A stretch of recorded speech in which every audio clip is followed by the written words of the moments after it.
The owl of the night. What groovy music he makes. It's in Showman's Night Owl, Skilly-Boo-Bob Whirling Show.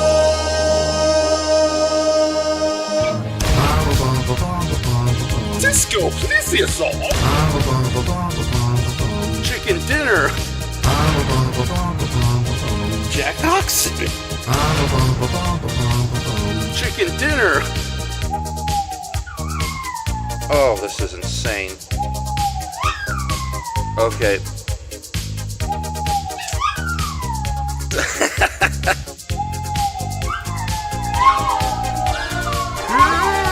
That's weird. Okay. I'm so sleepy I can't seem to keep awake. And now it's time for night owling with that fuzzy-faced friendly giant. And Shoma. Oh! Yeah! Oh my god, this is gonna be weird.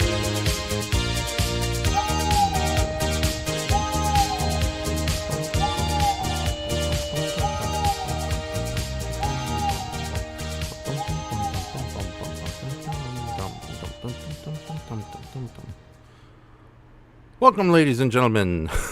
Boo! Hippity-dippity scares. Halloween is not around the corner, but we can celebrate witches nonetheless, along with scarecrows and lions and tin men, because that screams the holidays.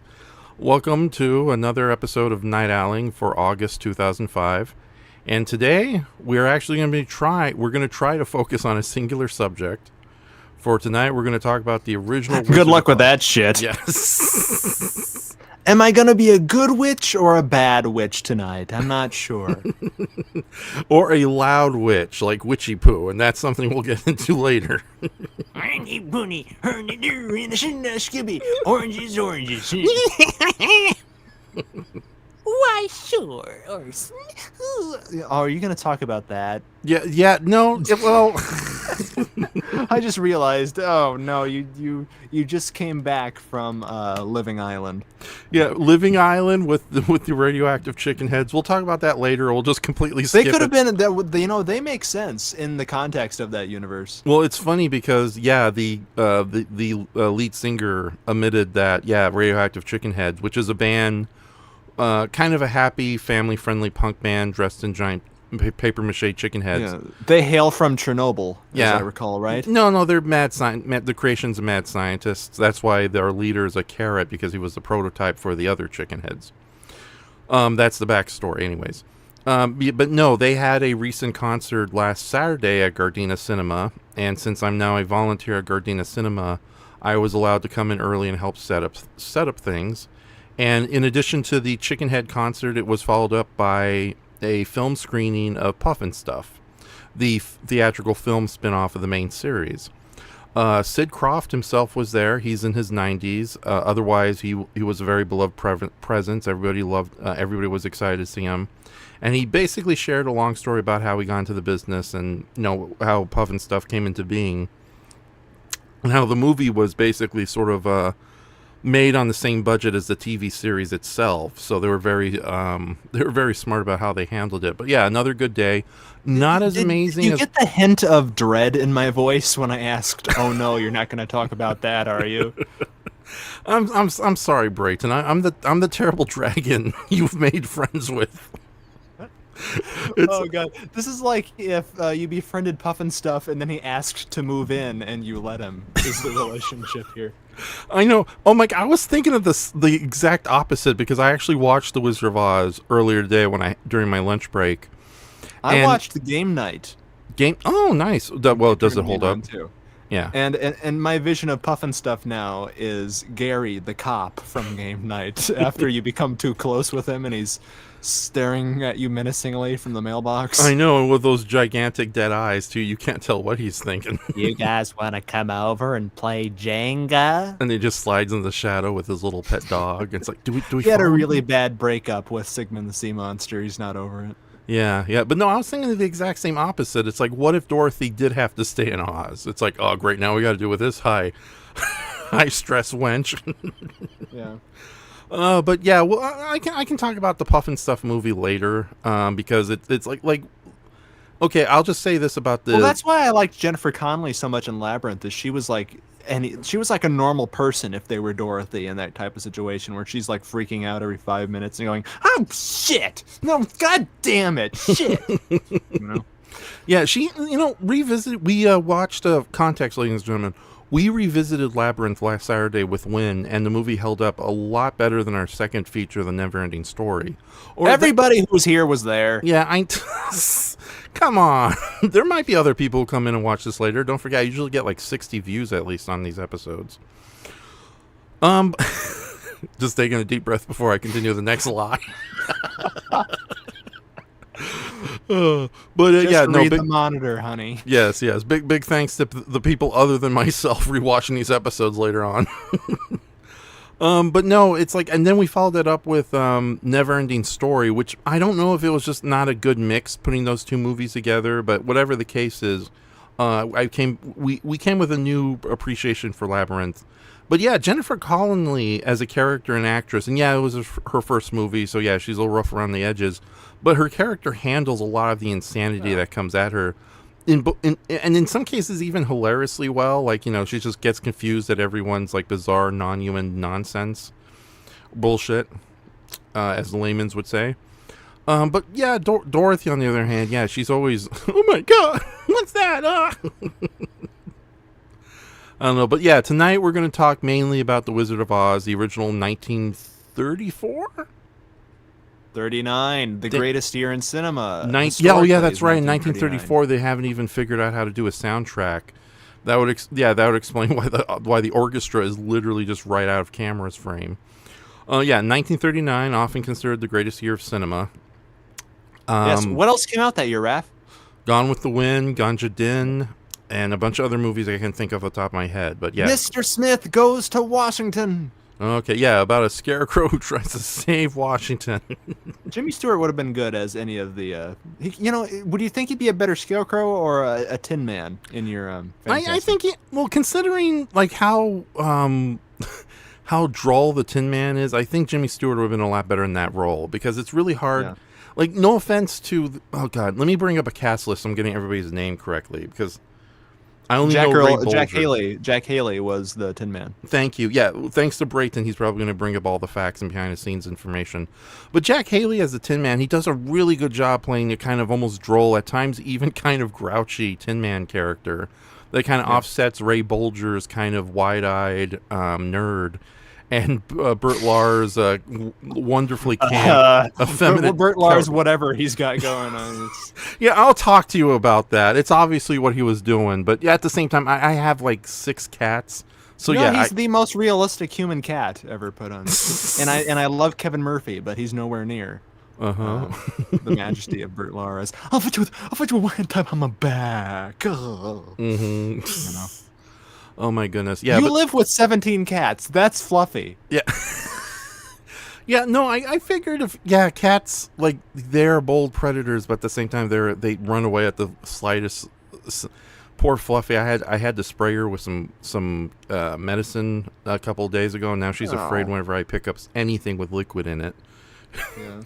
So it's like, it's too bad she doesn't speak English, because it's like, no, girl, I'm not going to spray you today or anything. So Cats are absolutely fabulous. I love them. yeah. Oh no. Yeah. No. They're surprisingly good emotional animals. Dogs are a lot friendlier, but cats are very loving in their own distant way.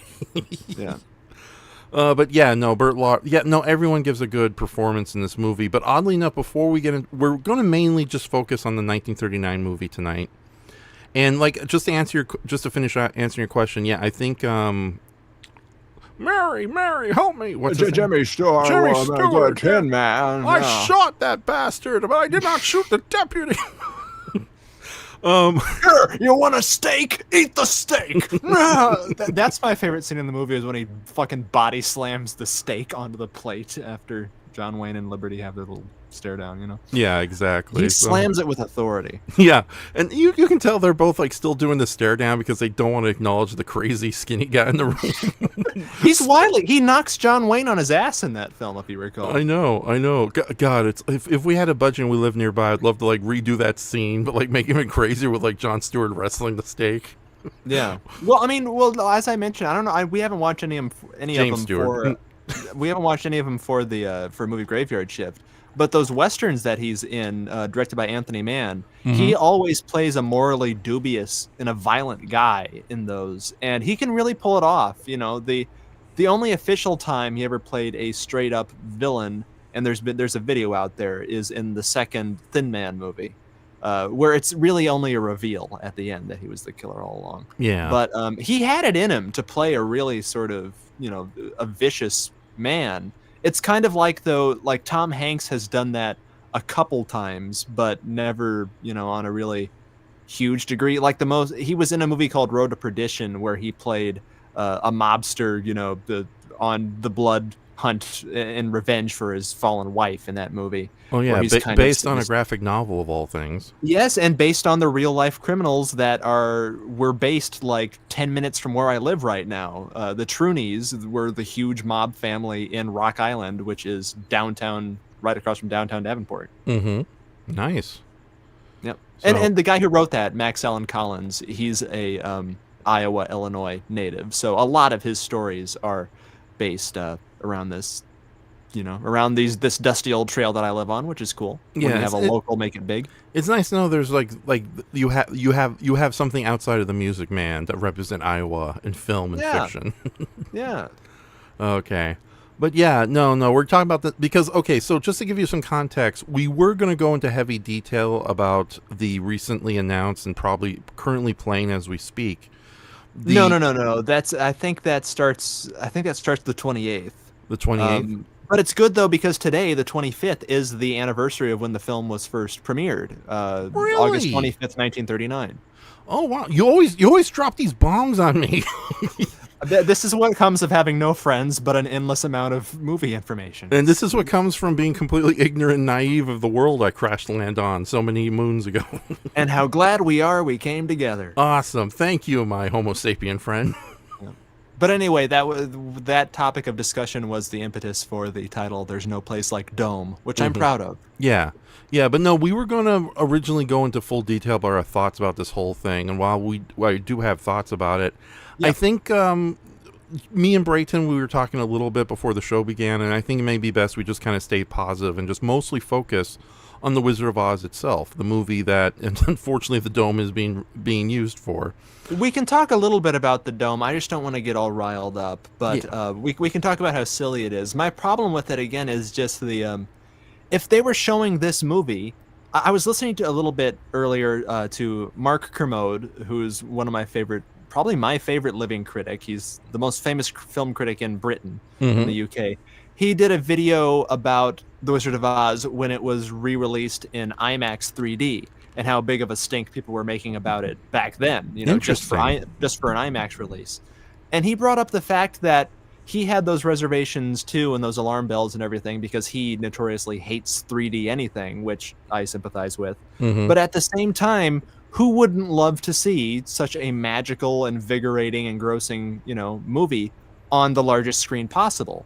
And if they were doing that, if they were showing the movie unaltered at the Dome, I'd have no problem with it.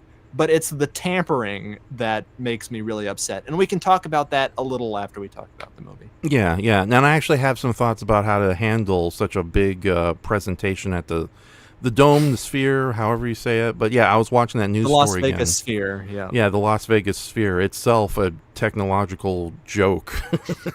This technological terror you've constructed. I find your lack of enjoying our really stupid dome disturbing. If they put you in charge, it'd just be Legend of the Dinosaurs and Monster Birds on an infinite loop there. No, I want to bore the audience, so maybe play the last 20 minutes and have like a giant papier-mâché Rhamphorhynchus fly through the audience. And then buzz their behinds with your William Castle magic. Oh yeah, and because those seats are so small, multiple people are gonna like slide off in an avalanche. Oh god, yeah. I'm just gonna say this outright. If I was ever given free tickets to the Sphere, along with like fully paid amenities, I would be like 75% hesitant to go there because that place looks terrifying. Not just the giant Sphere, but just how ridiculously small and tiny the seats are. And just the engraved cliff that you have to sit on, that's like.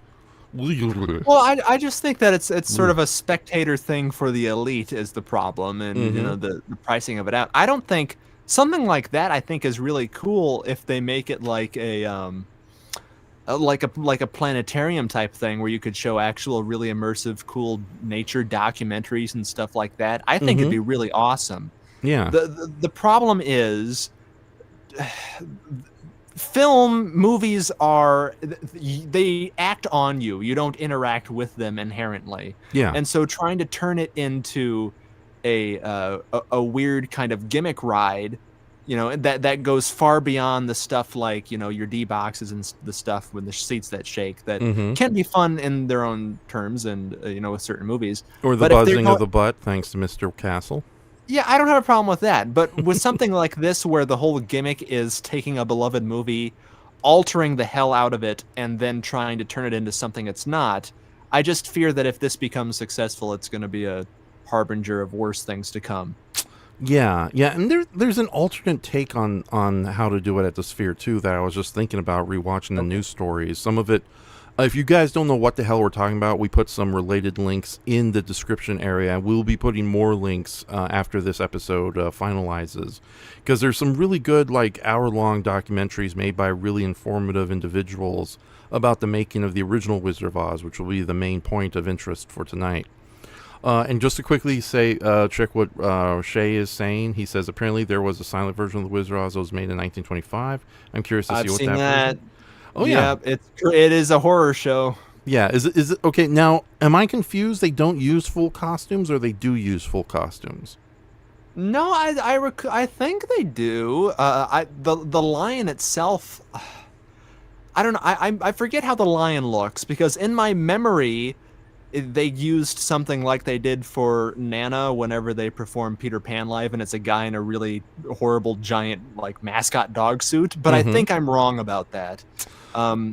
But I do remember getting that, for free from the $5 bin, whatever, back when I was a younger kid. And it's my mom's favorite movie, The Wizard of Oz. So we got that as a curiosity piece. And watching it now, I'd probably find it more fascinating than I did back then as just like because a lot of those family kid movies from the silent era all do have sort of an ominous nature to them, which in its own way can be appealing, because a lot of these old stories do. So probably watching it now, I'd feel different, but I was really terrified and not digging it when I saw it like around the age of 9, 10. And I have to play devil's advocate because I know there's been a lot of hoopla, especially in the last the last decade, that everything from the silent era or the 1930s is deliberately terrifying. But do you think that may just be a massive disconnect with the way things were handled and presented back then as opposed to they are now? And it's nothing like, oh yeah, they dumbed down things for PC culture, some bullshit like that. No, it's just like back then, clowns were a little more elaborate than what we think clowns are now. Regardless, especially if the clowns. Well, you just mean like in the aesthetic terms of everything, I think that just might be a changing of the times issue, and people sort of nowadays, especially propagating old material like your Steamboat Willies or whatever to be something inherently menacing in fiction. It's just a changing of the time. I don't know how terrifying kids found it back then, because you look at the opening of stuff like Disneyland and stuff, and the original walk around character Characters. costumes that they had. Nowadays we see that and we're like, gee, they fucking squashed Minnie in a squasher Yeah. and stuck her out there. Yeah, or But they went back then, I'm overboard sure it was with very innocent. yeah, or they went overboard with the Mad Hatter's gigantic head. Yeah, I think what you find with a lot of that stuff, it's just an uncanny valley issue for a lot of people, to where there's a low tech quality to some of the effects back then, or like even like the Moon Man in A Trip to the Moon. Mhm. That has I can absolutely see how that would terrify somebody, but back then that really wasn't the intention. It was just to be artsy and cool. Yeah, and also I think I hate to say it, I think a lot of people in general, regardless of what generation, are just weenies.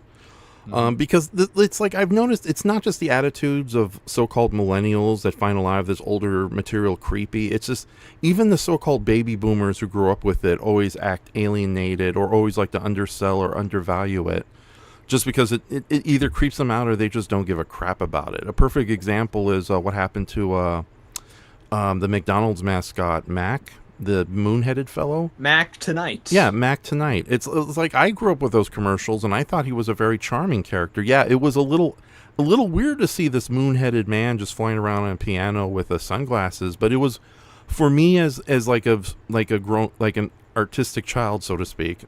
I don't want to toot my own horn, but yeah, no, I actually appreciated the kind prodigy walking amongst peons. of now give me my Big Mac.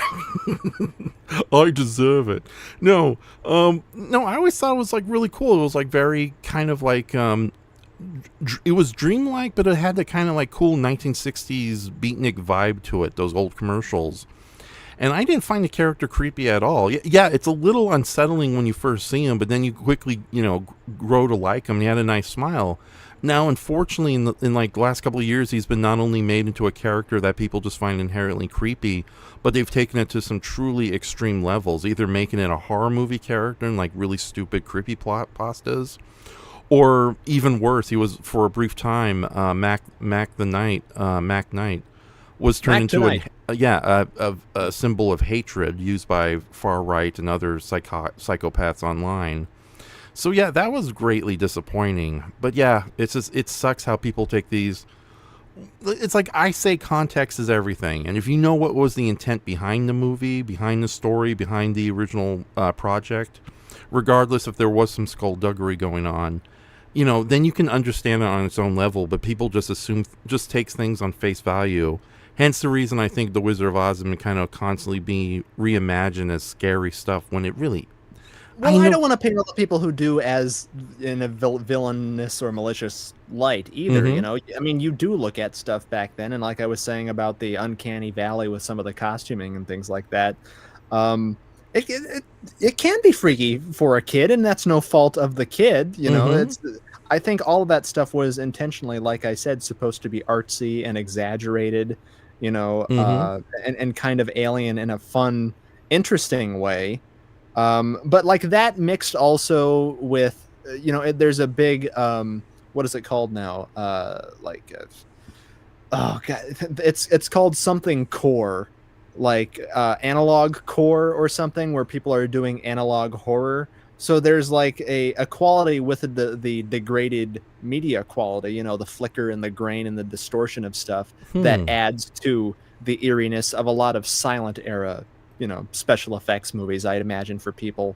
So, and that being associated nowadays with these new trends of people, trying to do horror fable type of toned, internet videos that all have sort of creepy, like, the film grain and flickers and things to kind of emulate it. Do you know what I mean? Am I speaking gibberish? Yeah. No, I know exactly what you mean. Like taking already existing footage and like just altering it a bit to make it a little creepy or a little unhinged. Not unlike that unfortunate waste of time fad where people would take like 90s or early 2000 music and kid films and like, here's the horror version of it. But yeah, I know what you're talking about. I've never heard of the term anacore, but yeah. No, it's analog horror. It's everybody. It's a trend online. It may be passe by now, but the last couple of years anyway, where people were doing short films and like digging up old media and specifically like making it. There's a popular thing online called the back rooms, I think, where people would take videos and make movies and short films and things that were intentionally supposed to look like lost but found VHS tapes or whatever, and have like the degraded, tracking quality and things with it. And for years, people were doing that with like trying to give the silent era effect just to make it more alien to us. It's just all aesthetic conventions, I think. So Yeah. I'm not going to put blame on somebody who finds, like we were saying, either Mac Tonight or the Moon Man from A Trip to the Moon unsettling. You can't really control your natural impulses with fear and everything anyway. Yeah, that is true, and it's like one person's funny looking clown is another person's nightmare fuel, and sometimes it's understandable. It's like I've had experiences where I dealt with people who claim to be like the baddest asses in the world, like people who act brave and tough, and then they see like a comedy bit of 5 minutes from the movie Freaked, and they act like they've just seen a war atrocity. But there are some people. Well, that's how I acted during the majority of Shanks the Clown. Yeah, that is okay. That's understandable, but that's just because that movie's just odd. So I will defend Freak, though. I think that movie is a creative masterpiece, even knowing it's like it's weird punk rock weirdness and all that. But with that said, yeah, there are people who just get freaked out at certain things that other people can't. It's so yeah. I can't be. You're right. We can't be too tough on them, but at the same time, there are some people out there who just kind of take this stuff a little too far. And Wizard of Oz, thankfully, I don't think Wizard of Oz falls victim to that, though. Yeah, 9 times out of 10. That's what I was going to get at too. So, do you want to do the usual raft thing where I'd say, "Where did you first see the Wizard of Oz?" Blah, blah, blah. No, but I think because it is your mom's favorite movie too, right? It's my mom's favorite film. I think that's a widely agreed upon thing that it's most mom's favorite movies, and it is the most famous. Undoubtedly, I think, in terms of just reference and staying power and cross-generational appeal, it is the most beloved on a mainstream basis, most referenced American film pretty much ever. And it's timeless. It has a timeless heart. It's a wonderful, burgeoning childhood journey film into horror. And yeah, it's just rich and, has a one-of-a-kind cinematic wonder to it. That it's absolutely beautiful to look at. It's always being restored, always shown on TV, always being re-released. It's an inescapable movie in a lot of way, and it's still dazzling and engrossing to kids now. Like my nephews saw that when they were younger. It's kind of become a inflicted generational thing within my family. So yeah, I mean, I don't know. I think there's a timeless quality to it that. What's the word I'm looking for? It just goes beyond all boundaries. You can show that to anyone of any time. It'll still be wonderful because of just how pure the storytelling is and how pure the actual filmmaking is. It doesn't feel dated. It feels timeless. Yeah, and yeah, you're right about it. Just it's passed down to generation to generation, especially if you actually have a cool parent. Because I don't think anyone's ever introduced this movie to somebody who's never seen it around the same age. I think it's always been something that family passes down to a parent passes down to child, and then child when they're young. Yeah, yeah. Because it is one of like the all-time great family classics, so to speak, and it does touch upon a lot of like moments that are exciting, moments that are bright and cheerful, and moments that are generally scary and whatnot. So, okay, I was going to try to add some effects to the screen, but yeah, unfortunately... Oh, don't do that. Okay. Don't do that, wizard. You're a very bad wizard. No, Brayton, I'm a very good wizard. I just suck. You're a very bad man. No, put the axe down. Okay, plus this but new... it's definitely it's a shared rite of passage for kids in American households, and a lot of that too is not just the movie, but just accessibility. Like I was saying, with it getting re-aired. Beginning in the 1950s, it was broadcast all the time as a event movie on TV where families would gather around, year after year. And kind of like your It's a Wonderful Life or things of that nature, it became a holiday-like occasion for people. Just the repetition kind of also helps cementing it as, something parents experienced when they were younger as kids and then naturally wanted to pass down. Yeah.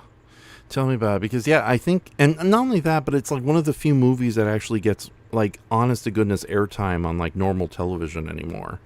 If it's not a cable channel dedicating a special showing to it, it's the regular networks like doing a Thanksgiving or even Christmas airing of it. Yeah, and I'm sure Ted Turner wanted to fucking colorize the first 15 minutes of the movie too.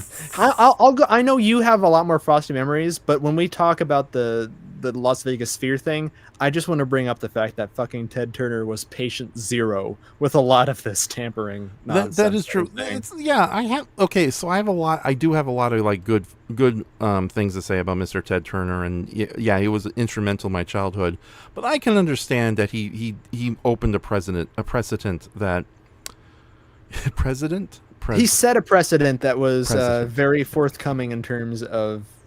But so just to get it out of the way so we don't have to talk about it then, when there was this big hullabaloo when he purchased all of these film libraries, and you had people like Steven Spielberg and George Lucas and Jimmy Stewart, we mentioned him, going before and testifying before Congress not to have this happen, his big response to that was, and I quote, "Last time I checked, I owned the films that were in the process of colorizing. I can do whatever I want with them. And if they're going to be shown on television, they're going to be shown in color."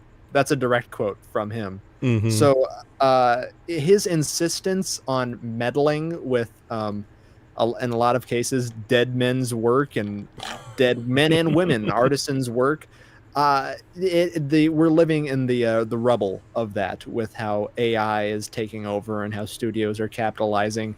And when you're dead, they don't have to ask for permission. Mm-hmm. It's great. Yeah. It's a win-win for those fuckers. Yes, by the way, me and Brayton are going to be remaking Teenagers from Outer Space, so watch out for that. Yep. We're going to bring King Moody back to life. Awesome. Yeah, exactly. We got the 12th. So, I get these McDonald's slips all the time, not like you dumb fucks. Did you see the thing where for the first time in like 15 years, Ronald McDonald was in a McDonald's commercial? Yeah, no, I haven't seen the new one. So. Yeah, it's a whole McDonald's land thing. So it's not only Ronald, and I think it's done as sort of a postmodern nostalgia grab type of thing, though. Mm-hmm. But it's Ronald and the Hamburglar and the what's the fucking chicken girl's name? I don't know. Birdie, whatever. Okay. It's all of them in McDonald land for the new ad. Yeah.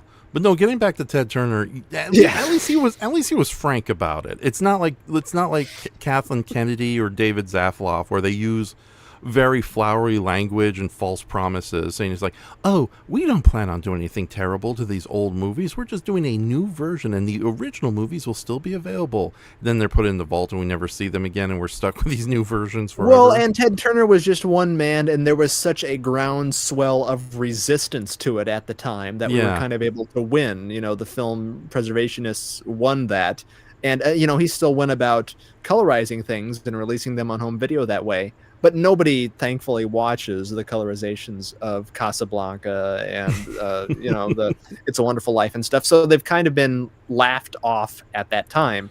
Yeah, but now we're living in the bigger Death Star with, like you said, Kathleen and the people who own Warner Brothers and everything now, who all they care about is the profit margin. That's what studio heads and producers have always cared about. Yeah. But now there's this new fun tool where they can pay a lot less people a lot less money to get results that they want and they think will appeal.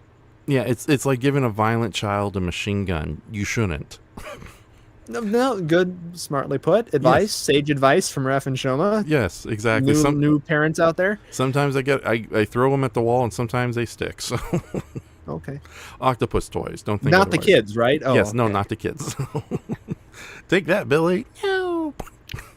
Billy fell. Damn it! Come here, Charlene. No. Damn it. Why did I put glue on the back of their heads? Okay. They brought you in to get rid of all the munchkins. Yeah. Get over here, coroner. No, that's why I love the movie. Yeah. It was like watching Willow. Like I started laughing when they got to the village, and I remember you mentioning something like, "Oh my God, Brayton's gonna have a heart attack," because it was just visual overstimuli with how many of them. I know, but no, getting back, with Ted Turner, I remembered when they were doing the colorization from my experiences growing up watching it, because there was a big huff about it, and I think Ted Turner kind of learned his lesson, because at first he would just show the colorized version, but then eventually he started doing something where he would show the colorized version along with the original black and white version to be played right after. And then after that, I think it turned out the colorized versions were both controversial, made fun of, laughed at a time when it was really hard to get kind of that instant audience reaction out there. Well, and because they looked so bad, they looked so unlifelike. That too. Yeah, they looked awful. Like it's like, I know the technology for colorizing black and white has improved immensely, to a point that I think Walt Disney's attempt to colorize like the first season of Zorro was perhaps the best looking that show has ever looked in multiple ways. Unfortunately, that's also been put in the vault, so it's not easy to find. But with that said, the technology back then was really rough, really time consuming, really expensive. And I think between just the kind of the low turnout for these colorized versions and just the constant mockery and how expensive it was, he eventually gave up on it, because I don't think he fully colorized Casablanca. I think they got like 10 minutes done and they just stopped. And I've seen the one clip of a test that they did on Citizen Kane of colorizing that. You might be right. Maybe the Citizen Kane they started colorizing that, but then they stopped. Casablanca, I've seen whole segments of it colorized, so I think that was a case where it was. But the props that you can give him is that he eventually pulled back and shifted to focusing on presenting them in their original formats and things, especially when he launched TCM. So for the bad that he did, he also made classics far more accessible, and commercial free, as they still heralded themselves. Yeah. So that really helps boost his reputation, I think, in retrospect for me. Yeah, true though. There still is I do have to underpin that a bit, because I remember when Joe Bob Briggs would constantly get letters during his Monster Vision. Why aren't you showing the classic monster movies anymore? He would reveal black and white doesn't do well on television anymore. So that may be a Ted Turner thing, or that may just be an unfortunate fact of like how attitudes were changing in the late 90s. Because back then when I was growing up in the early 90s, black and white and colored movies would be back to back, no problem. And now today it's like, if it's not the so-called millennials complaining about black and white, it's the boomers complaining about black and white. So two sides of the same rusted, jagged coin. Well, it's funny to think about too, because as I was talking about with like the Wizard of Oz being shown on TV, when a lot of homes they had black and white television. So if you're seeing it for the first time, the whole the majesty of her opening the door to Oz maybe has less of an effect, but it's still such a magical story, and the presentation of the story, that I think even without even sucking all of the color out in that circumstance, I think it still played. Yeah, and it's interesting too that they went with a sepia tone too, so it's not like a complete black and white. Right, to give that era of like a Dust Bowl, Kansas type of thing. Yeah, and to also kind of echo the original, the single page introduction to Kansas and Auntie M and Uncle Henry. It's like everything was gray, even the people were gray. Dorothy was kind of gray. Yeah. I'll tell you, I'm pissed off they took Uncle Henry off the Cracker Barrel logo. I know. But thankfully, everyone gets behind the new mascot for Cracker Barrel, Brack. Yeah. See, I saw a funny thing of Dave Chappelle's crackhead character from his show, and it was just crack with the big bean there. Then I thought was funny. Yeah. So I don't know. Okay, so what's the controversy behind that? Just what? I don't know. Yeah, I think my problem is, I think it's because they're also changing a lot of the decor. It's like a total rebranding type of situation, trying to fit in line with the lower tier fast food services, where they just all have that gray, monotonous bank building look to them. Oh yeah, like Dunkin' Donuts abandoning its weird, hideous orange, white, and pink colors for just whatever, like you said, bank.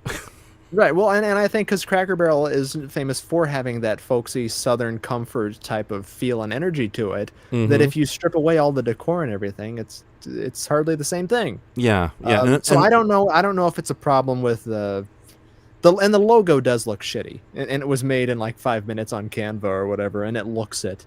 Yeah. So I don't know. I don't get it. I don't know. Yeah, and I don't get it either. I know some people are trying to make a big political point out of it. Like, it's like it's like I understand like not doing like Quaker Oats or Aunt Jemima, like kind of softening some of the things behind that. But it's like whatever's going on with Cracker Barrel, I just think people are kind of taking like I understand the new logo looks like crap.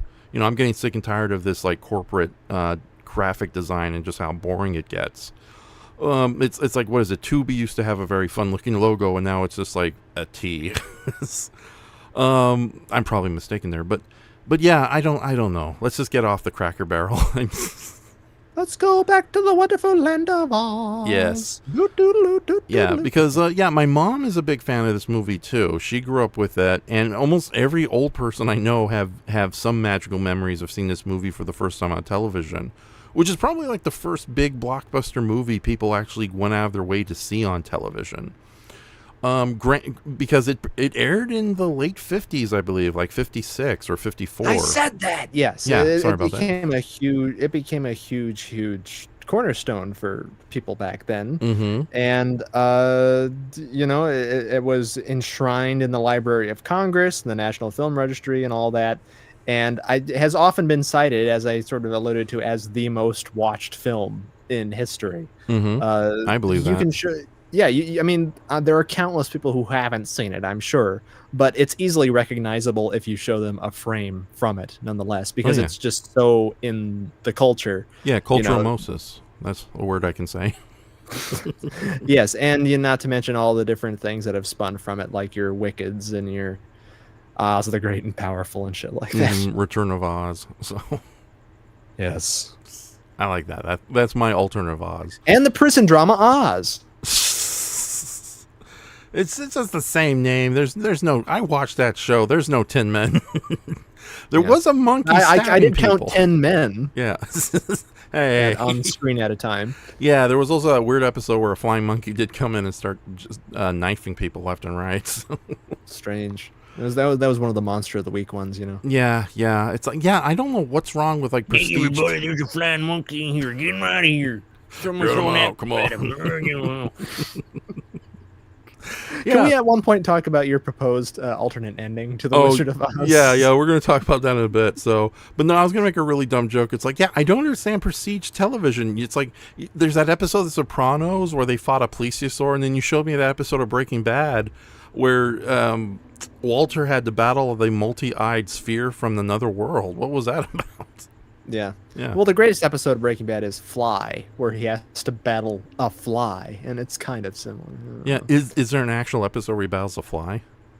No, I mean not Jeff Goldblum, but there's an infamous episode. A lot of people hate it. It's one of my favorites, called Fly, where it's all just a locked-in character piece between him and Jesse, and the dilemma of the episode is that a small housefly has gotten into his uncontaminated meth lab, and the entire thing is, there's a lot of great like pratfall comedy slapstick in it of Bryan Cranston having a life and death battle with a fly and this like instrument that he crafted into like a caveman spear weapon with a squeegee on the end of it. I need to watch this. I need to watch the show just to get that episode.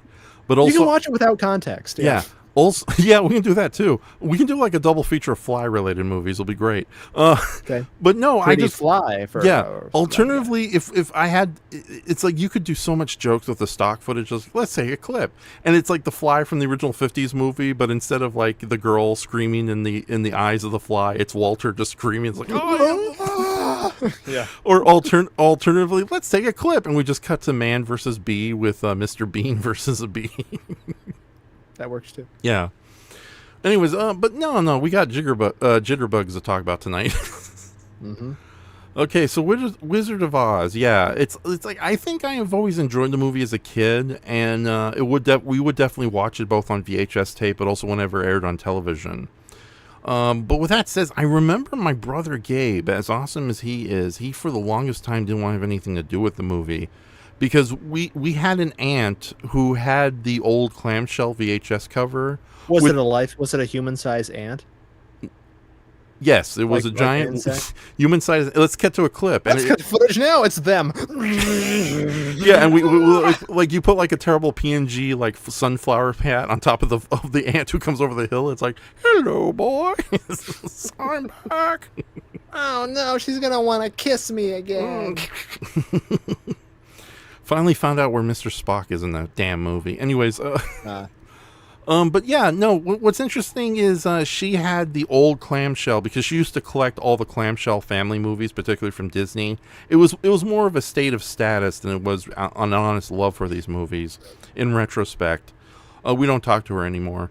But she had the old clamshell with like the really like I can understand why Gabe would be terrified. It's not the happy characters front and centered like some of the later video releases, but it's the Wicked Witch of the West, gigantic over the orb with the red skies and flying monkeys behind her.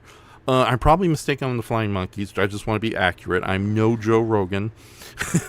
And in the orb are our dancing heroes, but I think they took. I swear it was one of the shots where they're looking around terrified. So it's a VHS cover. It's true to the Wizard of Oz, but it takes like the most terrifying elements and just puts it in there, minus trees and terrifying winky guards, notwithstanding in it. So yeah, I can understand why Gabe didn't want to have anything to do with the movie because the cover just looks so terrifying with the witch. So he was just scared. It wasn't like a rebellious, like that's stupid. Yeah, no. He honestly was scared, and in all honesty, and forgive me, Gabe, if you're hearing this after the fact. Yeah, no. In all honesty, I completely sympathize because that was a terrifying VHS cover. It's like the VHS we had is a happier one, like a blue casing with our four leads just happily going down the Yellow Book Road. No witches to be seen outside the back cover, I think. But yeah, I can understand the fear behind it. And I know that a lot of people saw the movie, found the witch terrifying. So yeah. No. It's Margaret Hamilton. Holy crap. Give her like all the Oscars for like one of the best, like bombastic, but still absolutely threatening villains of the 1930s. Yeah, when we went to Disney World, speaking of Turner Classic Movies again, that was for the first time they had the Great Movie Ride at what was then called MGM Studios. Now it's just called Hollywood Studios, I think, whatever it's called now. But they had the Great Movie Ride, which was sponsored by TCM, and it was just like it was basically a get outside from the heat kind of ride. Get indoors, and you sit in a little cart with a person, your tour guide or whatever, who interacts with stuff as you drive through like mechanical constructions of classic movie scenes. And the one they did of Wizard of Oz is when the witch first appears in the big red puff of smoke and everything. And they put a lot of effort into it, and it was very realistic. And I was terrified in the flesh of seeing that. Yeah. So seeing it I don't remember watching the movie again for the first time because it's so ingrained that any recollection would be nebulous. But seeing her in the flesh was a whole... Well, seeing her in her robotic, replicated Terminator-esque flesh was terrifying. Yeah, I've seen footage of the effect. It is with the big red smoke and a very decent animated animatronic coming out from the floorboards. Unfortunately, It does melt when it goes back in, but that's a whole different story. I mean, so does the new Walt one that they built. If you've seen any video of that thing trying to work. You're all working for scale. He was the Wizard of Oz, but like the malevolent version in Wicked. Yeah. I just... I'm not going to make any horrible molesting jokes, but sure. But anyway, I didn't. I do recall the version that we had forever was just the basic like earliest release of it in like a clamshell DVD type of thing, where it'd be like a snap cover. Oh yeah, those things. Yeah. They're cheap to make, but they are kind of a pain in the ass, aren't they? Yeah, they are. Okay. So, yeah, if they get wet, they get wet. You can't defend the DVD inside. That's why you don't slobber all over them, Raph. They're not food. Man. They're not edible. Yeah, you found me out. Well. Now I got to apologize to my Little Shop of Horrors DVD and my Unknown Island DVD. But yeah, okay, so Wizard of Oz, yeah. So as we know, the story was written by Frank L. Baum, and it is one of the all-time great American pieces of fiction in the sense that it was fully, truly American. It had an American identity, but it didn't feel like it was like hamstrung in it like a lot of Western stories do. And it endured immensely, I think, even with the sequels being very popular at the time. But, eventually it was going to find its way to the big screen. And unless I'm mistaken, the only reason The Wizard of Oz was really created back in '39 was because of the ongoing success of Walt Disney's Snow White and Seven Dwarfs. That movie was such a big hit in its day that inspired other studios to do their own kind of fantasy and animated movies with extremely mixed to utterly failing results. Most famously, Fleischer Studios did their Gulliver's Travel animated movie, which I think is fairly decent, but it definitely doesn't hold a candle to Snow White, unless you kind of enjoy just like Fletcher Studios' kind of more sillier take on these kind of tales. And then, of course, there's the infamous black and white Alice in Wonderland movie that had an all-star cast, but it's like they're all in giant, hideous monster costumes. Yeah, you want to talk about unnerving? Yeah, that is frightening. The big, giant, fat cat and the poor monkey that they stuck in the mouse suit. Oh yeah. Again, what else did they do? There was W.C. Fields as a barely unrecognizable Humpty Dumpty. And oh God, yeah, that is creepy. Yeah, and Judy, Cary Grant as the Mock Turtle. Granted, he does great voice work, but the idea that Cary Grant is basically in a costume more cumbersome than Gamera 3, it's just mind-boggling what they did with that movie. And then, of course, Laurel and Hardy tried getting on the bandwagon with their version of Babes in Toyland. Ironically, though, Babes in Toyland by that point, even in the 1930s, that was like the tired family property that we've already done a billion different versions of. Let's try to mix it up a bit with Laurel and Hardy. Like, I think that one's kind of decent, and I think that's the one. I think they also put a monkey in a Mickey Mouse costume for no reason with that one. Yeah, I don't know. Yeah, okay. One of them has a creepy Mickey Mouse in it. Yeah. But this is all not to say we'll probably talk about it. I mean, everybody knows, but we'll talk about it anyway. That the production of The Wizard of Oz was not the safest in the world. That we'll talk. Margaret Hamilton, poor her. I mean, the Haru Nakajima of her day in terms of onset injuries. Yeah, but even Goji Shea brings up poor Margaret Hamilton getting burnt in the accident with those pyrotechnics, as well as the stunt lady who almost got blown up completely on the back of that broom effect.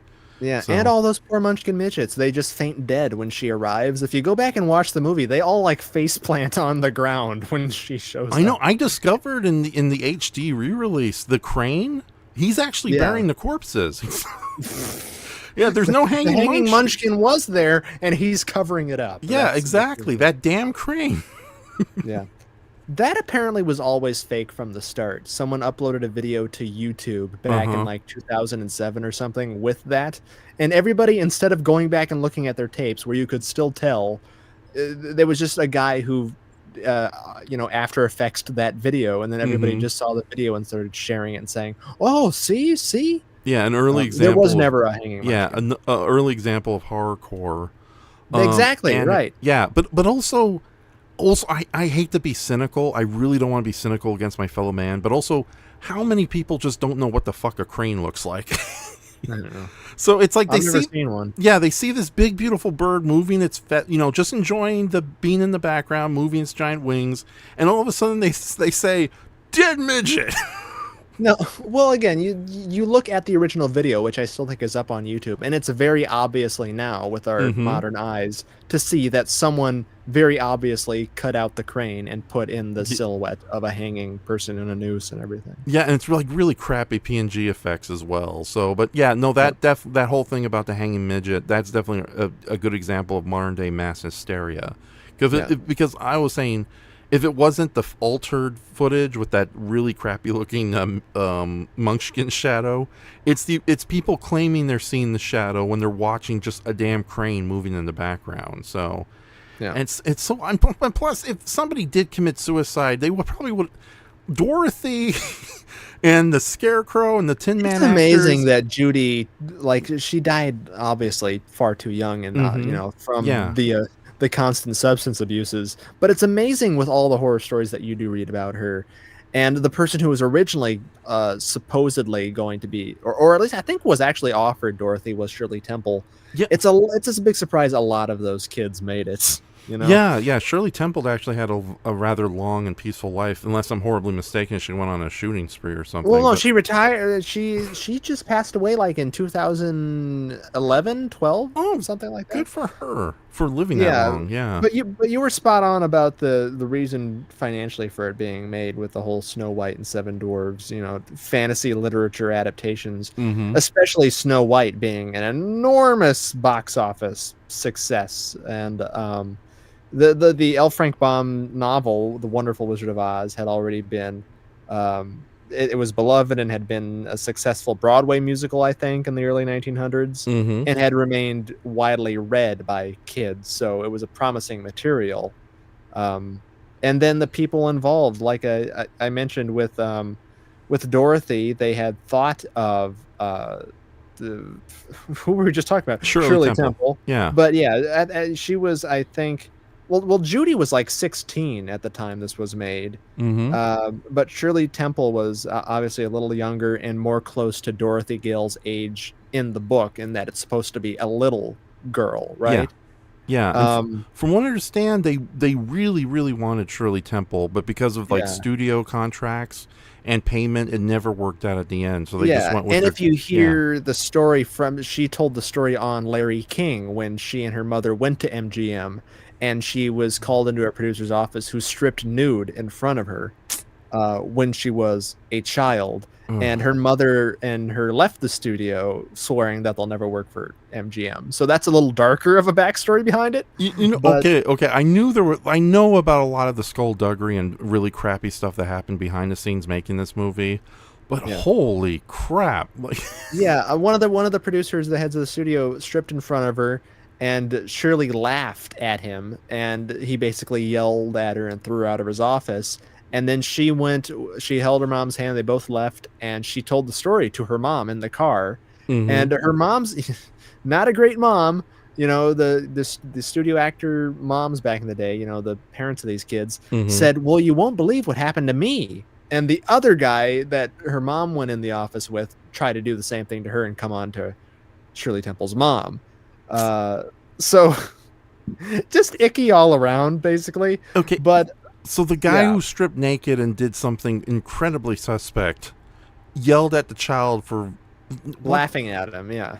Holy shit. Well, he's naked. There's a lot to laugh at. It's frightening and sad and sickening how Shirley talks about it and she doesn't break down or anything. She says all this so matter-of-factly I had never seen a naked man by that point, so naturally I started to laugh.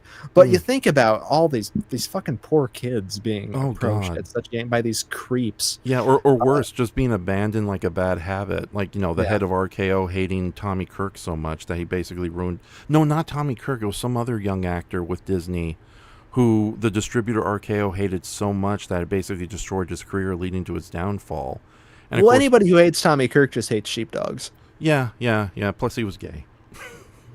A gay sheepdog. Yes. A lot of gay fans of The Wizard of Oz, as it turns out. I'll talk about. But anyway, Judy Garland, absolutely, her voice is so soulful, and she defined Dorothy for generations. It was a really smart choice, and not to have her in that blonde wig, which you see in the B-roll and test footage. Yeah. With that said, though, I know this has been brought up a lot. It's okay, so Judy Garland, we live in the dimension where she ended up playing Dorothy Gale.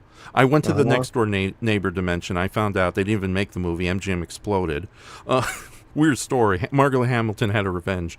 In this dimension, no revenge, but no, we talked about an alternate dimension where they didn't make. Remember, we had that conversation. What if MGM never made The Wizard of Oz? What would replace that in terms of or what could potentially possibly replace that in terms of a fantastical achievement that they could have pulled off at the time? Yeah. And then you and I were talking about Babes in Toyland, but we also mentioned if they had done a live action Peter Pan with a lot of pageantry, it Mhm. would have beat the Disney version because that was in the early 50s, I think. Yeah, and I know Walt Disney desperately wanted to do his own Wizard of Oz to a point that it almost became a point of obsession and pride.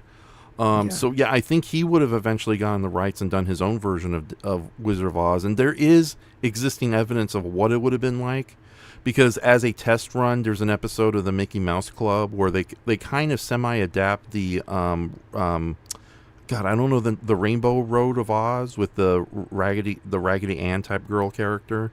But that turned out to be too campy and too silly. So instead, all that production work went into their version of Babes in Toyland, which is a movie I need to revisit to see if I like it or not. I know Ray Bolger's amazing in Babes in Toyland, the Disney version. Like him, you got to watch the movie for him alone, and his two sidekicks. They're a lot of fun too. But yeah, that movie was basically came out of the existence of Disney's attempt to try to do Wizard of Oz, and of course, yeah. But no, that's a whole different story we won't get into. But yeah, okay. So getting back to my question, all right, we live in the dimension with Judy Garland, and even though she was a little old for the role, she definitely did a good job playing somebody who is scared but innocent, who's wise beyond her years, but still has that kind of wonderful child naivety to her. And I think forever, Judy Garland will always be remembered for Dorothy Gale. And of course, as we know, that song "Over the Rainbow" basically kept her paid until her final days. Yeah. But with that said, how do you think Shirley Temple would have done well as Dorothy Gale? Because I know she did at least one fantasy movie, which was the Bluebird of Happiness, but I've never seen it, and I don't know if it's any good or not. It's one of those fantasy movies that they talk about, but you never really. Nobody's seen it. I mean, it's fascinating to think about because again, there is no overstating how much of a superstar Shirley Temple was during she was the front runner. Like there was no one of her age group that was even comparable for decades. Yeah. And she, you know, a lot of that can be seen in some ways from a creepy angle of people liking some of those movies, but some of them are pretty good and sweet, and she's always very feisty in all of them. But I don't know. I think another point of contention was just that Shirley's voice. She had a brilliant, sweet singing voice, but it lacked, you know, the mature sort of powerhouse nature for something like Over the Rainbow. Yeah. I don't know. I think she would have been good for the childlike innocence angle. I think she was like 10 at the time, and she would make Dorothy feel more like a literal little girl swept up into it, like you see in. That's something that kind of like threw me off with Return to Oz, because, you know, I know this version and this is my one and only Wizard of Oz. So seeing that right after where she's like so much younger than Judy Garland, it was kind of like a mind fuck for me.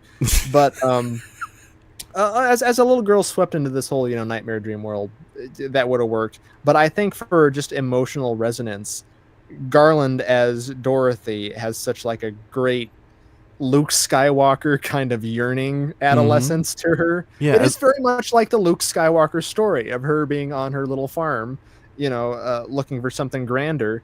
But then she actually has the reversion where, you know, everything grand I was looking for was right at home the whole time. Yeah. And I don't know, just someone sort of caught between childhood and adulthood, I think is a little more interesting of an angle than something like Temple would have brought and likely could have been embodied as well. Yeah, it's an interesting sort of few years. It's an interesting difference that a few years can make there. Yeah. It's like Shirley Temple is. Yeah, you can't deny that she was a very talented performer in her own right. But yeah, I think you're right. Judy Garland brings a kind of melancholy, down to earth humanity that I don't think Shirley Temple would have caught. And I'm almost tempted to see this Bluebird of Happiness movie just to see if she would have worked at all. So yeah, and there's another actress at the time who was very popular. I've only seen a couple movies that she's in, and she's a great singer called Deanna Durbin, who actually tested for the role. And she was like a also sort of a classically trained young soprano singer and she has a very clear sort of operatic voice, also a teenage actress, so around the same age as Judy. But again, Dorothy needed, you know, warmth rather than something really polished and of the stage. And I think Judy goes down as, far from being the first choice, but was ultimately the right choice for all of her on-screen qualities and her vulnerability and her naturalness. You've seen other movies of Judy Garland, like Meet Me in St. Louis. She has an absolutely wonderful, charming screen presence that is so, one of a kind. So she has a believability and a girl next door quality, but also an emotional depth to her that was perfect. Yeah, exactly. And you're right. The fact that she the way she plays the role, you can still buy that she's like in early adolescence, like she's a 12-year-old, maybe a 10-year-old. Because kids do grow up quite big when they turn 10. But yeah, no, I think I fully agree with you because it's kind of hard to see anyone else play it. But I didn't even know there was a third runner-up for the role outside of Shirley Temple and Judy Garland. Yeah, and the whole casting. I mean, that was kind of the case. It's ultimately like we did to bring this and compare it to Jaws in a way. It's another case where there were several actors floated for all the different roles who you could feasibly see, but you can't argue that they made the right decision the way that it all turned out. I know I can't remember the woman's name, but there's test photos and things out there. Well, first of one of Buddy Ebsen as the Tin Man, who famously couldn't do it because of his reaction to the material. Yeah, silver dust. Holy, yeah, we'll get to that crap. Oh it all nearly killed him. But also there was a woman, Gail something, who tested for the Wicked Witch before Gail they landed on Margaret Hamilton.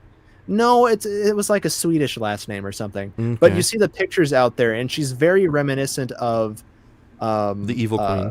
Right, the queen from Snow White, and she has like a regal type bitchiness. She kind of looks like the Mila Kunis version of the witch.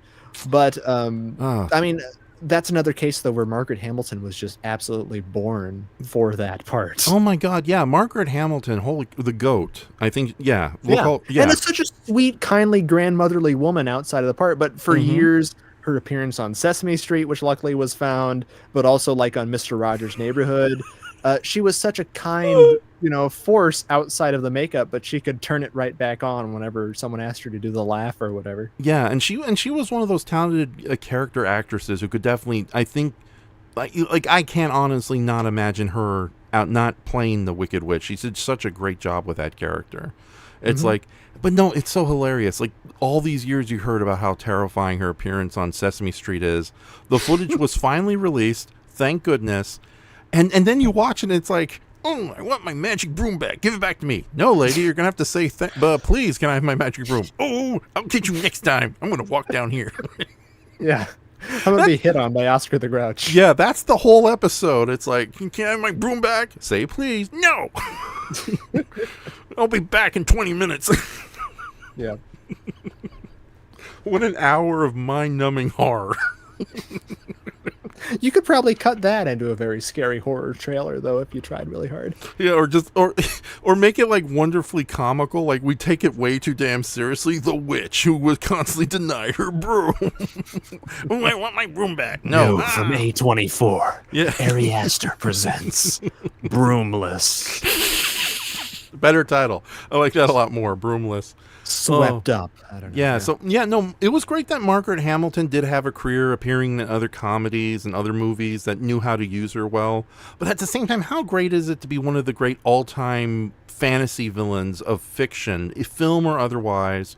Because let's face it, in the original book, even knowing the Wicked Witch of the West does make an impression, she's barely in it. I think some people even noted that she's barely on 2 pages.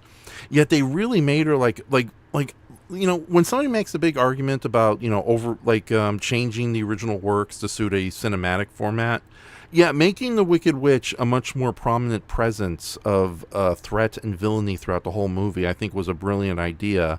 And Margaret Hamilton, like I said, she's camping it up, but she has like some actual menace, especially when we get to the final confrontation in the castle. Holy crap. It's like you believe that she's going to kill them all slowly but surely.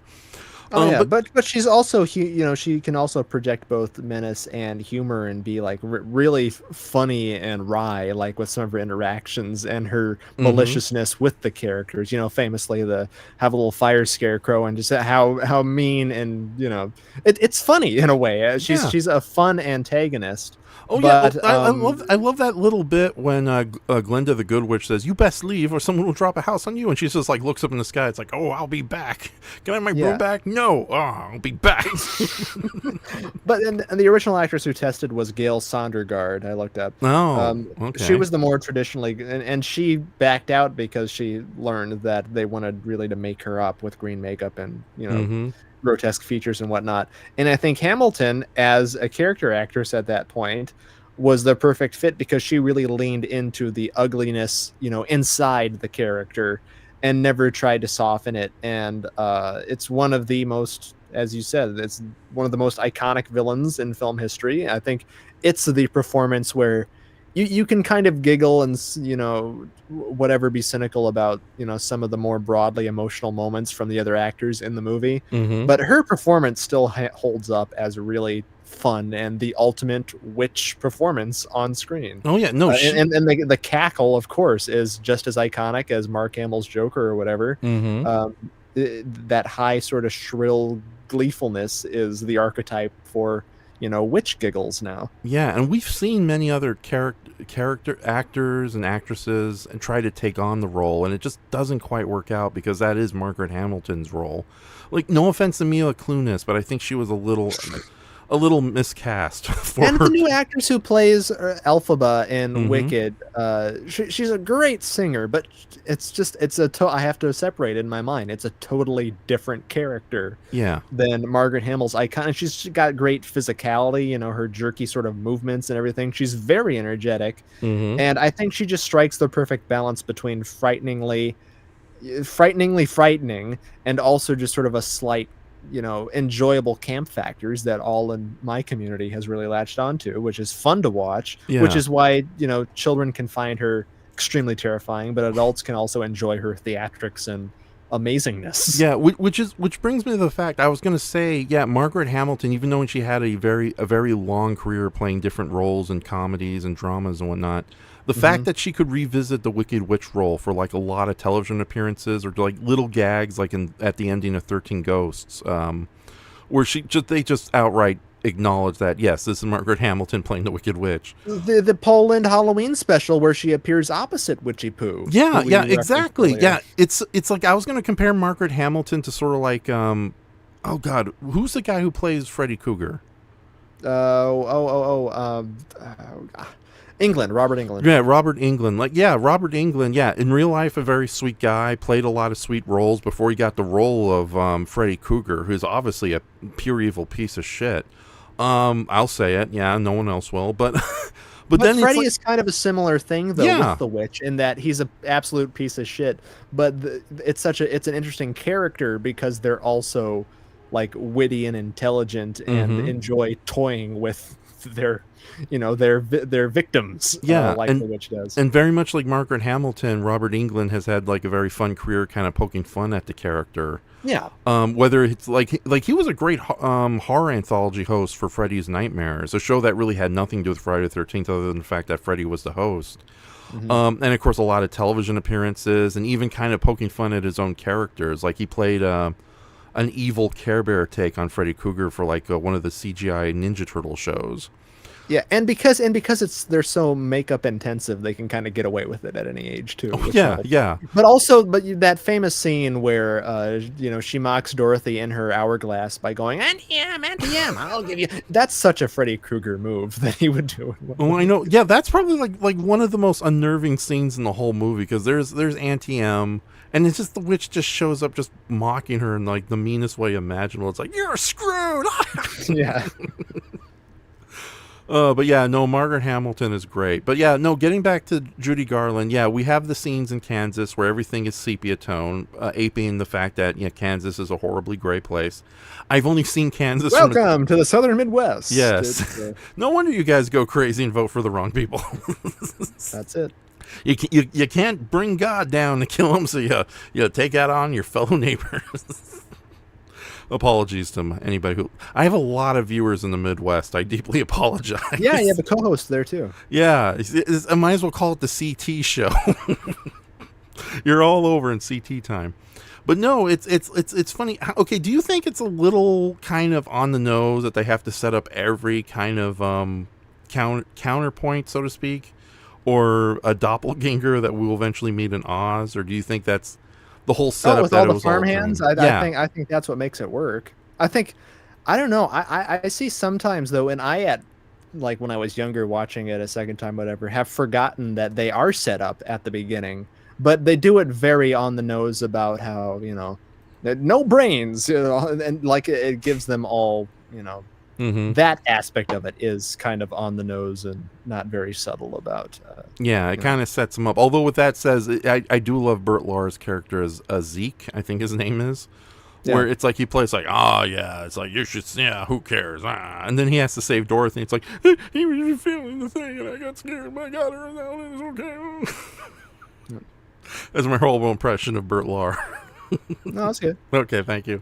A quick question from Goji Shea. Didn't Margaret Hamilton play the Wicked Witch's sister briefly seen by Dorothy in the tornado before the house falls on her? Yes.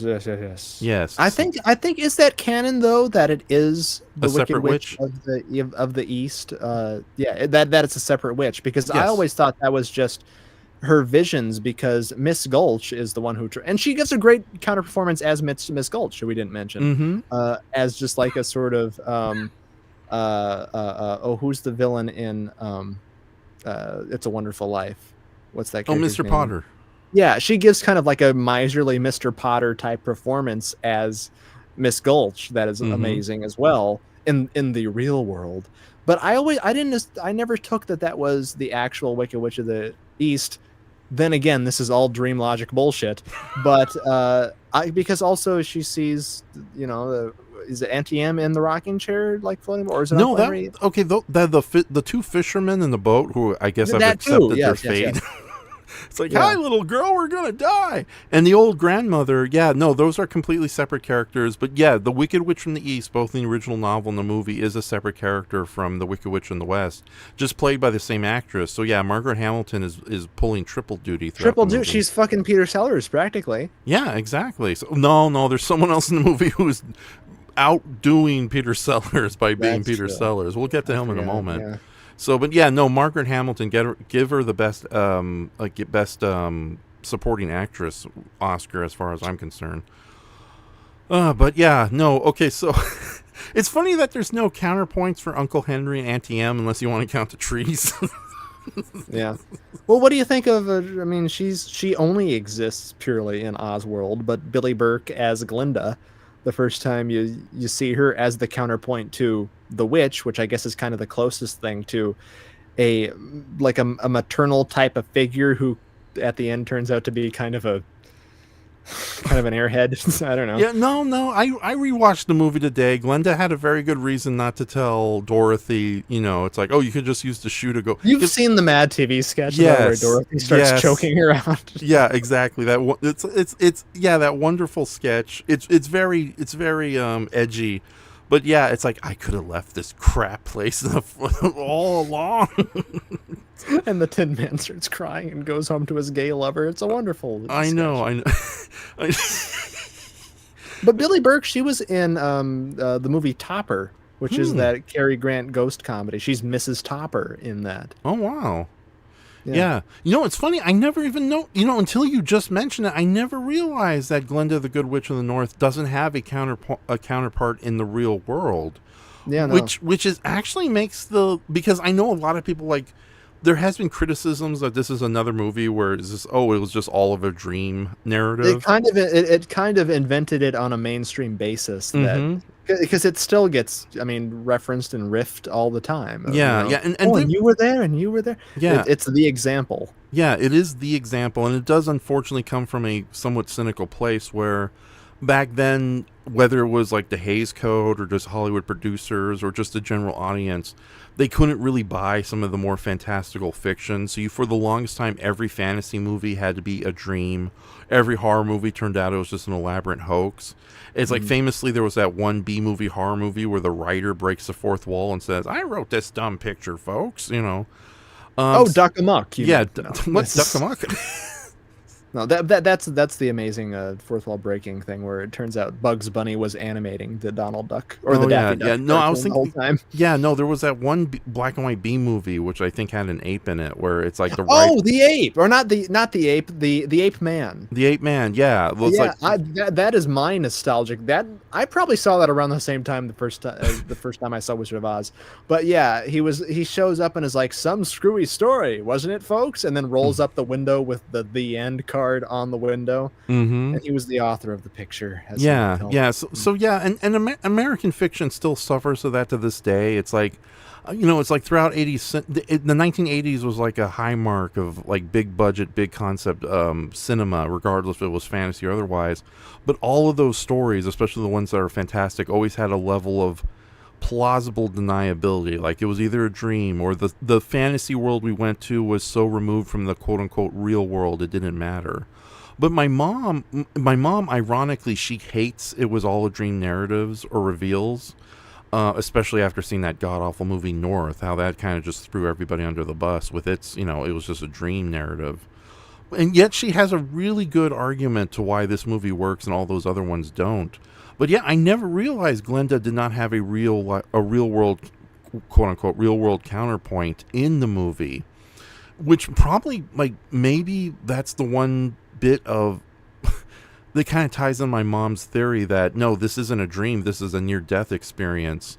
And if that's true, then Glenda is probably an actual angel, or at least an honest to goodness good witch of the north in this weird afterlife, who is guiding Dorothy. Because yeah, I think that's a really cool detail I never realized at this point. And Billy Burke, I know in interviews, she loved playing Glenda the Good Witch because it reminded her of her big flashy roles as supernatural beings or big divas on stage, because she was more known for being a theatrical actress than a film actress. But yeah, no, I like Glenda. It's like, first off, she has like her and the Wicked Witch both have like. Well, I was just asking because she's sort of notoriously become like the Grandpa Joe of the Wizard of Oz in terms of character everyone's rallied against. Yeah, bullshit. Because I watched the movie today and Glenda explained it beautifully herself.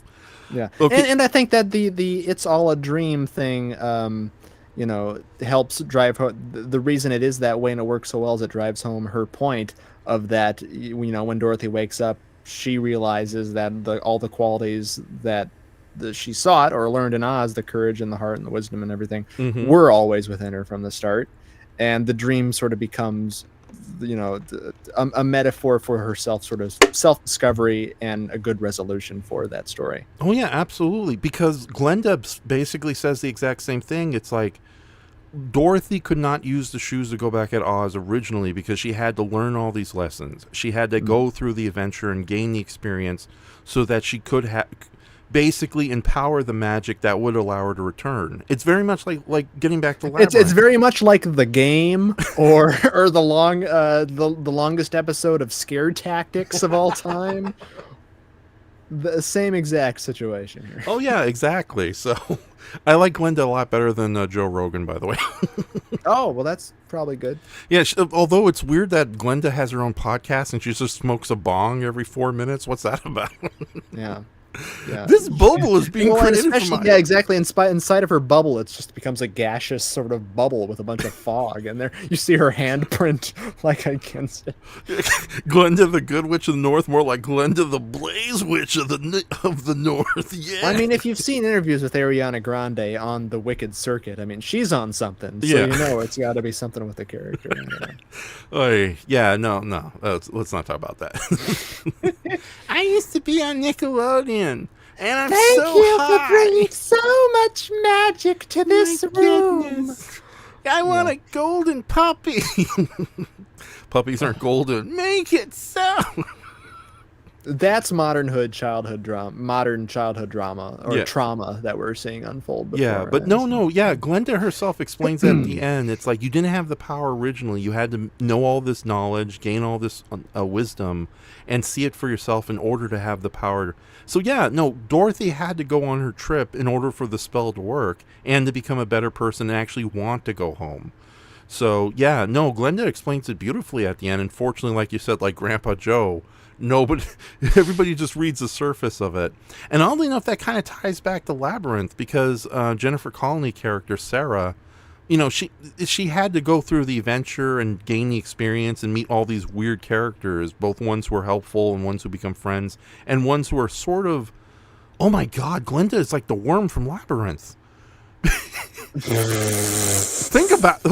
Okay, so the little worm, I love the worm very much in Labyrinth, but it's like the worm sends Sarah into the wrong direction that took her the long way around.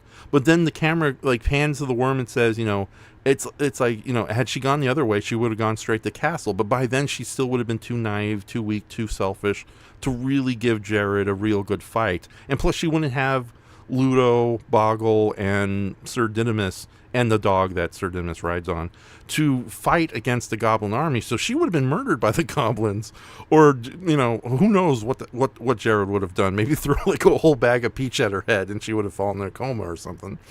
So yeah, no, the worm did Sarah a favor by sending her on a... He's a peach, dude. So yeah, Glenda and the worm. Yeah, booze and bunnies as far as sending little girls on All dangerous right. quests that would make them better individuals later. My mind is blown. Now I know how Miss Grande feels. Where am I? Somewhere? Okay. Has anyone seen my Quaaludes? Boo, what are you doing? Oh my, okay. Okay. Oh, damn Some it. voice. God, we're not going to do a Glue Wizard of Oz spoof, but yeah, Boo is Glenda, okay. Yeah. But no, it's like Glenda and the Wicked Witch have like these really great introductions because they have the heavenly bubble that just shows up out of nowhere. Here's somebody who can help you. And then, of course, the Wicked Witch just, you know, after the happy musical number with the Munchkins, and I thought we killed this witch, but then suddenly another witch shows up. Okay, but anyways, so the house kills the witch. As I recall, yes, it Yes. began to twitch. Right. And then you're right, because that is like one of the all-time great reveals in cinema with the very clever sepia tone painted house and the stand-in actress who plays Dorothy, you know, just to go through the door. Right. And they do such a good job that's almost seamless. Yeah. Yeah, she ducks right behind at the perfect time and the camera dollies through, and it's incredible, and you know it remains one of the most celebrated visual moments in film history, and for audiences back in 1939 it had to be breathtaking. Yeah, and also thank goodness, like the thing I love about older fantasy fiction, especially in a cinematic form and even television to an extent, they actually let you admire these weird worlds you just entered. So I don't think that would have worked as well because yeah, there's the shock of going from black and white to color. But then it's like actually going into this color landscape of Munchkinland, which is so oddly different from whatever the hell Kansas was. Well, can I just say, in terms of special effects too, even before that, the really groundbreaking thing, and what was Twister? especially frightening to me was the spiraling twister, the tornado, which was a 30-foot muslin stocking, and you know, with miniatures and everything, and that was incredibly frightening as a kid, especially growing up in the Midwest. Tell me about it. I think You that's see these things, Raph. You don't understand. You and your little soy boy LA liberal landscape paradise out there in fucking Los Angeles. But us here in corn-fed conservative Iowa have seen some weather shit. And tornadoes they're the closest thing to kaiju that we have going. yeah. I'm telling you, you should appreciate them. First off, I'm a man and I drink milk. Secondly, when that alien spaceship disguised as a meteorite shows up, I'm selling out every political group just to get on board. But no, more to the point. You Yeah, I leave all understand. your proletariats behind. Yes, yes. But no, I agree with you. It's like there's no giant monster in that movie, but holy crap, that tornado is a showstopper on a similar level. Yeah. And seeing And the rear and the screen projection too, where you see Dorothy walking and you see it in the background. It's still impressive. oh yeah, and the sound design and just the atmospheric effects. That's another thing about this whole movie. It's like they don't make them like this anymore. Just the sheer level of practical effects and elaborate sets and really well used, if not always convincing, rear screen projection definitely succeeds in this movie. But also the matte paintings that are used throughout the movie just to extend certain elements. Even with Which we're replacing with screensavers at our lovely sphere. yeah. Very crappy screensavers from underpaid effects artists. Also, by the way, I just want to read this quick comment. I agree with your mom, Raph, says Goji Shay. This is the only time I'm good with it was all a dream ending. Otherwise, it feels the same way, all a dream endings, as I do about the lie reveal plot points. Okay, and S45 has joined us, but he's saying that he's really excited about playing video games like Fortnite and the Power Ranger version with Master Chief. That's good. I'm glad. And When are they going to put out the Judy Garland Fortnite effects pack or the DLC pack where you can play her in this movie and in A Star Is Born and in Meet Me in St. Louis? Oh my and God, she the can Tin have, Man- like a giant machine gun. yeah, or it's like get like the Tin Man and the Wicked Witch in Fortnite and have them just either axe or destroy people with fireballs. That'd be awesome. Or hell, on the same topic of AI, just have, and you've seen all the horrible racist things AI Darth Vader James Earl Jones has been made to say with Fortnite. Do that with Margaret Hamilton. Why the fuck not? Or the Wizard. Poor Frank Morgan. I know that sucks. Life sucks. Anyways, Yeah. all right, and then Shay finally says, "Oh come on, I want to see Boo kicks the Wicked Witch's ass." Is that something you should acknowledge? Who would win in a battle? What, the Wicked Witch or Boo? Yeah. Well, the Wicked Witch it's all showmanship from her. You know, she's easily defeated. She has the aliens from Signs weakness. You know, and she's down for the count. Yeah. Boo. We've seen photos and that you've illustrated of Boo out at the beach and by the pool. She's an aquatic sort. Yeah. So I think she wins in that. Okay. Yeah. Especially if there's a pool nearby, and then And the Wicked Witch. especially if there's a poo in the pool, then that's just gross. I know I misspoke. It could be a candy bar, okay? From the poorly named Pooh chocolate factory. Airball, though. It's my chocolate waterfall, Charlie. Oh, Gene Wilder's like, get the bear out of here. Airball.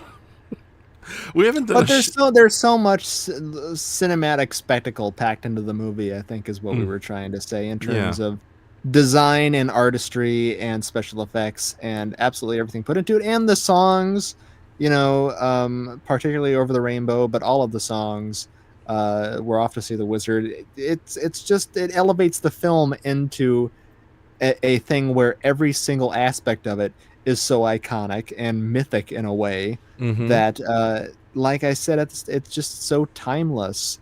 And it's a magical film in terms of seamlessly blending all of these, you know, dreamlike fantasy and emotional sincerity and every single aspect. Unlike many fantasy films, especially in recent years, where if you see a fantasy film, 9 times out of 10, it is going to have at least an element or be a out and out horror experience, a horror show, which is sad. We don't really have we don't have good child friendly, big budget mainstream studio backed fantasy that does really well anymore. Yeah. And if you're not counting the fucking superhero shit.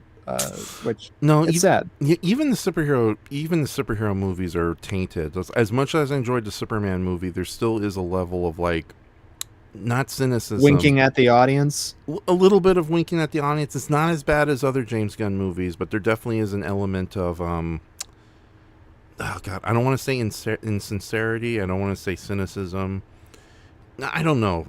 I'll say the same thing I said to you, is that my most enjoyed aspects of the Superman movie were I did like Ma and Pa Kent. I did like that element, but I don't know if I mentioned this to you. The star of the show for me was Mr. Terrific. Or I'm sorry, goddamn Mr. Terrific was absolutely my favorite piece of the whole thing. Oh yeah, no, Mr. Terrific is always. We're not going to get into a big rant, but Mr. Terrific has always been a great character, and they did a beautiful job bringing him on screen. He's almost perfect. He has a little bit of an attitude. You have a spaceship, but you can't figure out a faster door. Haven't figured that out yet. Or whatever he says. Exactly, or like Mr. Terrific does give himself to just moments of wonder. It's like, hey, I just found a flying dog. Neat. Yeah. I see a flying dog and a squiggle man. There were two actors from Barry in that. There was NoHo Hank, obviously, as Metamorpho, but also the guy who was part of the whatever alien security, whatever it was the fellow army buddy who hunts Barry down. In season the government agent. Yeah, exactly. But yeah, no, the guy who played NoHo Hank as Metamorpho, that was an interesting choice. Yeah, I wouldn't expect him to be playing Metamorpho, but he brings so much charm and heart to that character. And I mean, look, he looks like a comic book thing. You know, he's bald. He has 0.0 body hair. He's perfect. I know. Just get him to play any bald, lovable, semi-human weirdo, and hey. Have you seen photos of him with? He is hot, like unspeakably attractive. Oh no! If I was gay, I still think he is. By the way, I should say. Yeah, no. And good gay representation between him and Crystal Ball, I'm very much. Yeah, no. If I fancied man, yeah, no, I think he's cute even when he's bald and with no eyebrows, eyebrow Hank. Anthony Kerrigan is the actor. Anthony Kerrigan, yeah, no, that was not my first choice to play Metamorpho, but he does a really good job with the character, and plus, I grew up with these characters, Metamorpho, Mr. Terrific. It's like, yeah, I was really excited to see them on the big screen. So even Guy Gardner, the son of a bitch. All right, but yeah, let's get back to the Wizard of Oz. And just there was an Otis too. Oh yeah. No, you won't. God, it's half his henchmen are all based on characters from either the comics or the movies. I think maybe that might be the biggest thing. It's that movie. I mean, bless James Gunn, but it's so insider baseball, that film. Mm-hmm. I was shocked to see it be such a mainstream. The people who went to see it, who weren't already in the anti-woke agenda crowd, seem to have liked it well enough. So, good for that movie. But let's talk about the Wizard of Oz again. Oh yeah. So, do you think Metamorpho could take out the Wicked Witch? Yes, okay. Likely. So now I can only think of like Mr. Terrific beating up all those poor Winky guards. Oh my ass. Go home to your monkey mother. Oh. He could play Shaft. He like that. I don't know the actor's name, but he is so like dynamic, and he had the best screen presence of everybody in that movie. I really fell in love with him. Yeah, well, ironically, when he was cast to play Mr. Terrific, it's like James Gunn says, "I want you to play the coolest character in a Superman movie who isn't Batman." Yeah, absolutely. Quite. And I don't mind a moody Twilight Batman. I think that's a pretty good take on the character. But yeah, Mr. Terrific is awesome. But yeah, enough about Mr. Terrific. On to the Munchkins. Yes, the wonderful who like they outlived everybody. Those Munchkins. I know. Amazing. They were the longest lasting cast members. Yeah. Now. They're no longer with us, right? I think the last two. I think the last one has died off. Yes, okay. like your dodo birds and things of that nature. You know, they're an extinct species. The wonderful Munchkins. Mm-hmm. Yeah. Which I hate when they did Wicked. None of those are little people. None of the Munchkins are little people on Wicked. Yeah, it's weird. I don't know if they were little people in the original. No, they probably were in the original books, because I know there was a big deal about the Tin Man was actually engaged to a Munchkin girl. It's okay. She ended up basically falling. It's a long story with the Tin Man, but she's okay, and the Tin Man's okay. Yeah, they're not together, but they're still friends, and they ended up with significant other people. The Scarecrow and the Tin Man's resurrected biological clone. But the Munchkins primarily were members of the Singer Midgets troupe, which that's what I think they're credited as in the movie. And a group of actors with dwarfism who, already experienced sort of stage performers and in musical theater. And to what I understand, MGM went to some lengths to create a safe world for them, at least, with elevated sets and things. There was kind of like pre Lord of the Rings with the Hobbits, where there were a lot of on-set things to appear proportionate to Dorothy and vice versa. And it's an amazing time in cinema where you could just show okay, here's a bunch of little people, and already we're in a magical alien world, and that's all you need. But they all have like little sort of quirks to their own designs, like the Lollipop Guild are something straight out of a Dr. Seuss book drawing or something. Yeah, to where they're not exactly human. Yeah, no, that's kind of a sad well, thing. They aren't. Yeah. They're munchkins. It's a different species. Right. But no, they definitely took the idea of the munchkins and they made them their own cinematic creations. And admittedly, there are some great costume designs with all these little people, especially when you get to the mayor and the coroner. So it's like, yeah, the coroner, he's whimsical, but you can still tell he deals with dead people. Yeah. He still has a very solemn job, even with that high-pitched voice. As coroner, I have examined her. Yeah, he sounds like the singer from The Hobbit, the animated version. Exactly, he's a little goat man. It's almost like the opposite with the Puff and Stuff movie, where H.R. Puff and Stuff has one musical number and he has like a deep baritone operatic voice. You don't expect that coming out of a big gay dragon with a Texas accent. Whereas the coroner, it's like this very solemn and important looking figure who, looks as serious as Gandalf in his better days. And it's like, I don't know. The coroner rules. Although it's so sad that the Munchkin villain has a coroner. It's like, how long do these creatures live? Yeah, it boggles your mind, really, when you get down to the nitty gritty with these things. But I don't know. It's one of the film's most joyous moments where we do get into the wonderful Munchkin land itself, and they're playful, and they sort of lighten the tension, and they do feel, it does feel like a living world, like a live action Smurf. Where do the Smurfs live? Smurf Village. Well done. Okay. Yeah. No, that's better literally than their name. No better than Munchkin Land is Smurf Village. It's the same thing. Yeah. New York has buildings called House Full of People. Yeah. Schmucks. But they're absolutely whimsical and all very colorful and immediately recognizable. No two Munchkins are the same. And there are a lot of really I don't want to call them funny, but a lot of interesting visual gags and designs to each and every Munchkin out there, along with a lot of the acting choices from the character. I love that when the mayor shows up, everyone is really freaking excited to see him, and he knows it. He's like, "Hey, everybody, I'm here."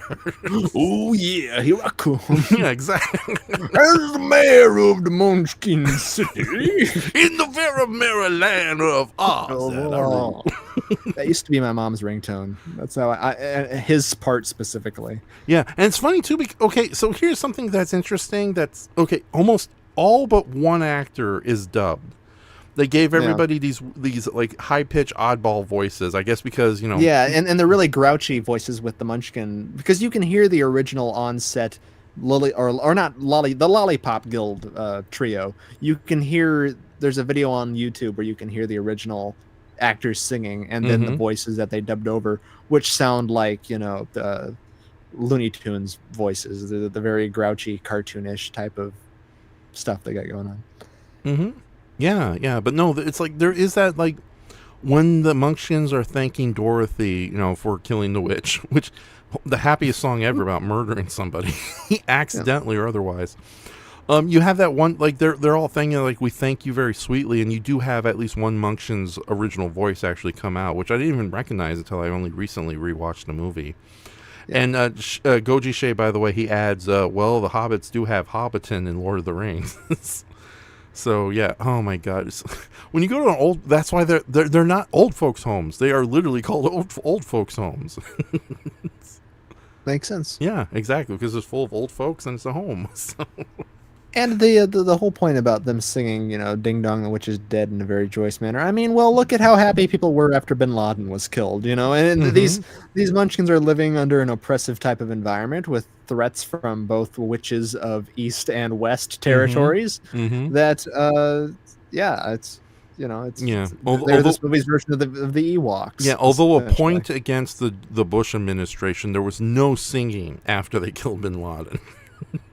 Well, Bush wasn't president when they killed him. Who was Obama. Obama. Yeah. Yeah. Okay, point against Obama, there was no dancing or singing on the Navy ships. There They stopped probably doing- was. I don't know. They stopped doing that after the 70s. The Village People, I miss them. I mean, would you have rather had all the Munchkins have like a staged like morning session, like when Kim Jong Il died? Hell where they're all hell no. No. I love the fact that all crying at gunpoint. yeah, actually, no, I love the fact that the Munchkin song has like, it's our day of liberation. Everyone, we are free. Yeah. It's like, and I love how like they even try to Let reference the orgy commence. Dorothy, get on the yellow brick road. What the hell's the yellow brick road? Just follow it, child. I'll show you under the rainbow. I know.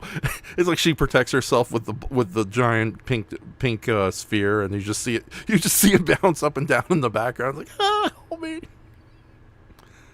We just took this to a dark place. I deeply apologize. To be fair to all the Munchkin actors as well, the true story was nowhere near as ridiculous as Under the Rainbow portrayed it. Yeah, so between Judy Garland making these admittedly hilarious legendary stories about what happened behind the scenes, Yeah. and of course that Over the Rainbow, which I didn't Over the Rainbow, whatever. Yeah, I didn't realize how bad that movie was until I started seeing like extensive reviews of it, and it's like, well, there's a Nazi subplot in here. What the fudge?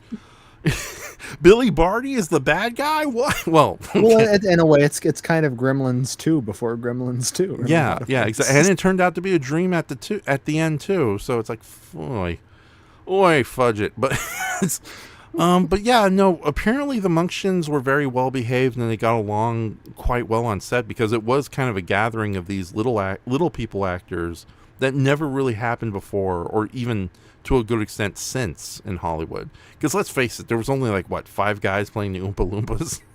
Yeah, And they barely understood each other. Deep Roy. Yeah. Mhm. But no, to my understanding, they were all directed, obviously paid lower wages because that's the time, even if you're a little person. And they were But, lower to the ground. That's what I was getting at. Okay. Yeah. But no, as I understand, they were directed with and a lot of scene. We watched The Court Jester, which has a lot of, not to the. It's not like an epic in terms of extras with the amount of them, Mhm. but they're directed with care to maximize, their musical and comedic capabilities and stuff. Mm-hmm. And they're some of the most joyous and enduring aspects of the movie are the Munchkins. Yeah, exactly. No, they definitely leave an impression. And holy crap, what a showstopper just to start the movie with. So we get more. I do love that in addition to the Ding Dong the Witch is Dead, which is, always, which is, this, they're going to play that song when who dies. The guy trying to invade Chicago right now. So but no, with that says, yeah, I know I'm going to get arrested for that bullshit. Who cares anymore? With that says, I do love that throughout the movie, the original plan was that they were going to do callbacks to Ding Dong the Witch is Dead, because the Winky Guards are going to start singing in a baritone voice, and then we cut to a big musical number that you do see elements left over in the trailers for The Wizard of Oz, with the people with Oz celebrating the return of Dorothy and her gaggle of killers. I would have liked a flying monkey equivalent, though, of Ding Dong the Witch. I want to hear a live. Oh, hell, Dorothy! Look, Dorothy, they're throwing chocolate bars. I don't think those are chocolate bars. Run! They're just too excited. Oh my god. Okay. Your Honor, let the record show I am not making the poop jokes tonight. I know. That poop joke is all on me. So. Damn it! All over your face. Well, it is monkeys. They're throwing it everywhere. That's another thing. Eventually we're going to have an overly serious remake of Wizard of Oz where the monkeys are just even worse than they are already portrayed elsewhere. All right, but yeah, the Munchkins are a big showstopper. We love them.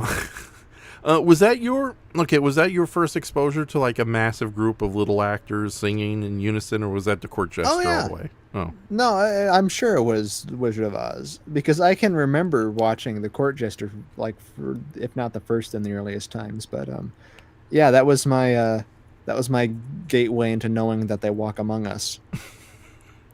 They're out there, and I'm sure I don't know when the first time that I saw one in the flesh with my own 2 eyes, but it was a similar type of awe and experience that Dorothy has. Mm-hmm. Yeah, and of course I have Mini Writer, but yeah, that's another. That's true. Yes. It's a. How does she get up there? No, it was. No, it Does was. she have like a lift that props her on top? No. It was a size appropriate moped that she got on. It's not like a giant motorcycle where you have this like little creature piloted it like a gremlin out of Gremlin 2. It'd be like stepping up into a semi. You have to have the little, the ledge that you jump onto. Yeah, either it was a size appropriate moped or it was some sort of like motorized scooter that fitted her perfectly. But yeah, no, just out of nowhere, a 3 foot tall robot in leather on a motorcycle just passed by. And it's like, did I just see what I saw? They never appear to you when you expect them. Yeah, like the police when you try to break into somebody's house, but it didn't. Yeah. Okay, so yeah. What? No, moving on. So we're in the cornfield, and there's a scarecrow. Yeah, we might as well talk about our three gaggle of killers and Toto too. Are we going to make this a thing where we talk about every single character in this movie? Oh, Is it going to be one of those streams? Oh, call them a gaggle of killers. Oh, that works. Yeah. Well, you gotta at least talk about Dorothy's 4 companions, or 3 companions if we want to leave the dog out. Okay. Yeah, and then after that, then we got to talk about the wizard. But then after that, we can pretty much just move on and finish our thoughts on the movie. So, why? What do you have in mind? No, go ahead. Yeah, you're steering the boat. Yeah, and don't worry, it's just one movie. This isn't Lord of the Rings, with a cast of thousands. Brayton, what do you think of Orc number 41113? He was kind of icky. Oh, yeah. They all are pretty icky. New Zealand. 4112 though had a certain joie de vivre and an inner conflict that I picked up on. Mm-hmm. Yeah, exactly. So especially when like the bomb passes by and you can see the concern in his face. So acting. Yeah. Okay, so Ray Bolger as the Scarecrow. It's like, holy crap. That was No, okay, so just to read something quickly from Shay, he mistaked Disney's Babes in Toyland with Chitty Chitty Bang Bang. No, very different movies, kind of similar, different vibes.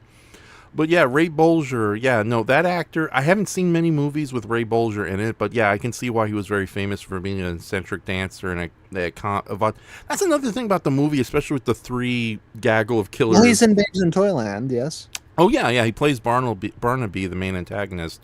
But even though I think that movie is a little kind of campy and dumb, not a good camp. It's just Disney 60s camp.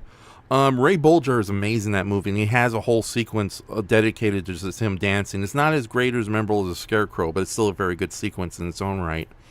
Yeah, I know that he's in a movie called The Great Ziegfeld, which is a sort of famous old Hollywood 1930s musical drama, famous for like a giant what the fuck is it? A giant ballroom thing with a bunch of elevated dancers, and he's in that actually with Frank Morgan. And that came out in 1937, I think, a couple years before. Oh, is it any good? It's okay. It's you have to understand, big musicals in like the 1930s before MGM again really perfected them they really are just excuses for melodramatic relationship problems with musical numbers thrown in. They hadn't really figured out how to integrate it. I wasn't impressed. Like, I love White Christmas, but I wasn't impressed with Holiday Inn. Holiday Inn felt like the crappy pilot version of what White Christmas would become. So yeah. But anyway, Roy Bolger as the Tin Man. I think may be wrong. As a Scarecrow. Sorry about that. As the Scarecrow. Well, I was going to say though, this may be wrong, but I think he was originally cast as the Tin Man. That may be a misnomer in my recollection or a trivia point. Now that you mention it, I heard that in various documentaries, and I know Ray Bolger, he loved the Scarecrow. Sorry about that. Ray Bolger loved the Scarecrow burp. And he was really disappointed when he didn't get the role to play the Tin Man. And let's face it, like when I've seen footage of Ray Bolger dancing out of costume, not naked. No, fully clothed, but yeah, Out of costume in his birthday suit, no less. oh my goodness, and it's just a big like green screen suit that says birthday on the chest. Well, the Scarecrow certainly suited his dance style better. Yeah.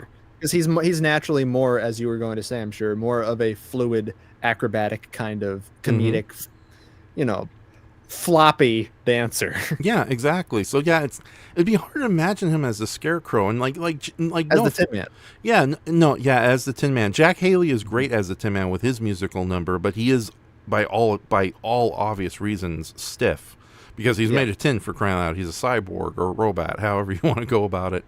But yeah, he's got bad knees. He was in Korea, damn it. yeah. But yeah, no, Ray Bolger as a Scarecrow is great as that character. And I think, yeah, the story was that he really wanted to be the Scarecrow, but he got cast as the Tin Man. And then I don't know what happened, but of course they brought in. And then I think the Buddy Ebsen thing fell out. Or no, because Buddy Ebsen was going to be the Tin Man. I don't know how it works, but I do remember hearing that. Yeah. And it was another case of it turned out for the best, just because of his physicality gives the character of Scarecrow, it gives him so much energy and chaotic energy without ever feeling too cartoonish distractingly. So he's not like a Jar Jar type character where he's just there to wiggle around and do stupid pratfalls and trip over things or whatever. It really fits the character, his falling down and his twirling about. And he just looks great in the costume and the makeup. The makeup on Scarecrow, I think, is the best. Made all of burlap and actual straw. And I'm sure it had its own practical challenges or whatever, but it wasn't too restrictive on his movement. Oh yeah. Not only that, but it's like watching the movie again with like some of the higher quality versions that's available on like streaming and Blu-ray. Yeah, I didn't realize that the makeup itself. I thought it was like kind of just a smooth rendition with the burlap sap, but no, there is actually some actual texture to it, which probably looked creepy up close if you actually met him in real life. Yeah. But yeah, another thing about Ray Bolger is that he does play the Scarecrow as like. He's doing a good mix of both being the wide-eyed innocent, but also kind of being the unofficial brains of the operation, for lack of a better term. Because he does come up with a lot of interesting ideas, and there's even like some good editing bits that, again, like showing, not telling filmmaking, where it's like you can see him, like the proverbial gears in his head are turning around as he's trying to come up with plans to help our heroes out. Especially, he's resourceful, and the irony of the point is to make the irony of it clear, to where his self-deprecation, his self-doubt, his pathetic view of his own self masks the very quality. Like Dorothy, this is the the big moral of the movie, is that masks the very quality that he seeks and he already has. Yeah, and it's funny too because for the most part, the Scarecrow is a pretty happy-go-lucky guy. He's upset that he doesn't have a brain, even knowing that he's still a rather bright, resourceful man. And as you mentioned, resourceful, I think, is the best to. It's like, granted, he gets mathematical formulas completely wrong. You try. Yeah. Something numbers. Yeah. Damn it, I got it wrong. There's no something on the calculator. E equals MC Hammer. Yeah. You can't touch that, Brayton. Sorry. That's okay. But anyways, Scarecrow. I love the character Scarecrow, and like Ray Bolger's doing a lot of acting with both his facial expressions, and I think it's the only way you could have done that character in that time, because if had you stayed close to the original book version, you end up something with as off-putting as, again, I love Return of Oz, but their version of the Scarecrow is lacking in some regards. Like, it looks just like something out of the book illustration, but it's still kind of creepy and stiff, whereas Ray Bolger is really doing a lot of eye and facial acting, especially when he is coming up with ideas and not exactly schemes, but, the resourcefulness to get out of these terrible situations. But I also love that because he is a mostly positive character who does think little of himself, but he does want something more out of life, to be a brain and be considered intelligent. It is hilarious when he does have moments of just genuine anger. It's like, oh, you big bully, when he like meets the line and all that. So And tricking the tree, who I'm sure we'll talk about as well, to throw apples. I'll show you how to get apples. oh yeah, that's like You would want a worm in an apple. yeah. Yeah, that was some great reverse psychology on his part. I'll Yeah. bring your neck, you son of a bastard. You don't like my apples, huh? We'll hear some of them. Should we talk Those about the trees? Like they go after. Like you can see them when they're running away. Like they try to get them. They are wiggling and. Oh yeah. If those trees could walk, they would have put up the. Oh god, they probably would have followed our heroes all the way to to the Emerald City. Where to beat up a little girl and make fun of me. Come on, Roy. Because he has backup there. He has that other one. Yeah. Let's talk about the trees very quickly, just to get that joke out of the way. Okay, so My favorite character. I'm going to draw one before the night is through. yeah, and I will share it if you can send it by Facebook. But okay, so the trees are minor characters. They were created just for the movie as a small like complication before they meet the Tin Man. And they do have like they are creepy and a little out there, but I'm glad that they are full body creature costumes and not just actors in elaborate makeup. But they do come out of nowhere too. Even as a kid, I was like, "What the hell am I looking at? Talking trees." But it's like I just love like the weird curmudgeon-y. Okay, the one has a curmudgeon-y older man voice. It's like, you know, it's like, where you going? Taking damn apples off my head, you damn bitch. and his buddy has like a very flamboyant. It's like, you're going to take, like, you can probably do a better job at it, unfortunately. Oh, just take your apples. I don't know. Yeah, okay. It's like That was what's my wrong? flamboyant man voice. Yeah. It was it's something like, you know, what's wrong with my apples or something. But yeah, no, they're a memorable addition of the movie, and they're officially called the Fighting Trees. They may have been in the original novel, but no. What's funny is that But they just showed up to work. They like the midgets. That was just their act, the fighting trees. Yeah, and exactly. they were sought out. They were, well-rounded stage performers. And then they just plucked them on the set. Yeah, And they boom. were imported from Tree Person Utopia. That's right, the Menards Lumberyard. Yeah, Menards. So not to be mistaken with Menards. But yeah, Who no, would make that mistake. No, I used to have this wonderful gag where it would be like the end of The Wizard of Oz, where Dorothy wakes up and she's like, you know, it's, oh, I had this dream and you were there and you were there and you were there. And then of course, like everyone who's human gathers, but then the last person enters one of the trees. Was I there too? Yeah, was I there too? Yes, you were, but oddly enough, instead of being a peach tree, you were an apple tree. An apple tree? That's weird. Why would you dream that? That's ridiculous. Who would think of an apple? And then the final shot would be him like walking away, throwing his hands up in the air exaggeratingly, like, What's the little girl? An apple? What the? well, somewhere over the place over him walking. I know. I thought that would be such a good little sketch to do. But first off, goddamn every old person I know who actually have been in Kansas, it's like, oh, there's no trees in Kansas. Your joke makes no sense. Let your mind open up and just let the unbelievability enter, damn it. Suspension of disbelief, man. Like Ed Wood would say. And then they took that same concept and used it in that otherwise great Saturday Night Live sketch where it's like, oh,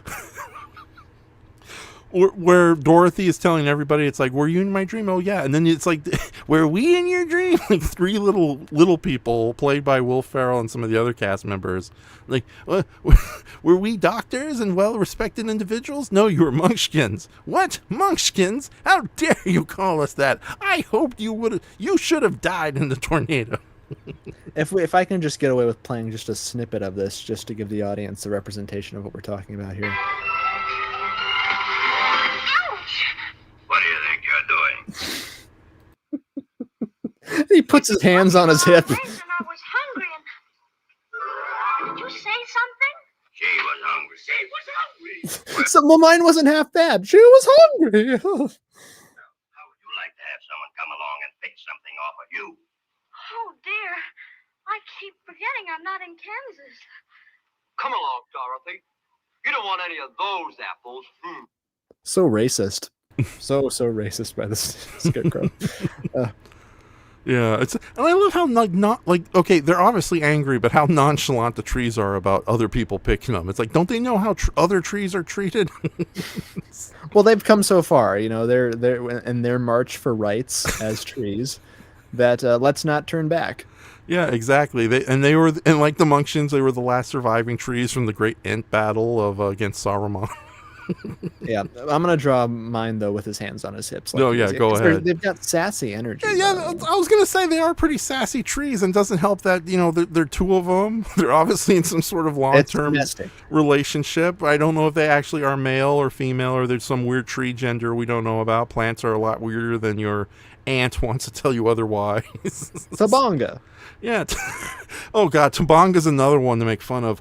I've not seen From Hell It Came, but I've seen enough.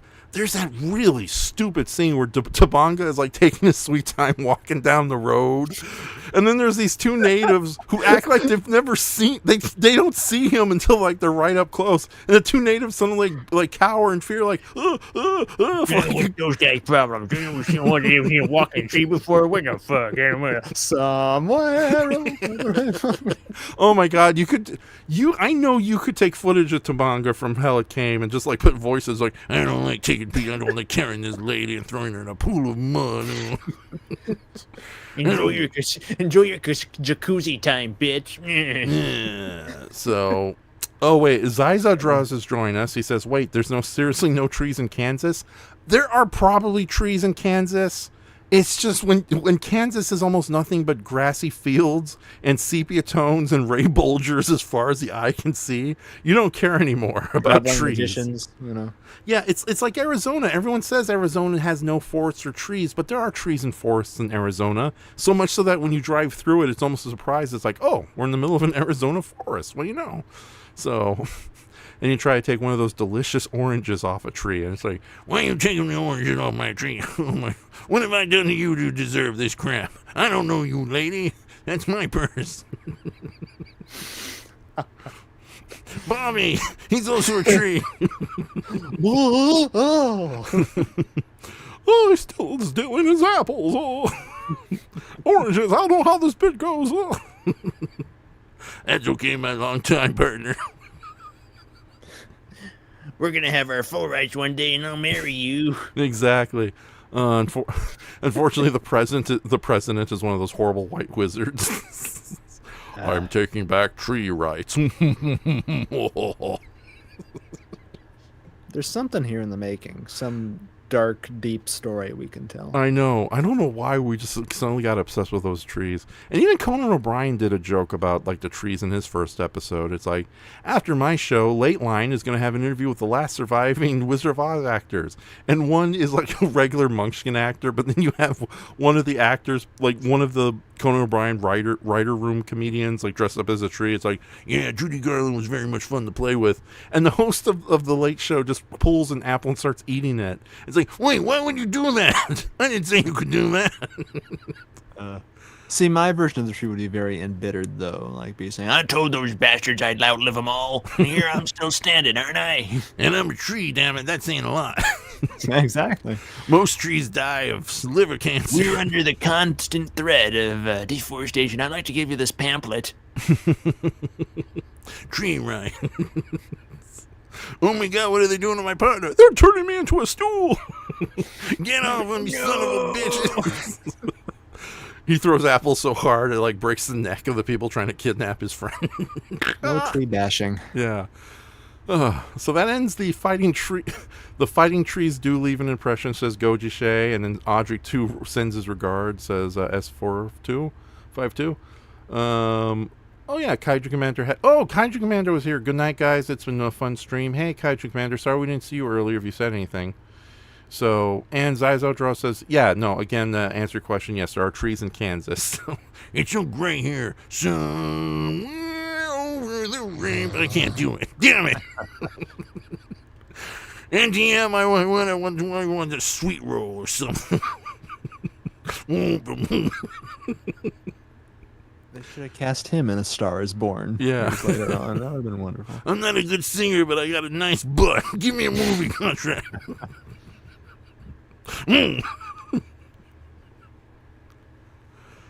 All right. And yes, anything else you want to do with the trees? I think they. You know what? If there's anything we learn from the movie is that they speak for themselves. Oh yeah. They don't need a fucking Lorax to do that work for them. I speak for the trees. Shut up, you little midget. You naked freaking gold. You don't represent me, freako. Billy, what is it, my old friend Dim? There's something in your hair. Oh, damn it, it's a little Ken in his house. Get out. Trees have to worry about that all the time. Like humans have lice, trees have kids in tree houses. Oh, man. There's a great later Beach Boys. It's the saddest song you'll ever hear in your life, called I think "A Day in the Life of a Tree." Aw. It's you'll want to commit suicide after listening to it. That is the theme song for this social drama series that we're crafting, though. Trees like me weren't meant to live if all that life can bring is sickness and decay. Have all this being sung by a giant sad tree. Yeah, God, that's even sadder than the alternative song for the Munchkins. Short people have no reason. Yeah. So the Giving Tree would have been a much shorter story if those guys were in it. It's like, Oh yeah, I want to know which one is the giving tree and which is the receiving tree. If you get my drift. you were gonna do that. My joke was a little darker. It's like on the second page, it's like kid tries to use me for firewood and just shoots the kid. At the end. Oh, because that's so much better. It's funnier. Yeah. Yeah, instead of the tree growing old and being an abuse victim, it's like, you're trying to get me, huh? Well, guess what? There's a gun hidden up here. That's right, I just murdered a kid. Do something, audience. Timber that. Yeah. Put the book back on the shelf and go tell your kids there's Dr. Seuss down the street. Pick up the gun, Dorothy. Oh no, I don't really. Pick up the gun.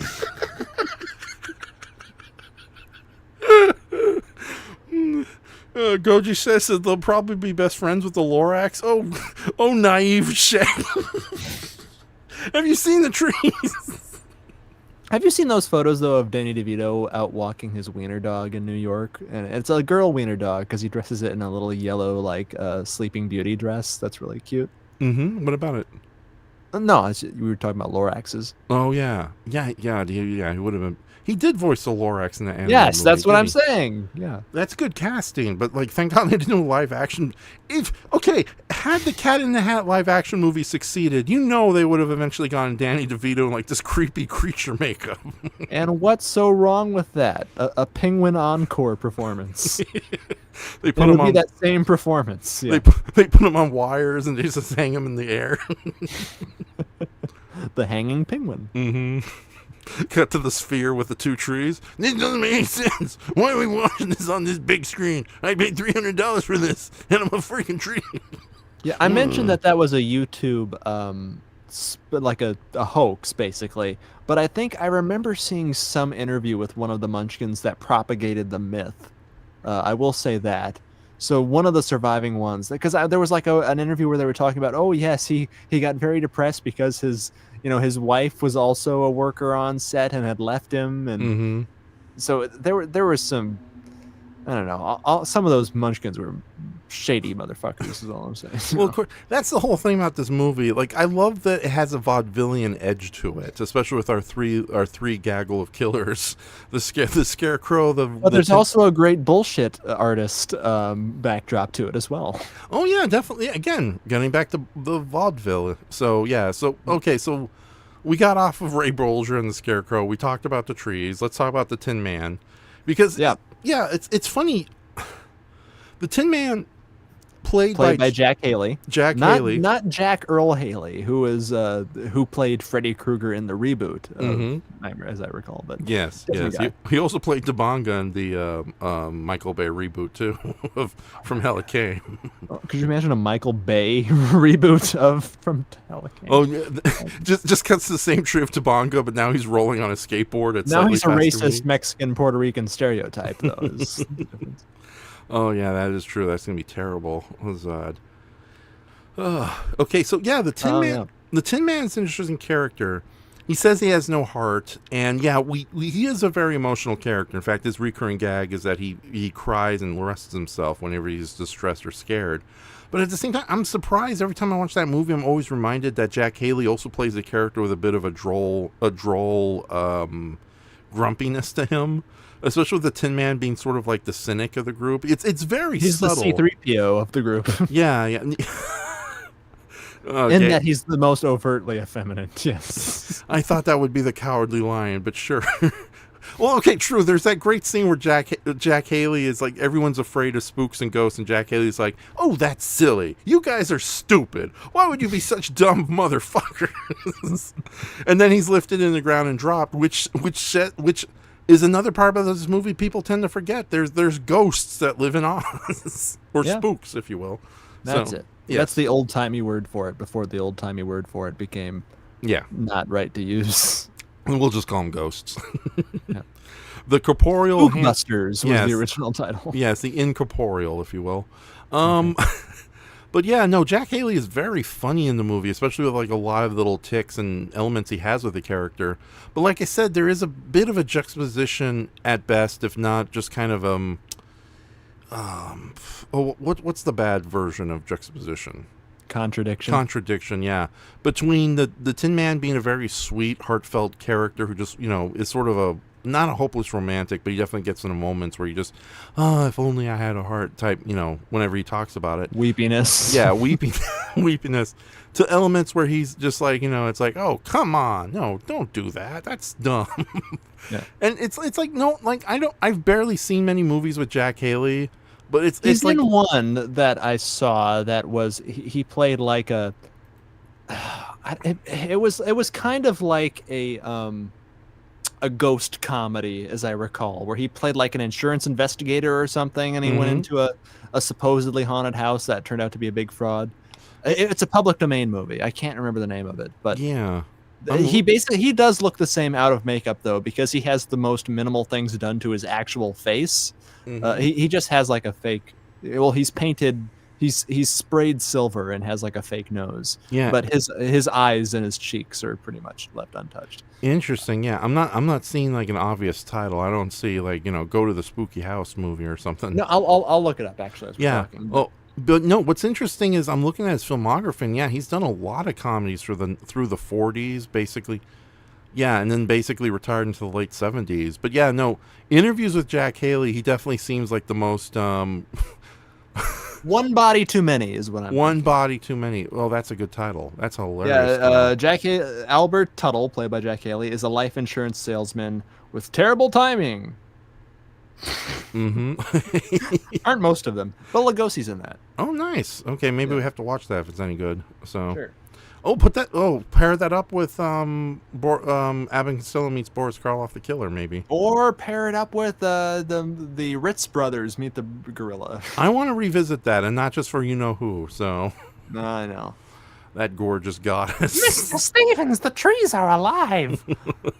Look, there's a rare... There is no door over there. Oh, don't worry, I'll make one. She's the best character in that movie because she is very much the cynic and undercuts everybody's bullshit. Yeah, exactly. And the Tin Man has a similar level. Like I said, that's another thing about this movie I really love is just that kind of vaudevillian humor that you saw in a lot of classic comedy from the 30s and 40s and would go on into 50s television. Like I Love Lucy is basically a vaudevillian, a weekly vaudevillian show with all these great actors and comedians in it, including Hans Conried just showing up out of random in a couple episodes.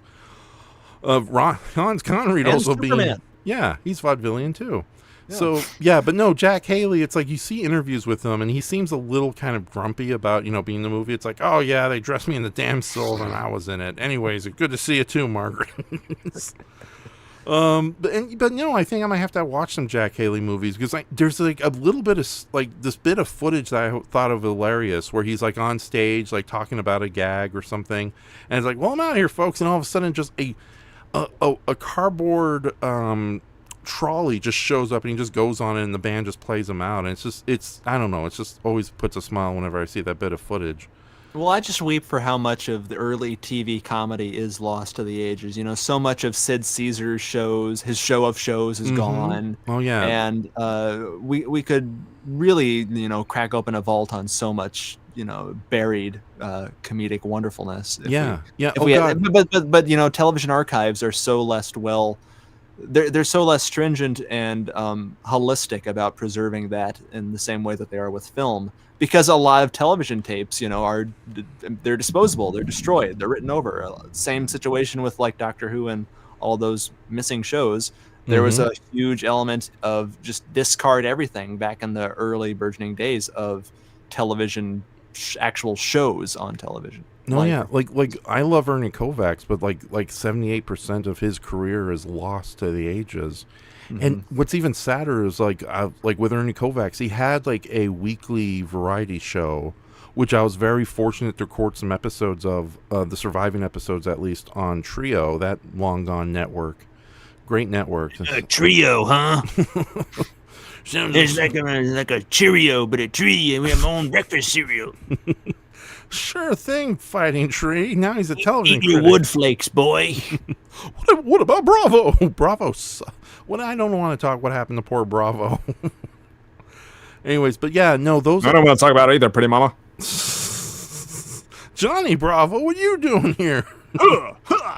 They say you're problematic. I say you're not that bad. No. Okay, but no, getting back to, those episodes of the Ernie Kovacs show is actually really good. It's not a solid variety show, but there definitely is a lot of hilarious bits to it. Unfortunately, due to in addition to a lot of old television comedy being lost just because of the format, or they were deliberately and purposely destroyed, or even just not even archived to begin with, there's episodes of television that are not allowed circulation anymore just because of copyright reasons. And I think the Ernie Kovacs shows, whatever's left of them, were never re-released on DVD. So the VHS tapes I have are actually kind of rare, and I need to convert those to digital form. But yeah, no, it seems Jack Haley had a bigger career on television than the movies, because he was almost nonstop in various movies from the late 20s all the way up to 46, and then he pretty much disappeared until his last two movies in the 70s. But as far as television is concerned, and Broadway too. But yeah, no, I always enjoyed his role as the Tin Man. I think he definitely is the master of the most subtle comedy bits throughout, especially that one bit where Bert Lahr as a Cowardly Lion is having his big, if I was king of the forest, and they start dressing him up, and it's like it's a minor gag if you don't pay attention for it, but Jack Haley just takes a flower pot, hits it once with his axe, and instantly makes a crown and just nonchalantly puts on the head of the Cowardly Lion. In other words, he murdered that pot with absolute no emotion just to make that little gag. Holy crap, the movie is like a live-action cartoon, isn't it? Essentially, yes. Yeah. It's a bunch of unpredictable, chaotic forces pitted against each other, and who will make it out alive at the end. But no, the Tin Man is wonderful, and like we said with Scarecrow's resourcefulness, he has a virtue and a loyalty to him that is already present that he masks. Everybody's not aware of their own shit until put to the absolute test. Yeah, that's something. Yeah, when you're a little kid watching this movie for the first time, that's like the biggest revelation in the whole movie. So it's not. There's no place at home. It's like, oh, these guys had their powers and strengths from the very beginning. They just didn't realize it because of low self-esteem, and they're also kind of idiots. Yeah, exactly. But he has an extremely pleasant voice, and he's my mom's favorite, I will say, of the three. He's the one that she liked, and I think I showed you. I drew a picture of him for her last year. Yeah, I did. Do you want me to see if I have it on tap and try to put it on screen? Don't worry. Don't worry about it. Okay, yeah, we got trees coming up. I'm working on the tree. You better hurry. There's not that much time. You're already getting tired, and Raph's going to go into a tangent about that stupid movie with the Rock Man.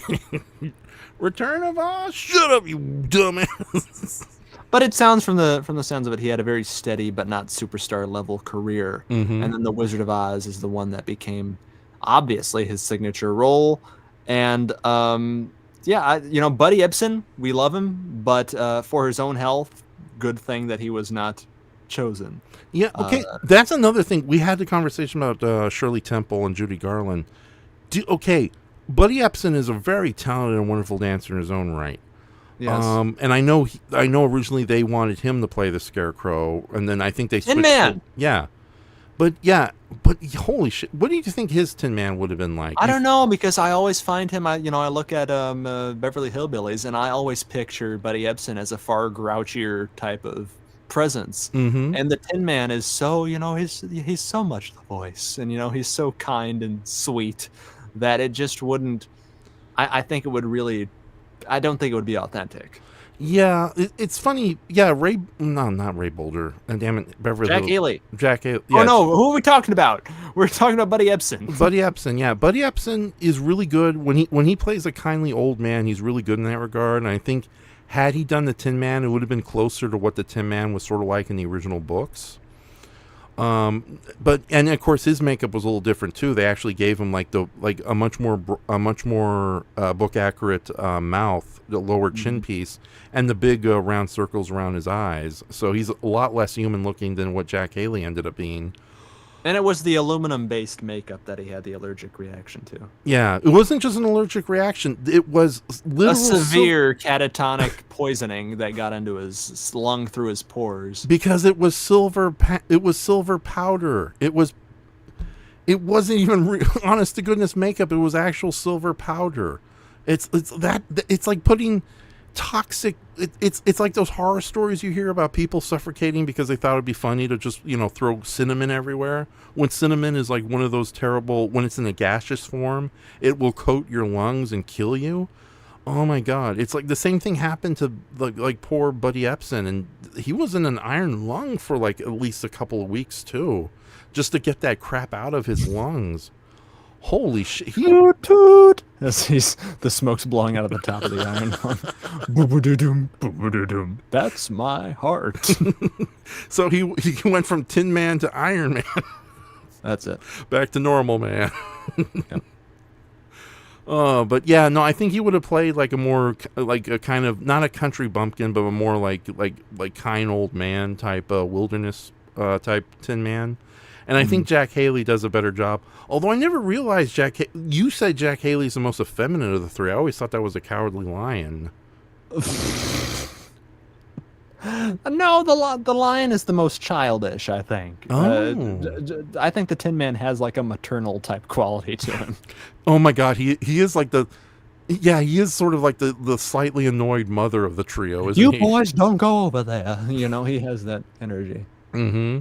Oh yes, but again, like I don't want you out past 10 o'clock. Yeah, exactly. And again, it's like, oh, ghosts, that's silly. How dare you think about that? Yeah. It's funny. Okay, in the original book, apparently, it's never outright stated, but the Scarecrow and the Tin Man are basically partners for life. They never leave each other's side. Oh God. Okay, yeah, I can see that now. Like, yeah, the Scarecrow is the dad, the Tin Man is the mom. And the lion is the drunk uncle who cries when he drinks too much. Of whom they have to take care of alongside Dorothy, their adopted wayward child. Yeah. Oh my God. But yeah, no, Jack Haley is really good as the Tin Man. And a fun fact, I was actually dressed as the Tin Man for one of the Halloweens. Let's see it. Yeah, I'll find the photo if I can, although I will say this, I think it's one of those Halloween costumes that the parents really wanted to see because, mom really wanted, but it didn't work out completely due to various reasons. One, it wasn't the costume I wanted. It's like, thank goodness that there was a compromise where the parents still made I want to be Baragon. Close enough.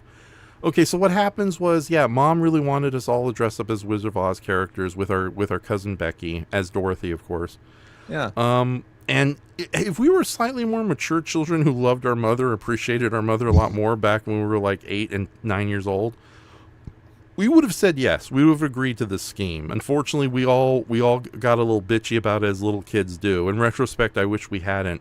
But to our parents' credit and to the wonderful talents of my dad and mom and their costume making skills, they made a wonderful compromise where on Halloween we would dress up as the Wizard of Oz characters for mom's sake, but for the school pageant we got to be the characters we wanted to be. So Miguel got an extra Mario costume and I was dressed as Godzilla. And Dad made this really great Godzilla costume from a cardboard head and the foam suit. Granted, Dad didn't realize. None of us knew Godzilla was charcoal colored back then, so Godzilla was bright green with the yellow underbelly. So yeah, I got to be Godzilla, and I remember I held on to the Godzilla costume for the longest time. As Your Marvel's Godzilla. is what yeah, yeah, exactly. Marvel Godzilla. If he got hit in the face with a highlighter factory, they- Okay. I'm so yellow. And the Tin Man costume was made out of poster board with a foil. Unfortunately, they did buy silver paint for me, but I chose not to have the silver paint, so I regret that. I think I would have been a much more effective Tin Man had I actually went with the paint on the face. Yeah, fully commit, coward. Yeah, exactly. If I could go back, I would go back in time, break through the window. It's like, hey, put the silver makeup on, mommy. There's a Bigfoot monster that looks just like me. I was covered in goopy gauze from head to toe for my mummy costume, so you could put a little pain in your arts. I know. Miguel was Mr. Showbiz back then. He would put, when he was Dracula, he would put on the full makeup. When he was the swamp, was I the swamp monster? Was he? No, he was Chaplin. I was a swamp monster one year. Okay. Miguel was a mummy at one time, and mummy costumes are so easy. Just get a bunch of like bandages and cover your kid in it. Boom, mummy. Anyways, but yeah, I was the Tin Man, and the Tin Man is a great character in general. With that says, my last thing I'm going to mention about the Tin Man, unless you want to add some extra things, do you think it was wise to leave the Tin Man's weird origins out of the movie? What weird origins? That he used to be a living man, but so desperate to desperate to impress and marry his Munchkin best friend, that he made a very terrible deal with, I think, a witch who was either the Munchkin's mother or another witch altogether. And then he just started chopping his body parts one by one, replacing it with tin, until it eventually became like kind of a cyborg, spiritual cyborg, while the body parts were reassembled and created basically a second version of him, which went off with the Munchkin wife. So that's the happy ending in one of the later books. While the cyborg Tin Man ends up with a scarecrow, while his resurrected body with the same spirit ends up with his Munchkin wife. So it kind of I completely forgot that he was an actual normal woodsman before or whatever. Yeah. I mean, because what you'd have to go through all that exposition about saying that, and then he'd just be bawling, and then it'd be another depressing, miserable 5 minutes. And then Dorothy and the Scarecrow would be like asking him 2,800 questions about how does that work? What is going on here? Yeah, it's you focus his character on his desire for a heart, like you do with the other ones. It's their motivation is their need of the thing that they don't think they have, and you immediately establish them as another member of the quest in terms of what children can understand emotionally, what adults and your modern day your average moviegoer can understand emotionally without needing tons of context of how he got there, because none of the other ones get that much. So, because the movie keeps its pace moving along. And plus, it's a fantasy world, so these things probably just exist because of. Do we question why a dodo is still alive in Wonderland? No, he's just a neighbor of the White Rabbit. There, accept it. Yeah, exactly. He's nice to Alice, but he's a pain in the ass to his neighbor, the White Rabbit. Yeah. So.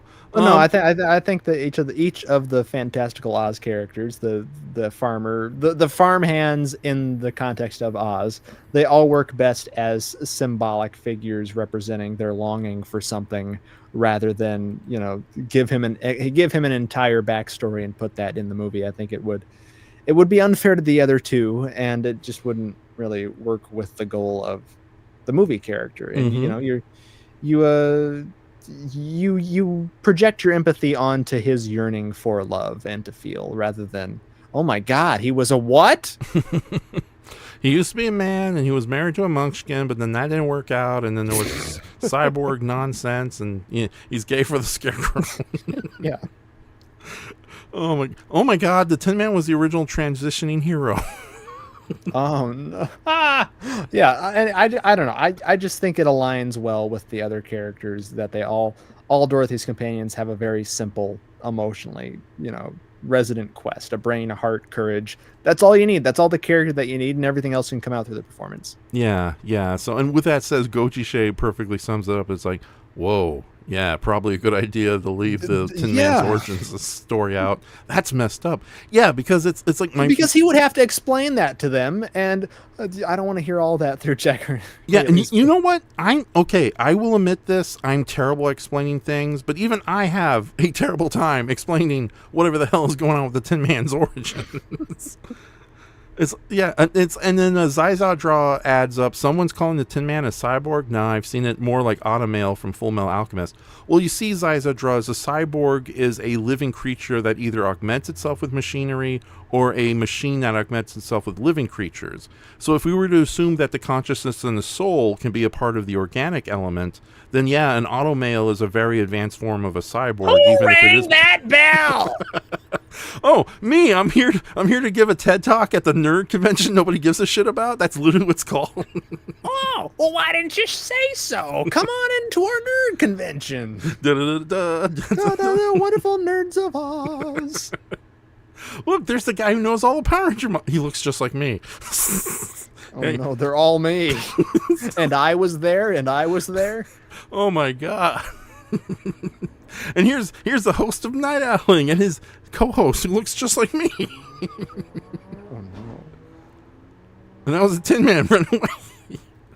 So I don't know, but no, Zizod draws. I see what you're getting at. The fact that it's a soul or consciousness inside a mechanical body. That's just more fantasy nonsense than anything else. So, and then Goji Shay says, "Bust my buttons." I had a hard time saying that. Before we talk about the suspect Wizard of Oz, let's go on to the big furry scared child in the room.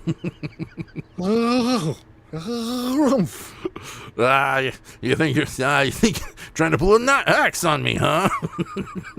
Yeah. Bert Lahr as the Cowardly Lion. If Margaret Hamilton is probably like the best actress in the movie, would you say Bert Lahr is giving it all as the lion? Oh yeah, he is a lion. It's the greatest, as I said. You made mention of it. I like Mike Myers as the Cat in the Hat, and he is very much like a trickster fucking cat, okay? Mm-hmm. I would say the same thing for Bert Lahr in that his portrayal as the lion is, one, absolutely hilarious, but also do you think he's the most famous of the trio? Like if someone is the Cowardly Lion, yes, everybody knows that. If he's not the most famous of the trio, he is the one that is the most fun and the one that, because they're like everybody I know who makes an impression of the Cowardly Lion does a great job at it because they just enjoy playing that character. Why, sure. Yeah. And as you were mentioning, you keep bringing up vaudeville. He very much was a vaudeville performer at his young age. And, has such great physicality and timing from that he brings into an extremely cumbersome suit. But it's amazing just how much he lives in it and is able to express through the makeup that they do on his face. And I don't mean doo-doo like you find in the pool, Ref. It's not a chocolate bar. Oh, more chocolate bars from Pooh Bear. Oh, bother. Yeah. That's some old honey.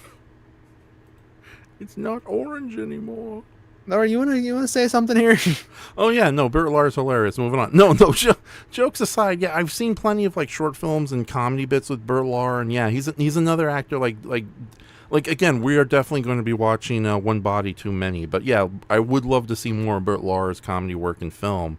And apparently, like he was a true entertainer. Again, like we were talking about, a lot of these comedians' works have been lost to television. We also have to remember a lot of these guys, if it wasn't vaudeville, it was theater.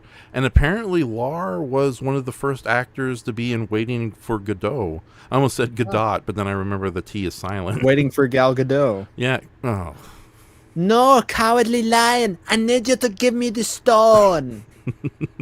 So I may invade the defenseless country. Okay, I won't get that dark. I'm sorry. Okay, now that you mentioned Gal Gadot, let's apologize to Glinda the High Witch in the current movie. Thank you. You're welcome. Now go back. Wonderful ray of sunshine. Go back in the corner, please. Put the Dunsane on. I'm sorry. I'm probably being a horrible asshole. So speaking of which, Yeah, so no, Bert Lahr. It's funny. You should. Yeah, you were making a joke that he does feel like not just a lion, but yeah, it's like it's one of those people who, if he suddenly transformed to a cat, yeah, I can see it because he just has that kind of feline mischievous. Damn it, Mischievousness and mischievousness. bluster. Thank you. Bluster. Yeah, Especially of a fat orange cat. he was Garfield before Garfield, and he was better at it. I agree. Yeah. Yeah. So yeah. But yeah, no, it's a great God. It's such a great character too because when we first see the Cowardly Lion, it's like trying to sneak up on me, huh? You're gonna come on, get it. And then Toto like puts him in his place, and he just gets all terrified and all that. And Dorothy bops the shit out of his nose. Why'd you do that for? I was gonna hide you. Oh, and I just love how both the Scarecrow and the Tin Man, as the disapproving parents, are like, "How dare you scare our daughter?" Yeah. Yeah, it's But like going. But as I was saying with Roy Bolger being very floppy in his physicality and dance moves and everything, Lahr again within the constraints of a very constrictive costume, the confines of the costume, he has such great body language and his occasional leaping and his sort of cowering away in that tail that keeps going and he interacts with at points. He has so much going on for him. And he has amazing comic energy. I know. And okay, so first off, his character in the costume is probably the first pioneer in tail gags. We would not have Spaceballs and Barf with his wacky tail, or Minya jumping over Godzilla's tail without Bert Lahr. And it all feels so spontaneous and improvised, though. Like it's just another living part of him. Yeah, exactly. And of course, it leads to that hilarious visual where they enter the castle dressed up as the Winky Guards. You see the line like, "Come on, Tail, just stop it." Yes. But that costume, it's a great costume. But first off, it's kind of hard to believe that they killed an actual lion because lions are a lot longer than the human body, unless they did a lot of alterations on it. Yeah, they can hem up the the edges. Yeah, and I hope I know there's a lot of dark stories about one of the directors and his hatred of cats, but I honestly hope that wherever they got that lion skin from, it was under ethical circumstances. Circumstances. Yeah, exactly. And I bring that up just finding out that bears do cannibalism. It's like, oh, oh bother! There's a reason I'm the only bear here. What are you looking up? What am I looking up? About bears doing cannibalism. No, just internet videos about a bear named the Boss, who is considered such a badass that he's been hit by a train, and they had to decommission the train because he broke it. Cocaine bear. Kind of, yeah. But yeah, no, bears are scary. Yeah. But yeah, no, the Cowardly Lion is a great character, but I never saw him as sort of like a scared child in his own right. It's like I know there's always been that big argument that he's perhaps the most campiest and most big and gay role in the whole movie, but as a gay man who likes the this lion movie, is a bear. Yeah, the lion. Yeah, but no, the fact that he is this big scared child, or even like you so elegantly said, a drunken uncle, or the wacky uncle character, now it makes a lot more sense. Hey, come over here, Sonny. Let me show you how to box. I'm gonna. Oh, you hit me. And he has such great lines too, because it's like he pumps himself up and then he gets scared once again. It's like no wonder they gave him his own music. It's like he doesn't really. Yeah, I just realized something. Unlike this Tin Man and the Scarecrow, he doesn't really get a musical number when they meet him. Well, if I were the king. Yeah, but then later they make it up for it when they're basically in the waiting room of the wizard. And it's he gets that big musical number when I'm the king of the forest, and I think it was a good idea to keep that musical number, because had they leave that originally, that's like I think audiences would have gotten bored, and then to transport it just before they meet the wizard, I think was brilliant. And again, another funny thing about that song that just like even as a kid I thought was weird. It's like brontosaurs exist in Oz. How does that work? That's what you leaped onto. Okay. Yeah. Well, it's a kid obsessed with dinosaurs, and then when you hear like a talking magical lion talking about all these animals he would fight, and apparently a brontosaurs are still alive in Oz. Oh my God, I gotta draw a picture of a brontosaur in Oz. Do you think he's wearing a stupid hat? Yes, an I love long neck shirt. No, he's probably the movie's most beloved character, and he's extremely lovable, and just so much expression in the face and his body movements, but also his voice. Burt Lahr is an extremely talented, skilled actor to pull it off as well as he does, because it's a fully realized, real feline character. And is totally responsible for some of the funniest scenes in the movie. Like, my favorite, where they could have just cut to credits right there, is when he dives through, where he runs for his life and then dives through, like, down to the wizard's trash compactor or wherever. Just cut to black right after that. I know. Yeah, he does have some of the. God, he's probably like the comedy MVP. He's the most impulsive out of everybody. I know, and it's like, again, it's like, yeah, there's the vaudeville edge to the whole movie, but there's a lot of really great little, like, cartoonish sight gags throughout the whole movie. For crying out loud, in addition to brontosaurs and ghosts existing, there's also guns. Yes. Yes. Yeah, it's like, I love the fact. Which one is the one with the gun? I think it's a scarecrow. Okay.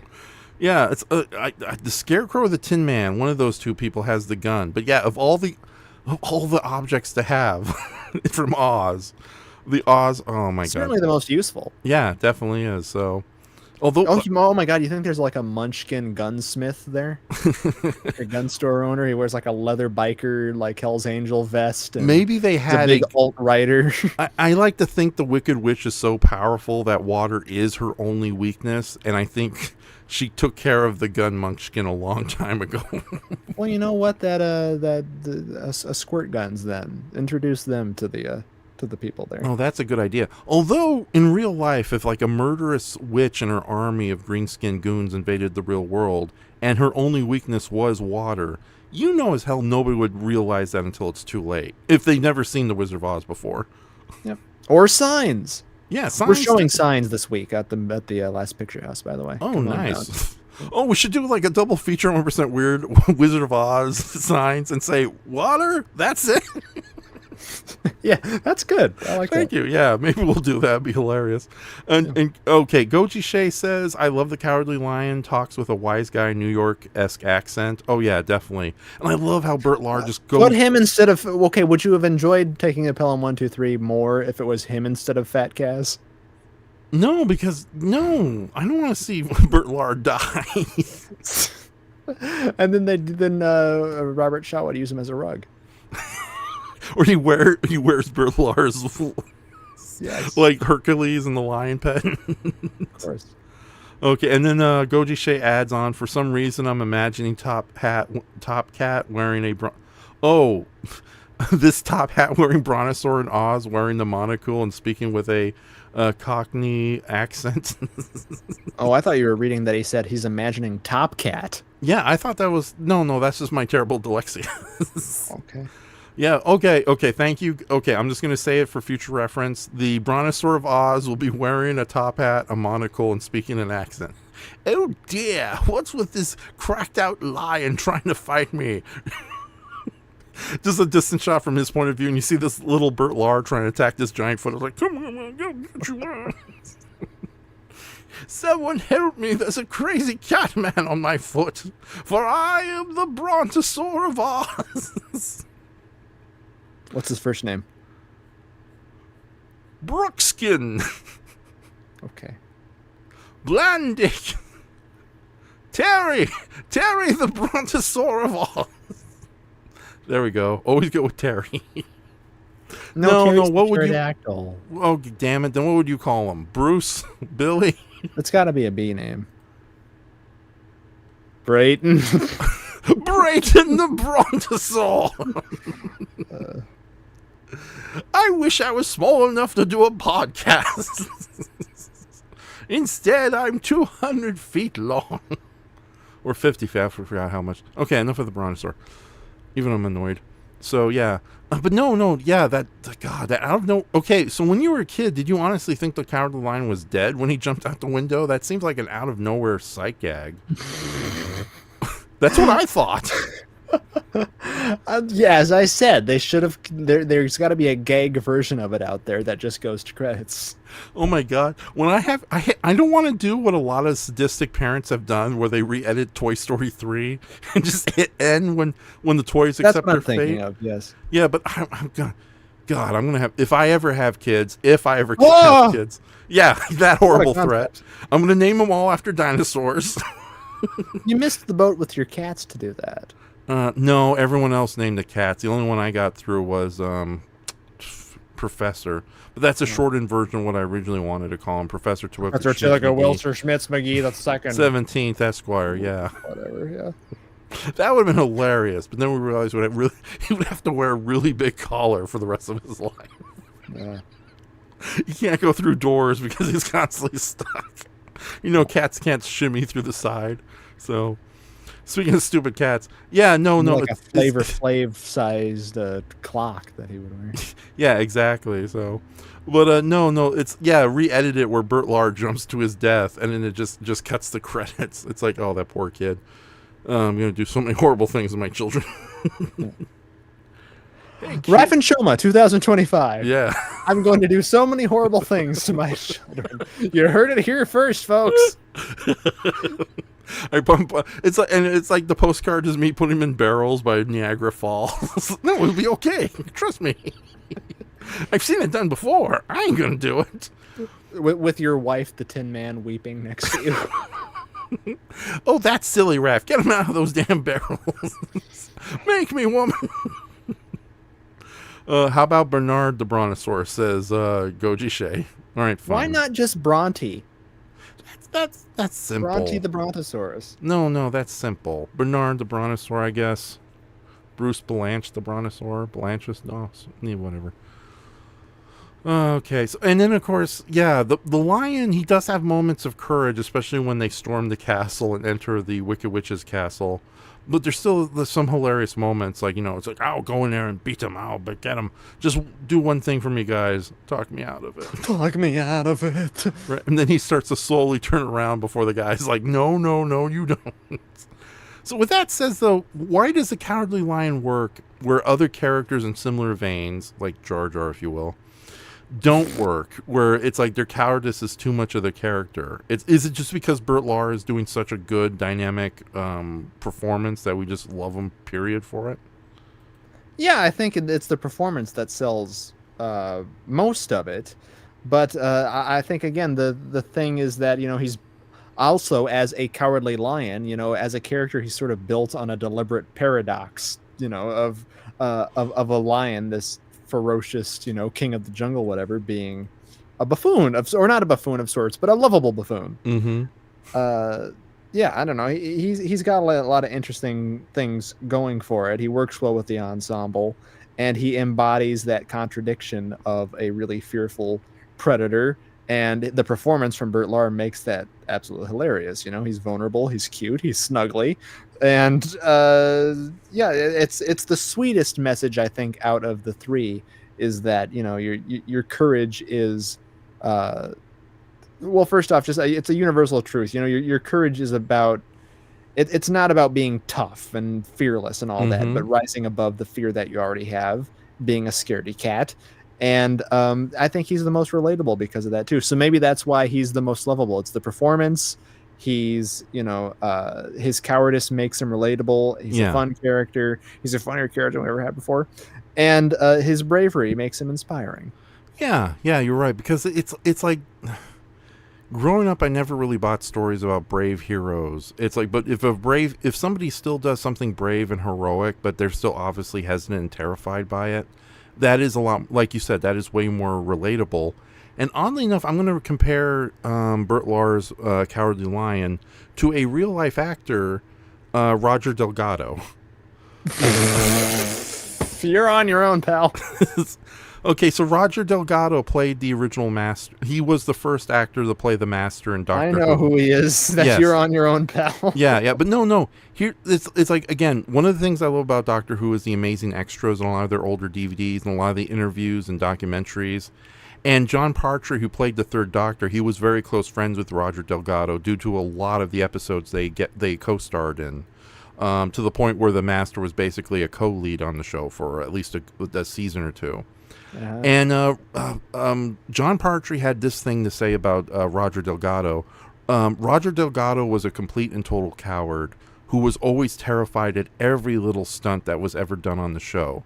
Oh, And thanks, yet- John. That's a nice thing to say. And yet, being such a coward, he was also the bravest man he ever knew, because Roger Delgado still did them and committed to these stunts. You know, this was a man who would prefer to be at his dinner table having tea with his best friends instead of floating in the middle of the ocean waiting for a boat to pick him up for a stunt. And yet he still did it. And yeah, I think the bravest men are the ones who do the job even knowing that they are utterly terrified of. And I don't know if you and I can fully relate. Like, we can probably posture and maybe even gloat about being in similar situations, but like you said, that is way more relatable to real life. Yeah. So yeah. And also and in terms of the ensemble itself, you know, each of the Scarecrow representing intelligence, Tin Man, love, and Lion, courage. They're all three simple archetypes that are easy for us as kids to grasp and symbolic enough for adults to appreciate and you know, interpret too and learn from. And the Lion being the most exaggeratedly comic of the trio. It balances the emotional tone and also provides the levity during the spookier moments for the kids. But and surprises you the most, I think, with his flashes of bravery that he has because of that. Yeah, he's cowardly, he's brave, and he's also he's foxy. Yeah, like a real cat. He loves being pampered. So, that's it. It's the most accurate cat human representation ever. Oh yeah, that is true. So yeah, I see the mood swings with Fluffy. One moment she's the most boldest cat in the world who will like bite my hand and like crawl, like capture in her claws. Next moment she's terrified the minute I pick up any sort of liquid to drink, and then she just purrs like hell when you pet her. So all in the span of 10 minutes. Yeah, cats are wonderful for comedy. You know, gay men, gay couples, lonely women, lonely men. They're more. Oh, what would you say? Well, we're throwing cat lovers under the bus as much as John Partridge because I am Roger one. Delgado. I am one. The cats are absolutely beautiful. They're far more subdued, and I think the lack of compassion though with cats is what makes me respect them as individuals. I don't know. Yeah, no, they're cats are wonderful little things. Like, you know, I love dogs too immensely, and I've had good experience with the turtles, but cats will. I was about to say a lie and say they will respect your space, but we know about your turbulent history with them not respecting your space on recording. Oh yeah. Well, amazingly, yeah. Fluffy's been spending a lot of time on the couch with me lately, so I think that's why she's okay not being on the computer right now. I will say I think cats are more comforting than dogs, though. Mm-hmm. I'll die on that hill and say that they're absolutely brilliant companions if you're, like I said, either a lonely person or just like a person who prefers the indoors and quiet and peace. Mm-hmm. Cats are your best buddies. Yeah, and because cats are independent and pretty intelligent too, it's not like dogs who are a little on the needy side. I miss Nippo immensely. I wish Nippo was here. He's probably our little Bert Lahr, the way he used to scream in the middle of conversations. Pick me up! Come on, do it! But yeah, no. Fluffy has been a wonderful companion. So cats are perfect. That's all I'll say. I absolutely adore them. Yeah. So that's They're perfect for me. Perfect for the world. Mm-hmm. They're just all hail the mighty cat. They're like the Roger Delgados of the animal world. If you want to keep going, blowing that trumpet, go ahead. Okay, so it's the Robert Delgado official trumpet. It has his face at the end screaming. So it's like, Doctor! Doctor! It just says that when you blow into it. Doctor! All I'm learning from this is that you need a doctor. Doctor! All right. Cats are introverts' best friends. Yes. That's what I was trying to say in not so many words. Who's the Tin Man and who's the Scarecrow? No, never mind. Are we on? Yeah, we're on. Damn it. Let's pretend the last couple of seconds ever happened. Okay, let's roll back time. Doctor! There you go. That's my last Roger Delgado joke for the night. So okay, so last but certainly not least, probably the MVP as far as your little kid mind is blown apart when you realize it was the same guy all along. To quote the Ice Cube recent clip circulating from War of the Worlds, it was you! It was you! How could you do this, man? How could my own wizard do this to me?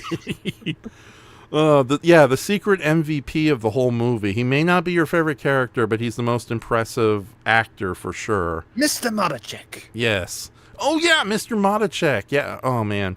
Also, the sad German professor who dies in the internment camps. I know, God, yeah. Well, the crappy, fuck Nazis. Anyways, Frank Morgan, the one and only Frank Morgan, as the Professor Marvel, the Wizard of Oz himself, the Gatekeeper, the Carriage Driver, and the Wizard's Guard, and probably other roles if he had a choice. And I know that he's the titular character of the whole movie. And while there's a lot of things that have been said about the Wizard in recent fiction, it's like, for crying out loud, we have a movie where he's basically the pure evil villain. Played by Jeff Goldblum beautifully, by the way. Yeah, I still need to see a movie. I know almost nothing of Wicked whatsoever. I know the original book was much more messed up than the stage play, at least. Yeah. But yeah, no, Frank Morgan is a professor. I do know from a lot of interviews and documentaries, both on the DVD and elsewhere, that they did want some kind of well-beloved comedian character actor to play the Wizard. And they came close to like characters like Edwin and other actors who, despite having a memorable voice and appearance, I don't think they would have had the talent to pull off all these different roles. And holy crap, yeah, when you're a little kid watching a movie and like, it's never like, if you're one of those lucky kids who either discover it by yourself, like after like the 5th viewing of the movie, or your parents take you to the side and it's like, guess what, Raph? What? That was the same guy. What? Because I remember that was my big reaction. Like I think it was like the 6th time watching The Wizard of Oz. Like my mom took me around. It's like, you know who's playing all these different guys? Who is it, Mama? The same guy playing the Wizard. Holy crap! Yeah, for the longest time, I didn't realize that he was the doorman at the castle. The who rang that bell guy. Oh, so you knew ahead of time, not like me. No, I didn't know. I didn't notice that part, but I picked up on the others. I think I've pretty much always got that from it. Yeah, well, it's obvious he's playing Professor Marvel because it's he's basically kind of playing the same character as the Wizard of Oz, but it's like, holy crap, yeah, because he's great in all of those parts, though. I should say, it's the thing though. I was going to say about Frank Morgan as an actor, though. By the time MGM cast him in the Wizard of Oz, he was already a well-regarded contract player and a well-respected, affable type of force, on film, and yeah, he's he kind of reinforces by playing what is it, 5 roles he does in total? Because there's Professor Marvel, the doorman, the driver at Emerald City, the Wizard of but he sort of reinforces the dream logic of the entire thing in symbolizing all of kind of the authority figures throughout Oz, except for the mayor of Munchkin City. Oh, if they... no, it's probably a good thing it was in Munchkin City, so... Well, he could have done it. He could have been like Gary Oldman in that one short-legged movie. You know the one I'm talking about, right? This podcast is going to have a lot of editing if we ever decide to reuse it later. I said short-legged. Short-legged, yeah, that is true. So, but oh my goodness. Yeah, no, Frank Morgan is amazing in this. And yeah, you're right. He was sort of like a elder statesman of acting at the time, like old reliable, so to speak. Because of all the various movies he showed up in, dramas, comedies. It's like, yeah, Mr. Motacek. Again, it was Frank Morgan's presence in The Wizard of Oz that led me down to discover Shop Around the Corner and just how wonderful his character was in that one. So, but yeah, no, it's like, yeah, it's as a little kid and even to some adults, I think, because there's a lot of been recent, like, first-time watches on YouTube, and I think a lot of those youngins who are watching this movie for the first time, they still haven't caught on the fact that Frank Morgan is playing more than 2 characters the whole way through. Yeah. And that is a testament to his acting ability, too, because it's like, I think It's not the most memorable of the various characters he played, but he really disappears as a carriage driver. I was convinced the carriage driver was just a completely different actor, even after I found out Frank Morgan was playing everybody else. So, Yeah. Well, Yeah. and he ties all of them really well together with the consistent quality of performance, and that mix of the mix again, kind of like the line of bluster, but also a comic sort of foil insecurity to them as well, to all these sort of authority type people. yeah, the carriage driver seems like a pretty cool guy all around. So, Yeah. but yeah, no, Professor Marvel. Just to talk about these different characters, because there's a lot I want to say about the Wizard himself in this movie. Okay. Professor Marvel probably and that was kind of the impetus for that whole Oz Great and Powerful thing, with James Franco playing that, right? Mm-hmm. Yeah, it's not a bad idea. Like, okay, there's a lot has been said about the Wizard, because he is, I hate to say it, regardless if he's portrayed as a good guy or a bad guy, at the core the character is basically a con artist. Yeah, a traveling fortune teller scam man. Yeah, because in the original book, yeah, it's like he has that line that pretty much sums up his character perfectly. Like, he's not a bad man, he's just a bad wizard in both ways. That he's, he doesn't have magic, but he is also a con man pretending to be a wizard. But he's not a bad person inherently, even knowing that he is, as the Scarecrow so humbly puts it, a freaking humbug. Which basically is old-timey talk for bullshit artists. Yeah. Don't worry. But that character, it sets the stage for the Wizard's reveal eventually, with just by introducing the theme of what's the opposite of malevolent? Benevolent deception. Mm-hmm. And sort of the blurred lines between being a trickster but also helpful. Yeah. No, it's a very, like, at least the movie version of the character. I can't speak too much of the novel. And while I do have thoughts, both negative and positive, for all the different versions of the character, like, in theory, the movie Oz the Great and Powerful is not a bad idea.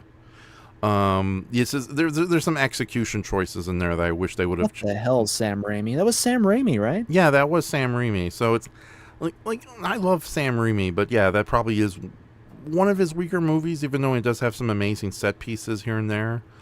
And it's obviously loves Wizard of Oz. It's like any weirdo worth their weirdness loves the Wizard of Oz. Hence the reason we're doing, oh God, don't worry, we'll end this in an hour with Extreme Prejudice. But yeah, no, the Wizard of Oz, I think, is an interest. Like, the movie, this particular movie version of the Wizard of Oz, the most famous incarnation of the character outside the original book, perhaps even more so than the book, is a very interesting character. Because, okay, so first off, just to quickly pass it by, Professor Marvel, yeah, he was probably an inspiration for the James Franco movie Oz the Great and Powerful, but he's not a bad guy. He's actually a very sincere, very down-to-earth person. Of course, like, especially after recent interactions with talented artists, I've come to realize that we wonderful creative types, especially if we're actually decent people, we might be like shy and humble in real life, but it's like when we play these larger than life characters, we go all into it. And yeah, have you ever played a larger than life character, Raph? No, although I there was a weird time where I got wrapped up in a big red blanket and then I fell into a coma for several hours. Yeah, and then you black out and then you awaken with several naked women strewn about. Yeah, what? Sure. Certain stories I've heard. Okay, yeah. The Crimson Weirdo is very popular for some weird reason. This is news to me. Yeah. Okay, but no, horrible joke aside. So, good joke aside. Horrible. Your fan fictions are weird. Yeah, no, that was an allusion to playing the Crimson Weirdo, and I've met other actors who play these big, larger-than-life characters who are very nice in real life. Roger Delgado was the sweetest man ever, and he played an evil, world-destroying bastard. But yeah, no, Frank, like Professor Marvel, I love how he generally is like concerned for the kid, and the fact that he pretends to be a fortune teller in sort of a benevolent form of reverse psychology to get Dorothy to return to Auntie M. Oh, I'm seeing Auntie M and she's so sad and all that. Oh, that poor girl. So yeah, when in reality he's just picking up on cues from Dorothy. Yeah, but no, he's using his con artist powers for good there.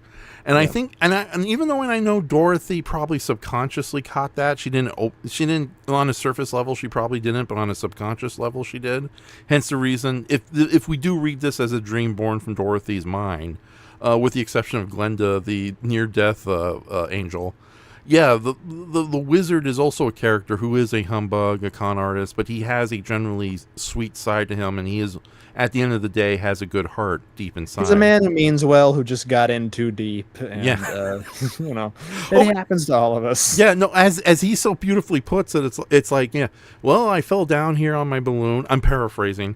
Everyone assumed I was a great wizard, and considering the situation, I said yes. Yeah. The greatest power that he does have is the ability to recognize the good in others, though. Oh God, yeah. Like I know that the wizard has been portrayed as a complete con man with no redeeming qualities, as a sniffing coward with the Wiz, as a pure villain. Oh yeah, I completely forgot about the Wiz when we were talking about different versions of this. Oh yeah, no, we can. Okay, we're not going to go crazy. I know you're getting a little tired, and we're not going to be here for. No, I'm not tired. I'm drawing my tree, so that's why I'm kind of aloof. Oh, okay, good. I'm fully awake. You have embraced the way of the tree, Brayton. I'm trying to. I have reference photos, but it's really hard to pick out if he has eyes or not. So I don't know if I'm going to draw him. But they're very small, slight eyes. So yeah, just like. Basically bullet holes. Okay. It's time for me to turn into the night. I'll listen to the rest of the stream when I can. Till next time, guys. Thank you, Shay. And it's time for him to turn into a werewolf. Yeah. He's a lycanthrope. The werewolf of CT time. Central time. There you go. I was going to ask if you knew what that meant. No, I did. CT is also a form of sports injury where you get like too many concussions and you have brain problems. That's sad werewolf. Why would he play football? I'm a much smarter person than I do, but I'm like a computer. I need to constantly put the chips in and out if I want to decide what I'm going to think of. But they're actual chips. We just stuff Pringles into your ears. I know, and I really get screwed up when it's nachos. Okay. Onion flavored? Yeah, onion. What are those really nice nachos that are, oh my God. They're nachos. Nachos. Yeah, oh God, I forgot. Nacho cheese. Yeah, nachos. So. But yeah, barbecue potato chips. Anyways, where was I? Hold on, brain reactivating. Barbecue potato. Thank you. Okay, yeah. So the Wizard of Oz, yeah. What you just said is the thing I love about this version of the character, because there's been versions where he's played as a complete asshole, versions as a complete coward, versions where he is pure evil. Like, okay, say what you about Oz and Great and Powerful, but I do like that they try to touch upon James Franco's character, the actor himself, fuck him, but the character of the Wizard. Now he is a very bad man. Yeah. But no, the character in that movie is portrayed as somebody who generally wants to do good, even though he is a swindler and a dealer. Yeah, a Professor Harold Hill type. Yeah, exactly. So, and there are some, like I said, that movie does have some actual, honestly beautiful moments and character elements about it that I do like. But with that said, yeah, the Wizard himself, he has one of the most, like the Frank Morgan version of the Wizard is a wonderful contradiction, leaning more on good than bad. Mostly good, actually. Because, again, he's a bad wizard, but he's an ultimately good man. And the fact that, like you said, you beautifully put in words, he recognizes the good in others. And say what you will about the wizard in this movie, but he has one of the most beautiful lines in all of fiction, as far as I'm concerned. Yes, I just hit my with authority. Yeah, Master of the Universe, Rapid Shoma. Praise the Crimson Beard, for he's about to praise another wizard. Okay, and this is something that's like a big influence on some of my characters. So, all right, so the wizard is giving out the testimony to the Tin Man, and we know these gifts are kind of lame. It's like, for crying out loud, when he pulls out the diploma for the Scarecrow, the intent is pure, but the fact that he pulls out multiple diplomas that he happens to have around, that's a hilarious gag in its own right. But then he gives a little heart to the Tin Man and basically says, these men commit great acts or good deeds. They're called good deed doers. A bit of a brain fart on his part. And then it's like, but they don't have a testimonial. And first off, it is good serendipity that he gave the Tin Man a clock-based heart, you know, a mechanical heart for the mechanical man. And that really means a lot to the Tin Man. But it's what he says before he moves on to the Cowardly Lion is always, like I said, is one of the most beautiful things ever said in fiction, regardless how many times people have tried to twist it, including myself in recent years. I know what you're gonna say. Yeah, yeah. And It's kind of like whenever I watch, you know, the ending of It's a Wonderful Life, where he says, "No man is a failure who has friends." I'm like, "Aw, I don't have friends." yeah. Tell me about it. But the intent is so gorgeous, and it's one of the greatest lines ever, and it's decided a lot of what makes. It really inspired me just by what he says. It's like, and remember, my dear friend, it's not how much your heart, how much, I'm paraphrasing here, how much you love others with your heart, but how much you are loved in turn. And it's like, holy shit, there are people out there who think they mean very little, but yeah, they are honestly loved and appreciated by friends and family. Even it's a quota you can almost live by, and it's something that I try to my best. It's very similar to like do unto others, but on a much more positive, much more beautiful state. And it's, God, what is the exact quote? Because it's so wonderful, and here I am misquoting it or paraphrasing to say it politely. I would say it impolitely. Blah blah blah. You rule. Refs rule. It's and remember, my sentimental friend, that a heart is not judged by how much you love, but by how much you are loved by others.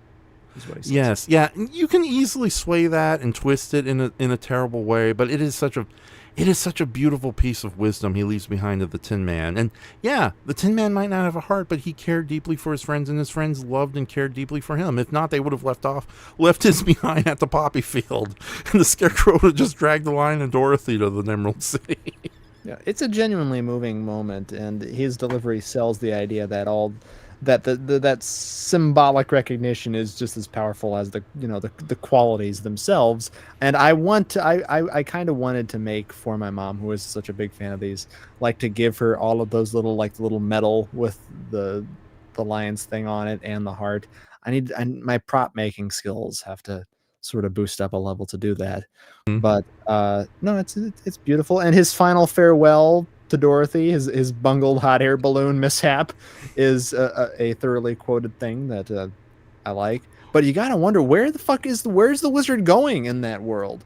Where was he launched off to? Do you think? I hope he made it back to Omaha or Kansas. Can he steer that? Yeah, or maybe he ended up in Narnia, because Narnia is connected to the multiverse, or maybe he's in Neverland. The Blueverse, which is connected to the shin bone. Yeah.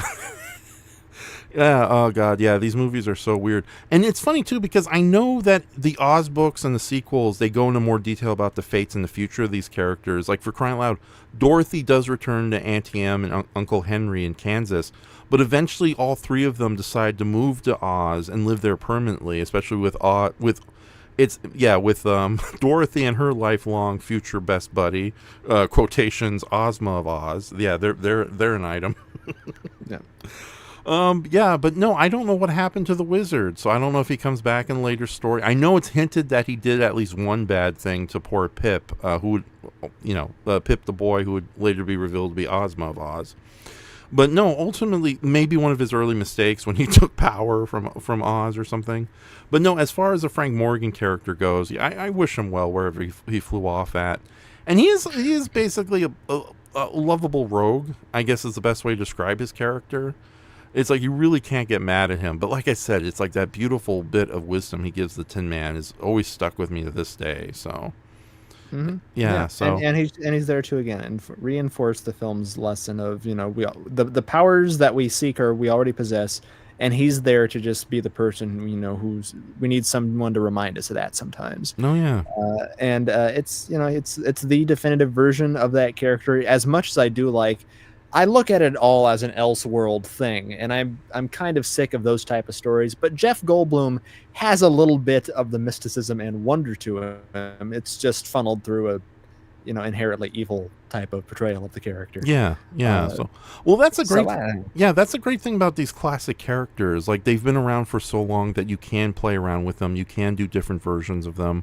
There is something kind of wrong and inherently abhorrent when people just take these characters and twist them to dark versions for the sake of just twisting them, either out of complete cynicism or just for kind of a nihilistic joy out of it. Or the opposite of that, where as we've had it out before about Cruella and Maleficent and characters like that who are such a joy because they are evil with no redeeming qualities, and they're interesting in spite of that. Yeah. And yet when you try to make them the heroes of their own story, it just comes off as really insincere and like you're mucking with it. Yeah, I think the insincerity has become a big problem in recent years because just of how corporate-minded or just poorly written works have become, especially since, again, it's under a corporate mindset. Get it done by Monday.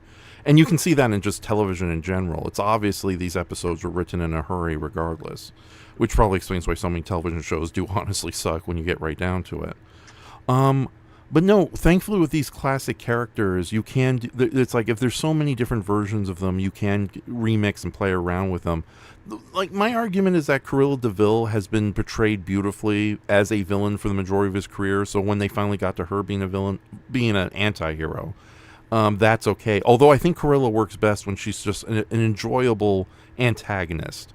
Like, I know that there's been animated series that had made her a very fun, it's very much getting back to, like, Margaret Hamilton as the witch. Like, her later appearances, she's just having fun with the role. She's no longer the pure evil, absolute menace that was the Wicked Witch of the movie. She's Witchy Pooh's buddy from college. You have got to see the Glenn Close, Cruella de Vil live-action movies and just to appreciate her performance, because I think it's near that level. Yeah, no, and she has a wonderful laugh and an iconic laugh in her own right, too. Yeah, no, I want to at least see the first movie and revisit the first animated movie, and maybe we'll save the sequel for another night. But I think that would be a good double feature, because the first Number One Dalmatians is a really solid movie. I only saw it for the first time a few years ago, and I was shocked how good it was for an animated movie from the 60s. Like, why wasn't The Rescuers this good? Damn it. Yeah. No. That's the great thing of all these different characters. You can play around with them. But thankfully, the Frank Morgan version still endures to this day. So, and we'll give a quick shout out to the Gatekeeper and the Wizard's Guard. Shout out. Okay, there we go.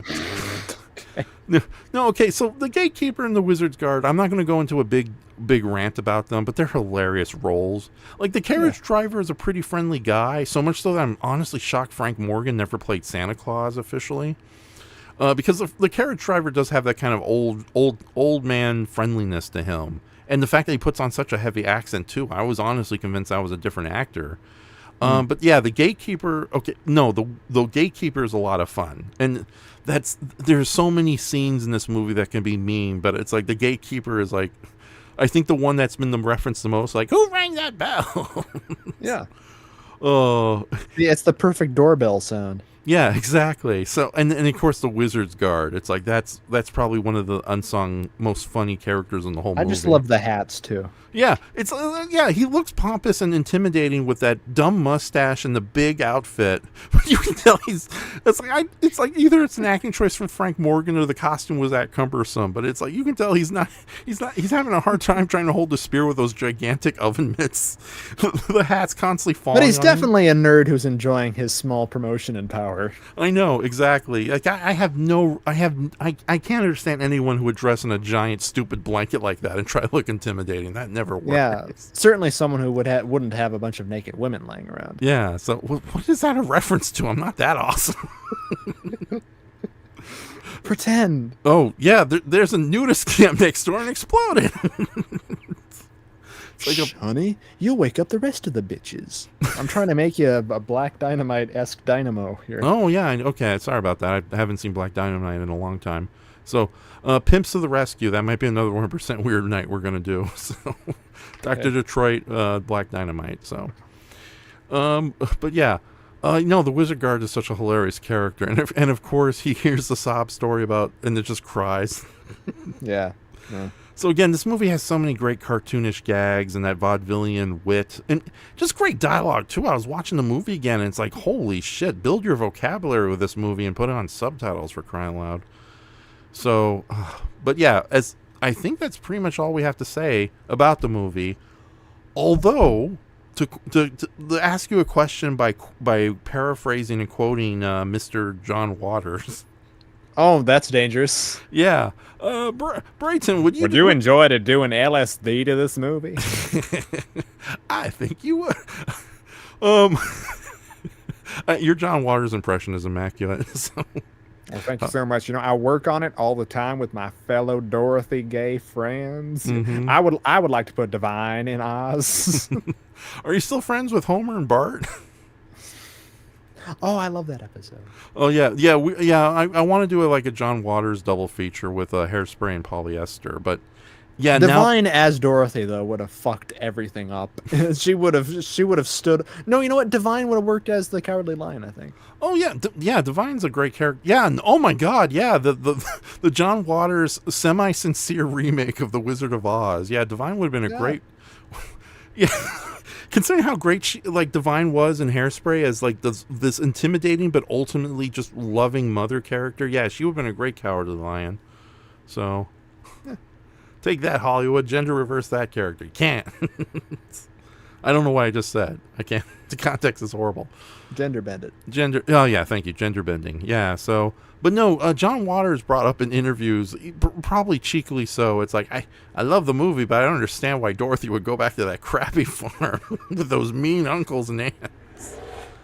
Oh, whoa. That was Auntie M. She's coming to get me. Oh God. Yeah, so that was probably Mini Rider 2 passing by. But anyways, yeah, what do you think though? Do you think yeah, I know the intent of the original movie means a lot, but it's like, of course, in the book, Dorothy, Auntie Em, and Uncle Henry do go to Oz because they think it's a nicer place and they have friends there. Crap, I think even Uncle Henry is actually the star of one of the book sequels. So, yeah, do you think it ultimately works, or do you think John Waters is just kind of throwing too much shade at the fact that Dorothy is back in Crapland?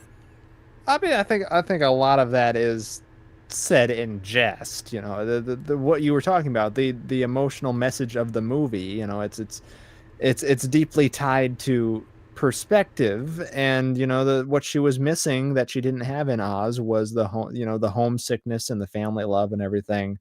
And from the moment she arrives there, she misses her Aunt Em, who is as Bill Corbett put it, a stone cold bitch in the movie. Oh, okay. Quick aside. We got to put John Waters and Bill Corbett together in the same room and see what happens. I think that'd be lovely. Yes. Hi, I'm Bill Corbett. Hi, I'm John Waters. You want a knife what's fight? This thing about a brain? I got one here in the tub. And can Divine shit in your bowl? That's what he would ask. And then Bill Corbett just holds the plastic brain. It's like, no. No, but the whole thing is the realization of life's simple pleasures and things, and you know, the contrast between the fantasy and the reality or whatever.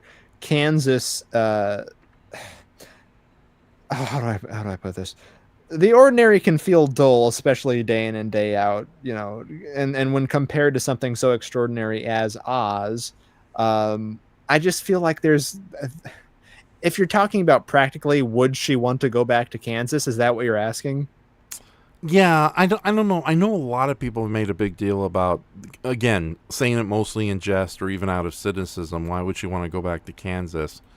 But it's like, I also do love the reading that, yeah, she had to go to Oz to see, you know, that there are things about home that it is. Well, yeah, that's the yeah. intent of it, and that's the point of the movie, is that, you know, she has this emotional growth through adventure, and she learns and she appreciates her home more deeply now because she now understands what matters most at the end, and that's love and, you know, her family.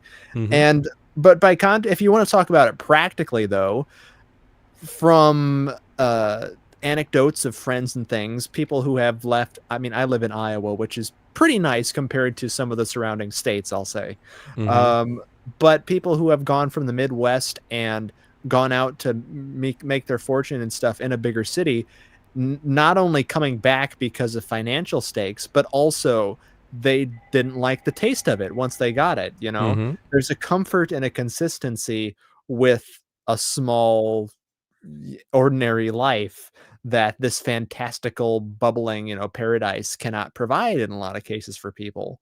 So in Kansas, in Dorothy's eyes, like I said, it is a place of love where her family is, of belonging, and she's she's yearned for adventure. She's had her adventure, and now she realizes that what matters is at home. She has it at home already. I don't know what else to say other than just regurgitate the point of the movie for you. No, it's it's not just that, but it's a good thing you did, because you just rewatch. It's more about what it represents than Yeah. just, it being a spot on the map that she wants to go to or whatever. It represents that safety and the love that she has with her family. And Oz, magical though it is it's emotionally alien and unfamiliar, and there are people there who she goes to love, but that's all at home. Those same individuals, and her journey teaches her that home, with all of its pointlessness sometimes, is a priceless place. Yeah. It's funny too, because rewatching the movie today, she gives that great speech at the end, the one that convinced Mom that this is a near-death experience, not an hallucination. Yeah. Meaning that Oz is the afterlife. And Judy Garland really sells that performance too. Oh yeah, definitely. Especially, I almost fucking died, and this is my room. Yeah, no, and it's like my mom's pointed out. It's like, it's in Oz. It's like Dorothy says. It's like Oz. I went to the most beautiful places, and I also saw the most scary places. So yeah, Dorothy literally went to heaven and hell. Yeah. But yeah, no. And she now sees, and it's a near what you'd hope people who are grouchier have, if they do have a near-death experience. You hope that there's some sort of circular redemption arc for them, almost to being on the brink of death.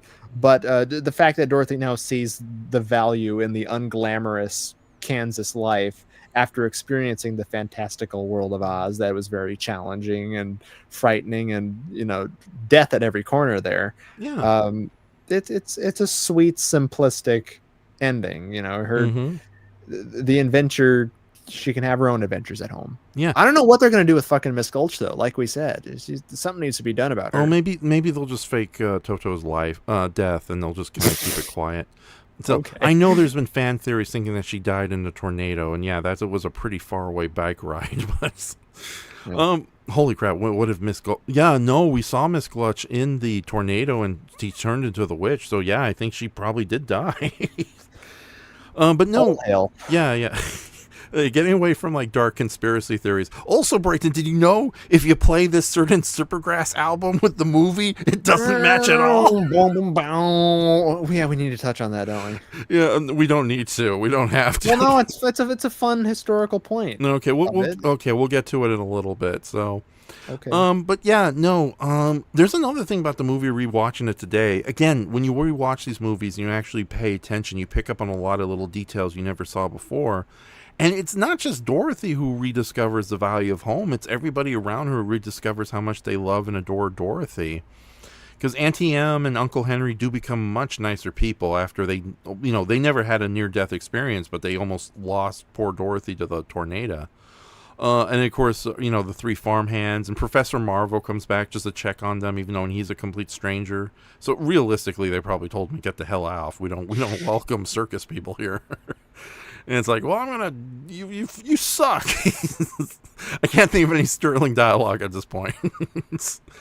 But yeah, no, it works both ways too, because it could have been like, I also do appreciate that Dorothy does admit that Oz wasn't all that bad. There were some really beautiful places, and she met some wonderful people. But yeah, it's not like other narratives where the other world outside of Earth either sucks or is completely too good to the point where why would anybody return to the world? And it's funny too, because you brought up a good point about people leaving their small town homes and going to the big city to try to find their fortunes, literally and figuratively. I have had opposite experiences. I'm not going to go too much into detail, but I'm in California, and Los Angeles actually. Let's say Los Angeles. I'm in the city of Los Angeles. But I've been upstate, outside of Los Angeles. I have been to New Mexico. I've been to Puerto Rico. I don't know about Chicago. Fuck Chicago. No, actually, praise Chicago. They're going through a lot right now. Never mind. I take that back, my fellow Chicagoans. Yeah, I'm sorry. But yeah, no. Never give this man a Twitter. I hate you all. 2 minutes later, I love you all.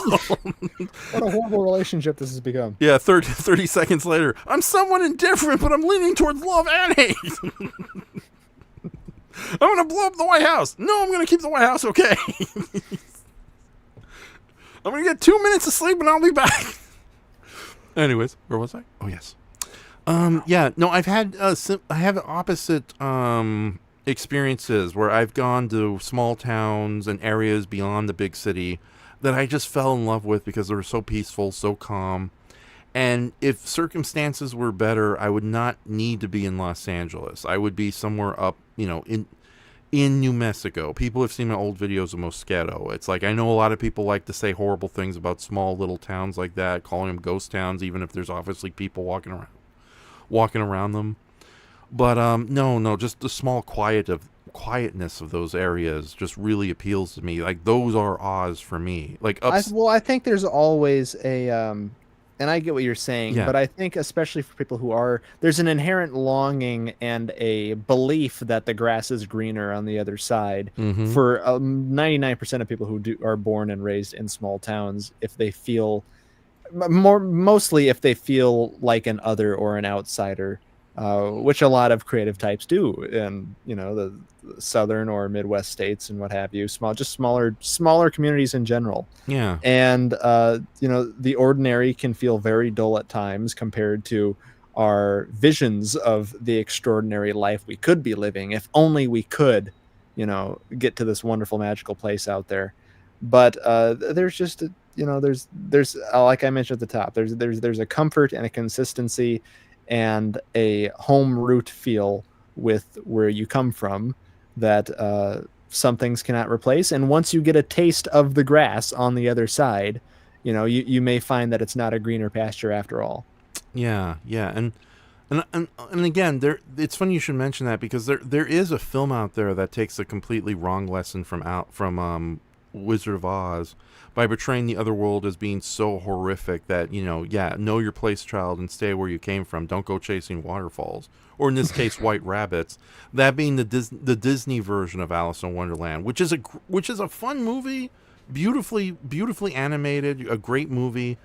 It's arguable whether or not it is to Wizard of Oz is what it is to Alice in Wonderland the book is what Wizard of Oz is the movie. The Wizard of Oz is to the book. Because there are arguably even better versions of Alice in Wonderland. But yeah, no, that book really starts off with Alice wondering, it's like, there's got to be something better in the world. And what happens? She goes to a crack-filled monster land and come back like, oh, thank God it was all a horrible dream. Probably one of the reasons why that movie took an even longer time than Wizard of Oz to make its money back. But yeah, no, you're right. I think, like Glinda said, Dorothy needed to go through all those experiences and meet all these wonderful people and deal with all these situations for her to have the magic and the wisdom, one and the same, to click her ruby slippers and go back home. So, yeah, The Wizard of Oz. There we have it. Indeed. So yeah. So you want to call it a night? Or you want to talk just some Oz miscellanea without going overboard? Well, I think it would be fun to talk about. I'll let you have your own 10 minutes talking about Return to Oz, but something we did promise at the top is mentioning a little bit about the Las Vegas sphere, which again, I don't really want to get worked up too much about it. Yeah. But talk about your other Oz adjacent films that you've seen and enjoyed, specifically just that one. Yeah, well, I think okay, so I'm a big fan of Alice in Wonderland. So, and I'm going to keep this stream going for another 2 hours about Alice in Wonderland. No! Oh, God. I was hoping you would do like, oh, no! That kind of I think Oz, a movie that I've recently turned you on to, one of my favorite films, A Matter of Life and Death, has some, beyond just the juxtaposition between a black and white and a color, there's also a visual metaphor with that, in that, in that film, for example, heaven, what we deem as paradise, is portrayed in black and white, with the vividness and color being in our real world that we take so much for granted. So they both kind of, in a more abstract way, explore similar themes with the sort of, sense of self-discovery and belonging and all that, and that how it explores fantasy. There being obviously far more on the nose with life and death, like your mom sees with this You know. Oh yeah, with yeah, Oz. because you beautifully put it that with and this was the intent of the filmmakers with A Matter of Life and Death, which, by the way, ladies and gentlemen, is a great fantasy movie in its own right. Even knowing that it was made to kind of like for positive after wartime propaganda. Forge the distrust between or not distrust, but a little bit of the distrust and resentment between America and Britain and the UK right after World War II, when there were many U.S. soldiers stationed in Britain, and it was sort of a messy diplomatic time for people. Yeah. But that movie, and especially it's on the nose and it works well within the story. Yeah. But it was intentional that the last line of the movie is the American and the Brit cradled up in bed, essentially the hospital bed, and the last line of dialogue is "We won." So it's a really fantastic movie if you haven't seen it. But they explore sort of both, ethical truths that I think are important about appreciating what you have when you have it. Yeah, and I always assumed the ultimate message of the movie is a search for world peace. Because because now the war's over, it's peacetime. Let's stop being petty and mean and spirited about our foreign differences and try to be the universal brotherhood of man. Especially since one of the most helpful and nice characters in the whole movie, the fruity Frenchman. Yeah, the fruity Frenchman, which again, most of the characters are either British or American, yet this Frenchman is this wonderful guardian angel who is, just trying to help people out, even at one point he tries to throw our lead hero like on the deep end of the pool. And of course the movie opens up with that great gag about, they're going through the universe and seeing all the other worlds God created, and they mention that, there's an alien world that didn't learn the right lessons and died in an apocalyptic atomic war. But yeah, no, Matter, Life, and Death is a great fantasy movie. That's one I would highly recommend anybody listening to this, revisit and listen. Yeah, and both those, I'm just saying, the connective tissue being that both of them have really life-affirming moral messages. Yes, and I think the first Wizard of Oz with Judy Garland definitely in that same regard, a life-affirming message. As opposed to the second Wizard of Oz with Judy Garland, which was a horrible drunken nightmare. Yeah, we'll get to that in a moment. I'm not even aware of that. I'm joking. Oh, okay, you're joking. Yeah. But no, the funny thing is I'm a big fan of Alice in Wonderland quite a bit, but I think Wizard of Oz has left a much more positive and quality legacy despite a lot of misfires born from it. Because there are some generally memorable movies, even if those movies are misfires in their own right. I adore Return of Oz. Like, I'm one of those few kids who would watch the original Wizard of Oz and Return of Oz not back to back, but interchangeably every week. One week it's Return of Oz, one week it's Wizard of Oz. And granted, I did go into that terrible teenage phase where it's like, Return of Oz is the cool one. Fuck the 39 one. Spit. Let me say something a little nicer. Screw the 39 one. Spit. Fuck. Oh, shit. Let me say that again. Oh, damn it. Brayton, you made an adult again. Humbug. Anyways. But no, I've come to appreciate both movies for what they do. And both movies are very sincere and right. Yeah, granted, if there was a situation where I had to throw one movie into the time capsule, I think Wizard of Oz might be the one to do it. But I would try to shove Return of Oz in there, too. Shove it somewhere. Yeah, somewhere in there. So, shove it. Just shove it, period. Yeah, but no, I do deeply appreciate that movie very much because it's beautiful, but it's more melancholy and dark than the Judy Garland movie. But it's not completely absent of hope and warmth. Because once you get past all the terrifying Muppets, once you get past the situation that basically Oz has been turned into a post-apocalyptic wasteland by a magical stone giant, they call him a gnome, but let's face it, it's a stone giant.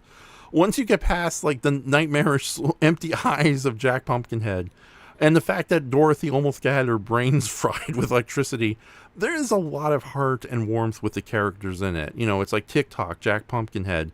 Like, they're not as memorable as the trio of this original movie, but they have such wonderful little moments of kindness and sincerity with Dorothy, as Dorothy does. Because, yeah, Judy Garland will forever be the most well-known Dorothy of them all, but Fairuza Balk, and her much more child-accurate version of Dorothy, is great in her own right, especially with just I don't want to call it deadpan, but a very kind of straight-faced reaction to a lot of these insane things happening. You know, it's like one of the funniest lines in the whole movie once you get past the fact that there's the shock of everyone supposedly falling to their deaths, is that, you know, Jack Pumpkinhead apologizing to Dorothy that why they're falling from great heights. You know, it's like, oh, I'm sorry I didn't tie the rope hard enough on our flying machine. And she says, it's okay, Jack, it can't be helped now. It's like, yeah, that's a very sane and hilarious way to look about, you know, falling to your doom, so to speak. And the movie is just a showcase of amazing 80s effects, even knowing that I do, in the back of my cynical mind, thinks that the use of a destroyed Oz was sort of an excuse to kind of save the money a bit, especially since there was already so many bizarre creatures and amazing props in the movie as it is. And granted, I think some of the dark elements do alienate people. Like, you know, the Wheelers are ultimately just... Well, first off, in the original book, the Wheelers were they were mischievous, but they weren't malicious creatures. You know, they were just kind of just wacky gremlin goblin-like creatures. In the movie, I think they may go too far, making them a little too terrifying with their initial introduction. But Creepy as sin. Yeah, there's a reason why the Wheelers is the one thing about the movie is remembered. They have a great look, I have to admit. It's a very memorable look. But yeah, I think they go a little too hard, making them just like these utterly terrifying henchmen, when in reality they're these almost pathetic puppy bullies. Or it's like they're puppies at best, they're bullies at worst. So, and it also doesn't help that, you know, it's like, why give them such weird, the Wheelers? We'll talk about that another night. But yeah, no, I love Jack Pumpkinhead. I love TikTok, and being the secret heart of the movie, even though he's a full-on true robot, all things considering, both in the books and in the movie. And again, Fairuza Balk is great as Dorothy. It's like when I think of the book accurate version of Dorothy, it's Fairuza Balk. You know, she's the right age, the right temperament. You know, the wonderful mix of like sincerity and compassion with like kind of a no nonsense attitude that she probably got from her uncle and aunt, because yeah, her uncle and aunt in the book, they are, it's a very wonderful, beautifully, delightfully droll performance, I should say. So the Gump's okay too. And of course, and before I discovered Godzilla and all those amazing Japanese movie monsters, I had sort of precursors or gateway drugs to the world of giant monster characters, and holy crap, the Gnome King. Yeah, granted, Margaret Hamilton is a great villain, but the Gnome King is close behind. And it's like when you think of fearsome, overwhelming wizard, that's the entity who comes in mind. And the fact that they chose to portray him more like a stone giant than the somewhat pathetic but still very greedy and destructive gnomes in the original book, I think was a very smart move. And the actor who plays him, whose name escapes me, is just amazing. Raphael C. Gonzalez? No. Oh. I know he played Merlin. Otherwise, there would be naked women strewn around. What is with you and naked women tonight? I'm slowly phasing that art out. What the hell? Okay, hold on. Yeah, let me try to find Return of... What happened? Oh, there's the search engine. They make it so difficult to find. Yeah, let me find the name of the actor who plays the Gnome King. Okay, I'm just about done with this tree here. Then I want to talk about the Pink Floyd thing. Oh, sure. Yeah, we'll get that there. So, yeah, and the music. Yeah, there's a lot of things about The Return of Oz. But I also know that it is a hard sell just how scary and intense the movie can get. That is definitely for sure. Nicole Williamson, the British character actor who is perhaps more famous as playing Merlin in Excalibur, he plays a dual role as a somewhat well-meaning but ultimately suspect and dangerous scientist, psychologist, doctor named J.B. Worley, and the Gnome King, who is probably one of the great 80s villains, period. So I would have gone to my psychology appointments with J.B. Bigley myself. There's a reference there. We'd go, we would go knitting and we would go golfing together. Come on, how to succeed in business. Oh, yeah. Maybe Bigley. Oh, Ivory. I can't sing the lyrics of the song. So, How to Get Ahead in Business, another great movie, ladies and gentlemen, that you'll be hearing more in a future podcast. Wink, wink. Ding, ding, ding. Yeah, so... but yeah, no, it's great. I love Return of Oz. The Wiz is very flawed. And I would have loved If I had a time machine, I would love to go back into the 70s and see the original stage performance of The Wiz. Yeah. I watched an interview about Sidney Lumet talking about directing that, and what stood out to me is how enthusiastic Michael Jackson was about playing the Scarecrow. Like he was too overly enthusiastic about it, Yeah. to the point where I believe all the rumors now about him putting a voodoo hex on Steven Spielberg for not casting him as Peter Pan, because he seems like that kind of guy. Yeah.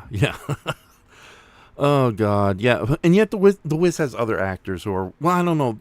There was a lot of issues behind the scenes with the Wiz, and one can almost like, I know it was sort of a film that was produced by Motown, and I know that there was like some like miscasting, especially with the lead actress and all that. But there are some still amazing elements about the film. Ultimately, though, I wish I would have gone back in time and seen the original stage performance that inspired it, and also. To be honest, it is a movie that I would be tempted to remake if I was given the opportunity, because I know there was a Wiz live version of it, but I don't know. There's a whole lot of things to kind of delve into.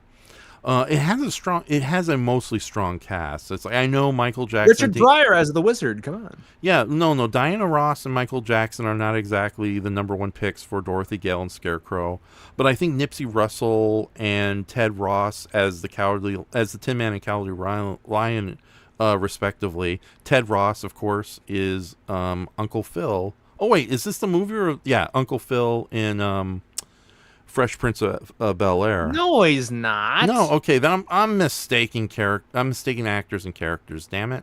No, that's James Avery, who's Uncle Phil. James Avery.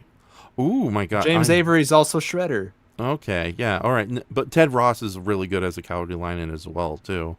But Nipsey Russell, I think, is also an excellent as well. Richard Pryor is pretty good as the Wizard himself. But yeah, no, it's a movie that's a little miscast, and I know the plan to make it a little more urban was one of those like, oh, we got to monitor it up situations behind the scenes that I think ultimately didn't really work. Even though there are some like pretty impressive sequences, like it's absolutely pointless to have a song where you're talking the wizard is decide whether or not to go between green, red, and gold for the Emerald City, but it's still a pretty interesting scene. So, and No Bad News is, I think, is like that's a song I enjoy that song so much I got put on my playlists. Don't you ever love East Down the Road? Oh yeah, that's a good song too. So yeah, God, now thinking about it, if the Wiz is ever playing here in Los Angeles, I might actually go out on my way to get a ticket. So the stage musical itself, I mean. Yeah. And I know you're gonna hate this, but I did grow up with that anime version produced by Yutsamino Bano of Godzilla vs. Smog Monster fame. I have nothing to say to you. Yeah. Thankfully, I saved that stream, and I might be reusing it somehow for Halloween, but we'll see what happens. But I do appreciate some of the weird imagery they throw in there, including like things from the books that never ended up in other versions, like the fact that the wizard has multiple false forms for the various members of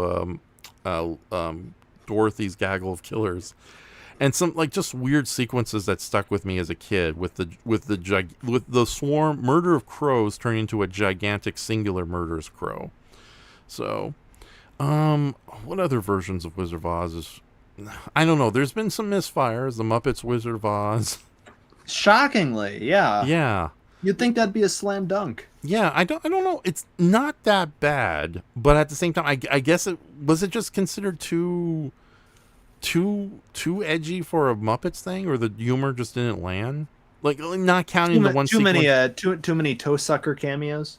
That's the one scene I think everyone can agree on. Just like what's his face kind of just ruined the movie with his cameo out of nowhere. Yeah, exactly. So but yeah, and also, I don't know. I remember my mom got terrified with Miss Piggy's death, which in retrospect is funny. I look okay, but then it's pretty terrifying. It's disturbing. I think that just came from a weird sort of over-reliance on stars versus Muppets in that period with Queen Latifah's Glinda in that or something. I think so, yeah.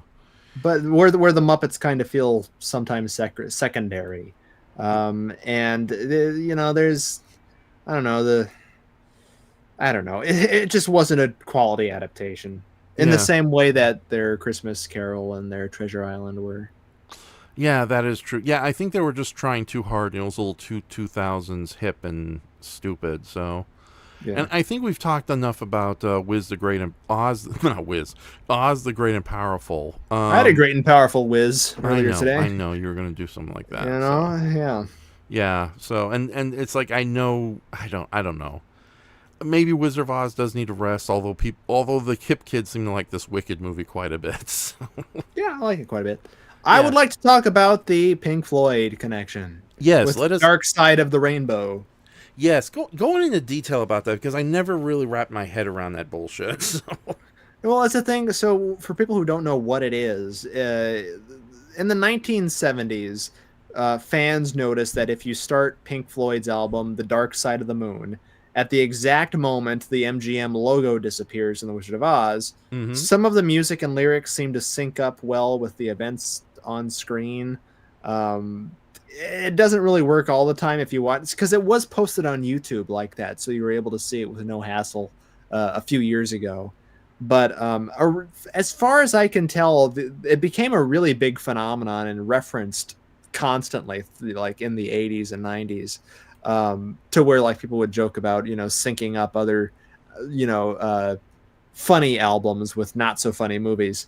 But it really started circulating, and I don't know. Pink Floyd themselves have repeatedly stated that it was purely coincidental and not, not an intentional thing at all. Which, I mean, how do you even? What a weird sort of niche thing if you were going to do it on purpose. It's kind of like an obvious thing that they wouldn't have had that in mind. Mm-hmm. It's kind of like when people try to say that the Beatles, when you play their songs backwards, it tell you all about how Paul McCartney's actually dead or whatever. It's like, do you realize the hassle that you would have to go through to make a great song forwards just to have that dumb in-joke that nobody would think twice about doing? So, but weird. But no, I don't know exactly who originated this, the Dark Side of the Rainbow thing, but it certainly caught on. And yeah, now with streaming, you can do that with just about any movie and any song of your choice. Just open a window, Spotify, and your streaming platform of choice. You can do that with any movie. What would you, Raph and Shoma, team up with Legend of the Dinosaurs? The soundtrack to Legend of Dinosaurs. Damn it. Okay. What would you, Raph and Shoma, pair up with Return to Oz then? The soundtrack to Return... No. The soundtrack to Legend of the Dinosaurs. Return of... It's... God, that is a good question. But it kind of... I'm just saying... Yeah. You can kind of create your own little psychedelic rite of passages at home now. I don't know. Yeah, it is weird. Like, I know what you're getting at, but I can't really match, like, full albums to movies. Though there have been like weird times where like I maybe like watching a movie and I have some music playing and it's like the scenes match up way too damn well. But now that you mention it, yeah, I think Dark Side of the Moon mixed with The Wizard of Oz or Dark Side of the Rainbow, it's a little like that's the one that it's a little too close. A little too much, like you said, it can't be a coincidence. It's like it almost matches too well. But here's the thing, though. But the band says that it's a coincidence, and my point though is, how would you plan something like that? Yeah, I don't know. It would just be weird, for them to come to that conclusion on their own. And I don't know how, again, the first person who discovered that came to that conclusion, unless it was just playing on the radio and it fit well with a scene, and then they went to their album collection and said, "Oh my god!" Mm-hmm. Yeah, and okay. With that said, how the hell did they discover in the first place? Was there like some? It's like Raph. If you went through our past Night Owling live streams and one of our viewers were listening to it, and then they were listening to that and then watching on TV an episode of MASH or something, and it was as if we were doing an audio commentary of the episode by coincidence. That is true. Yeah, that is. I can see what you mean. So, but and to me, it just seems like a giant accidental fan-driven phenomenon rather than any intent. Well, that's what I was going to ask you. First off, have you done it yourself? like I said, it was on YouTube in full for a while before it was taken down for obvious reasons. And in my perception of it, there are moments that, especially on cuts, like on edit cuts, and mixed with like guitar beats in the song, that work really well. But I really wasn't that impressed by it myself from memory. I don't know. Yeah. And also, isn't it? Here's a big deterrent that people have brought up against this Dark Side of the Rainbow. The Dark Side of the Moon album is a lot shorter than the movie The Wizard of Oz, so it doesn't really pair up. Yeah. Well, I don't know. Okay. Yeah. I just think it's something fun pre-internet that caught on because of the slight uncanny moments that are in there. But also, it could just be a fun, drug-fueled experimental thing people used to do. Like John Waters, you mentioned earlier. The obvious answer would be to strike up on LSD and then go see something like 2001. But he said he would like take LSD and go see Fellini movies and Ingmar Bergman films, and it'd create like an own trippy experience. So in its own way, in the 70s, 80s, that time period when this phenomenon came about, it was another way of people, discovering a new way to watch The Wizard of Oz, which could kind of segue into this other new way to watch the film that they're trying to get going now, which is referenced in our title. Spherical, as Josh of Drake and Josh for fame would say. Yeah. Okay, and I'm done with my drawing here, so I can finally focus on you. And that is what's happening at the Las Vegas Sphere in Las Vegas, the city of lies and sins itself. Yeah. So regardless what one think about the project itself, the Sphere itself is inherently broken, both as a concept and execution, and just the terrible costs and some of the corporate skullduggery behind its creation. Yeah. From what I understand, it's so damn expensive to maintain that even the high-end and overly expensive advertisements they have on an almost 24-hour loop it's hemorrhaging money, period. And one gets the feeling that showing a movie there, ceramic screen, it's like 100,000 square feet of its LED screen or whatever. But the problem that I'm finding within a lot of people are huge negative internet groundswell against the thing is that the production includes AI driven visual enhancements, but is it really? We can talk about that. Yeah. Such as primarily to fit that in dynamic screen, expanding the original frame, as they call it, the original frame, by creating entirely new backgrounds from their AI whatever source, and basically remaking the movie in their own vision while just green screening in the actors in a lot of cases, and also entirely creating new visual effects. So when you go to see it, rich folks, you're not seeing the fucking movie. You're seeing an interactive experience. I don't know what the fuck you'd call it's not that. I don't even want to call it interactive. It just feels like a weird digital recreation of the movie, as opposed to with sensory effects. That's the only Yeah. interactive part, is your wind and your rumbling seats. Or what are they going to do with the monkeys? Again, just put a giant paper mache Rhamphorhynchus and have it fly around. There's your monkey. Okay. Boom.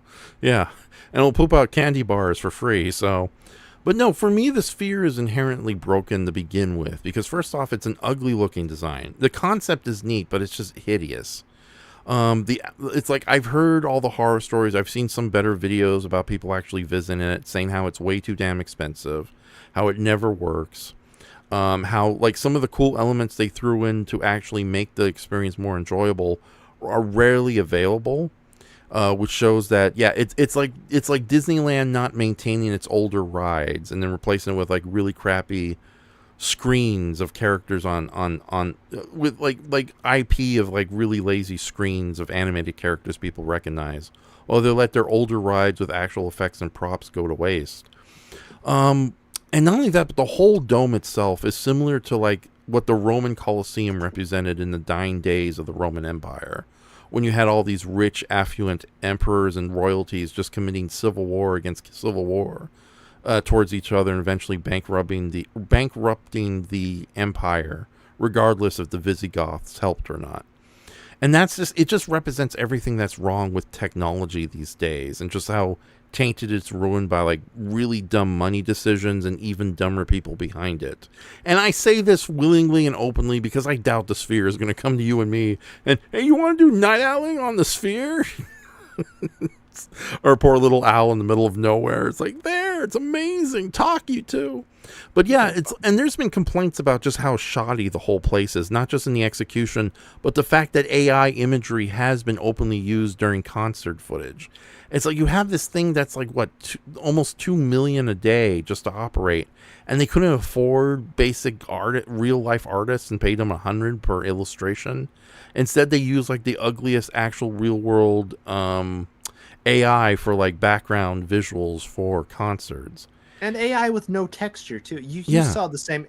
And CBS, was it Sunday Morning? They usually do a pretty good job, I will say, in a lot of their stories. And Ben Mankiewicz has been sent out on numerous remotes that I've enjoyed. He went and visited Harrison Ford at like his horse stable farm, and it's one of the greatest interviews with Harrison Ford you'll ever find. No Star Wars here. But I was really disturbed by a lot of the trying to normalize a lot of that stuff with AI, because my fear with it again always goes to my Ted Turner rant, him being patient zero, and what we're seeing now with the fact of altering any classic material where none of the creative forces have anything to say about what the fuck you're doing. It veers just as bad, to add on to what you just said, not hiring creative forces, period, to try to do a good job at it. Well, I think mine is a little worse because again, you're changing someone's very hard work, the work of hundreds of artisans, without any consent from them whatsoever. I mean, anybody can press a colorization button. I just hate the practice more so than, well, what if you hire someone talented to do it? I don't think they should do it regardless, because it's tampering with literally every single frame of the thing they're going to tamper with. They're not preserving any of the square format, the 4:3 aspect ratio that it was shot in. All of that has to be altered because they're not just going to stretch the frame to fill all of that. So inherently in every single shot, you are going to see something different than what the filmmakers and people working on it intended to be seen and shown in their film. And their credits are going to go on something. Their names are going to be on it without any of their approval with what you're seeing. And rewatching the movie itself, there's like so many cuts and close-ups. Like, how does this work? And just trying to keep these scenes huge. It might even just be disgusting to look at, not just the way it's executed, but just constantly cutting back and forth on such a massive screen for 2 hours. But I also bring up the point that, it's lazy decision-making with whatever artistic liberties they're taking. It's like, some of the scenes with her singing Somewhere Over the Rainbow with like actual clouds, that doesn't look too bad to me. But then you get to actual Oz itself, and they make a big deal about, we're trying to recreate the experience of being on the set itself, and yet you're using like Google style realistic images to fill out what is undermining and destroying the artificiality and fantastical nature of the Oz prop art direction to begin with. And also, it's just, what's even worse about the piece for me is I'm not hearing creativity. I'm not hearing an interesting take on the movie. I just keep hearing a tech demo, because that's the thing about AI. I think a lot of people, both for and against it, don't want to contemplate. This is just new technology that the wealthy and the dumb are getting on the bandwagon without fully realizing its limitations. It's like when a company is doing okay with its current computer system, but somehow the boss gets talked into buying a new system that is absolutely incompatible with the way work goes. But he paid so much for this new work system that you're going to use it, damn it, regardless. It's like, can't we just write our schedule on this notebook? No, you got to use the new system with all these 143 codes you got to type in every time to write in a simple schedule. Because I paid $200 a minute for this damn thing, and we need to justify it. So only for that system to ultimately fail in the end, and them discarding it, hopefully. And that's what I feel about AI. I just feel that they've spent so much time getting this technology that's way too expensive and troublesome. Like, for crying out, the sheer usage of water to cool it down is appalling, just for like some of the dumbest, simplest images imaginable. And there has been some talk about actual animators and effects artists working on this thing, but their contributions completely swept under the rug because they want to uplift the AI selling point.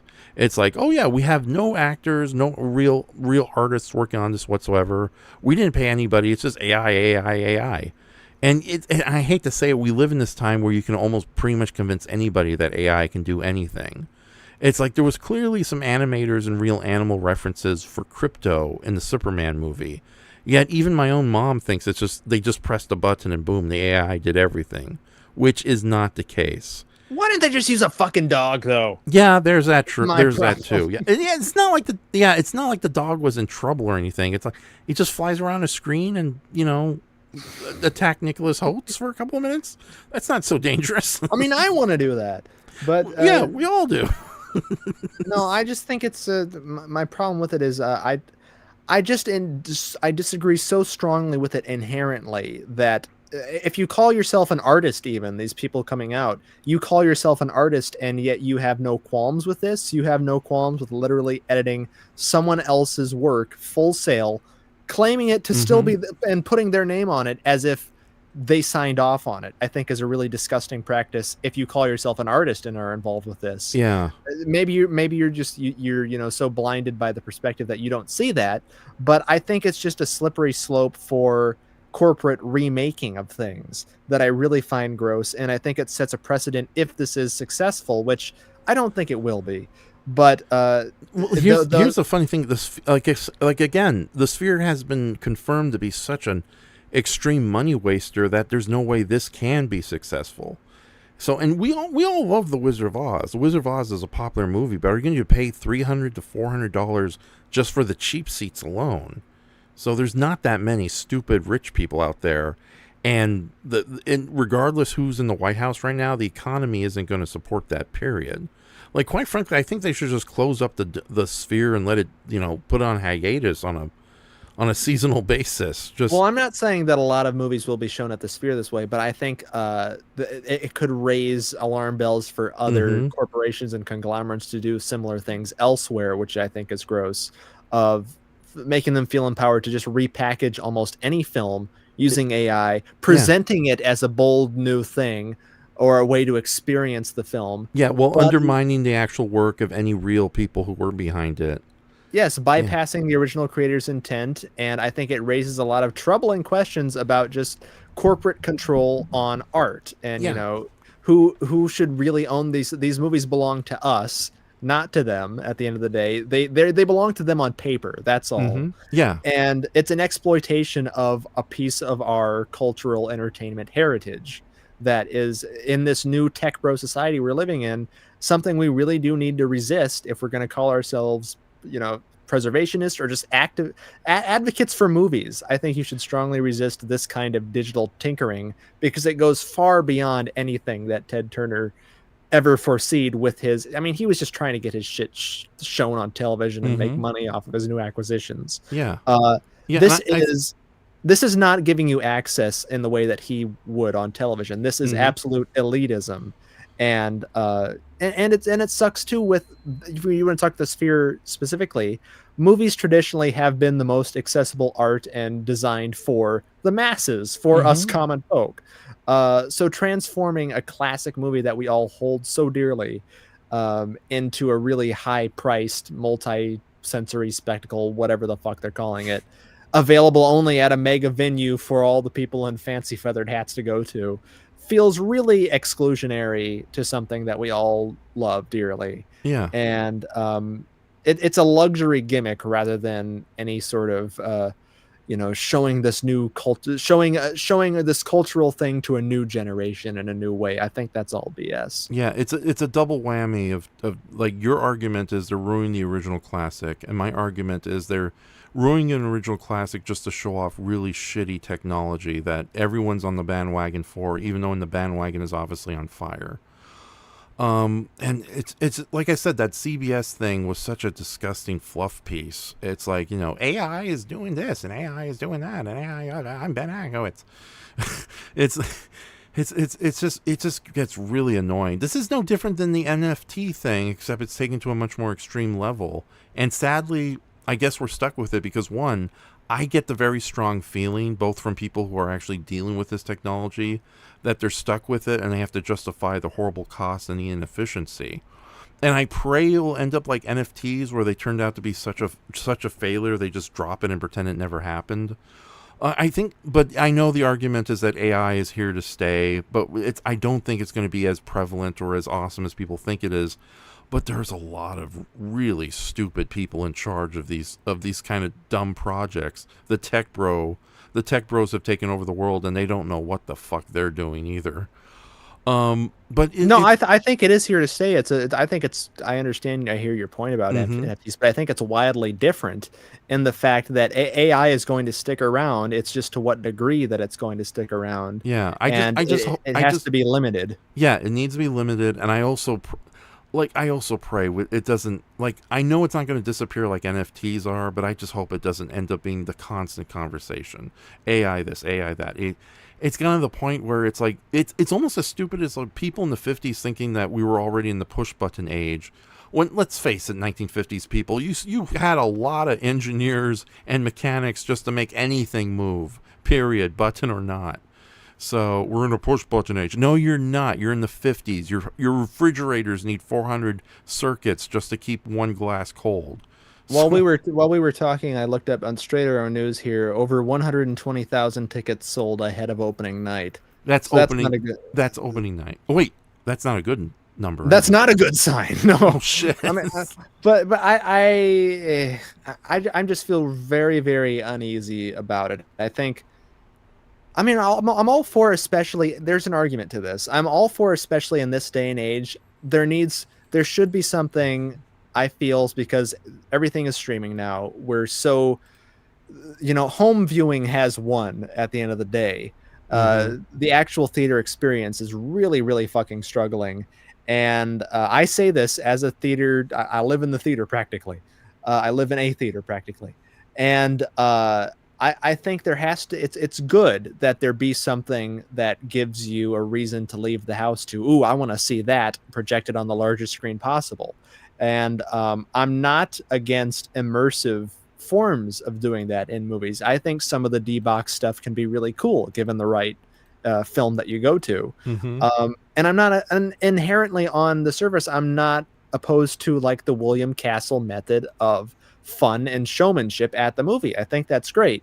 But it's when it comes at the cost of not having any respect for craftsmanship or preserving things, and you're reshaping the film itself with your immersion rather than simply presenting it in a great new shucks format. I think it really muddles the line between, having a respect for the movie, because the people that they brought on claim that they do. And they talked to Judy Garland's, one of her daughters, probably out of context. They cut that together. Oh, absolutely. Like, based on my own experience with reality television and all the behind the scenes horror stories that are coming out in like the last 5 years about how television just alters things for just to get a segment out there. Yeah, no, most likely she probably had much more intelligent, much more beautiful thoughts on the matter. Granted, she's probably way too positive about it because, oh boy, they're taking something my parents did. Yay. And I've had moments like that, but yeah, they probably altered in such a way. All I can think of is like the joke with Homer Simpson. Like, we interview Homer Simpson. What do you think of the sphere? I touched her. Nice can. Mr. No, stay back. No. Yeah, Mr. Simpson. What do you think not of actually it happened. Yes. What do you think of the sphere? I think it's a good idea. Will you be going to the sphere? Yes. I think beyond that, just the concept of them doing this and the way that they're carrying out is what really troubles me. And it muddles that line between presenting it and claiming that you have ownership and that you know better in a lot of ways, because that's really what they're when you're changing every fucking frame, you're rewriting it inherently. I don't care how much you pretend to yourself that you're just preserving things or stretching it out or whatever. You're not giving people a new way to view the same film. You're giving them a new film to view. And I prefer that movies, they need to remain intact as a testament to their creators. I'm just worried about what this will ignite.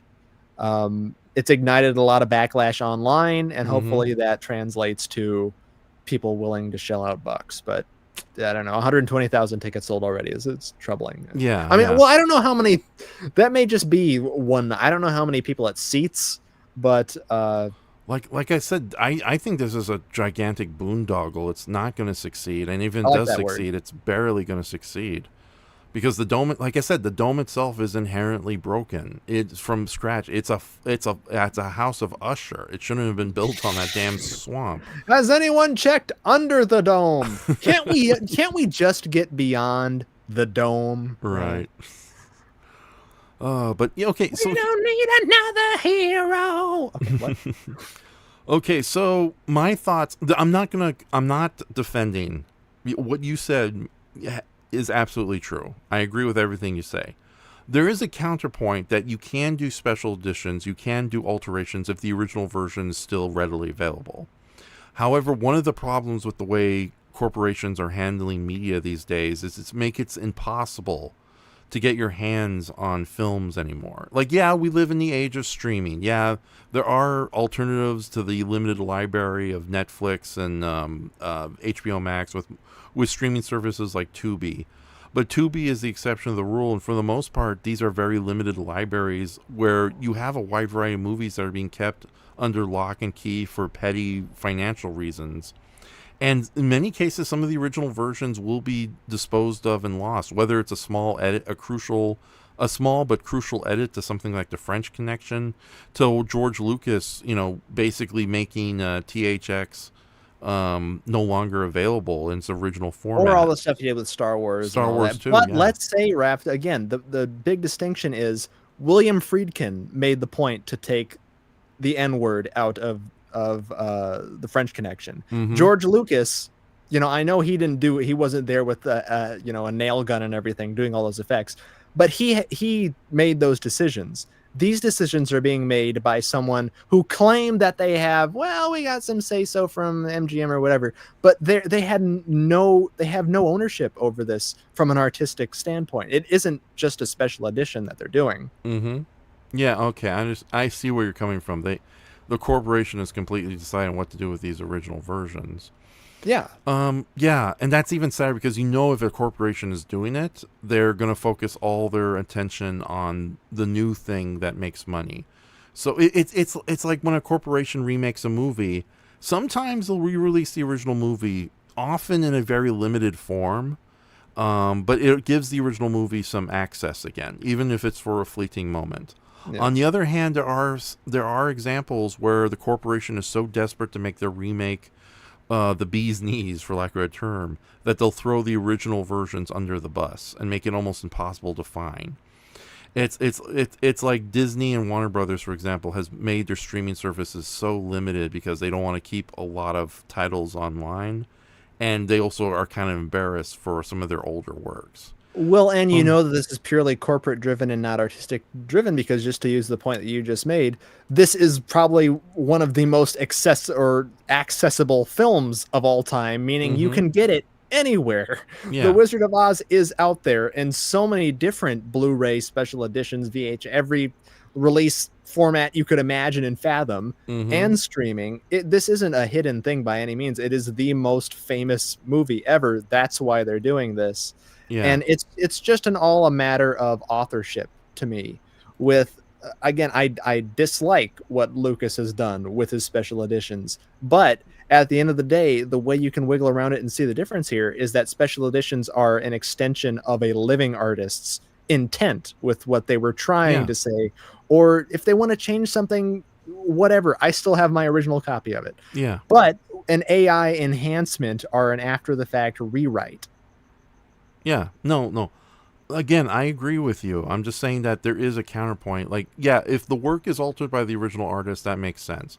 Granted, I'm not happy with what George Lucas did with his films. If the original versions were still readily available or as an option on his Blu-rays and DVDs, no problem. Throw in as much nice noodle having sex with Jar Jar as you want in Return of the Jedi. I don't care. It's Raph, you can disgusting. reduce the breast size of any character at any time you want. We're all praying that you do, but it's your choice at the end of the day if you want to make them bigger. Yeah, where Miss Blue's boob job is going to be one of the best reductions we've ever done. It'll be an even funnier reduction. This to me is like the movie equivalent of that woman who did that to that Jesus painting. You know the one I'm talking about. Yeah. Or worse, the movie equivalent of when older actresses get plastic surgery and nobody told them to stop. So, like what happened to Madonna, basically. The story about the woman and the Jesus painting is kind of bittersweet, but I don't want to get into that right now.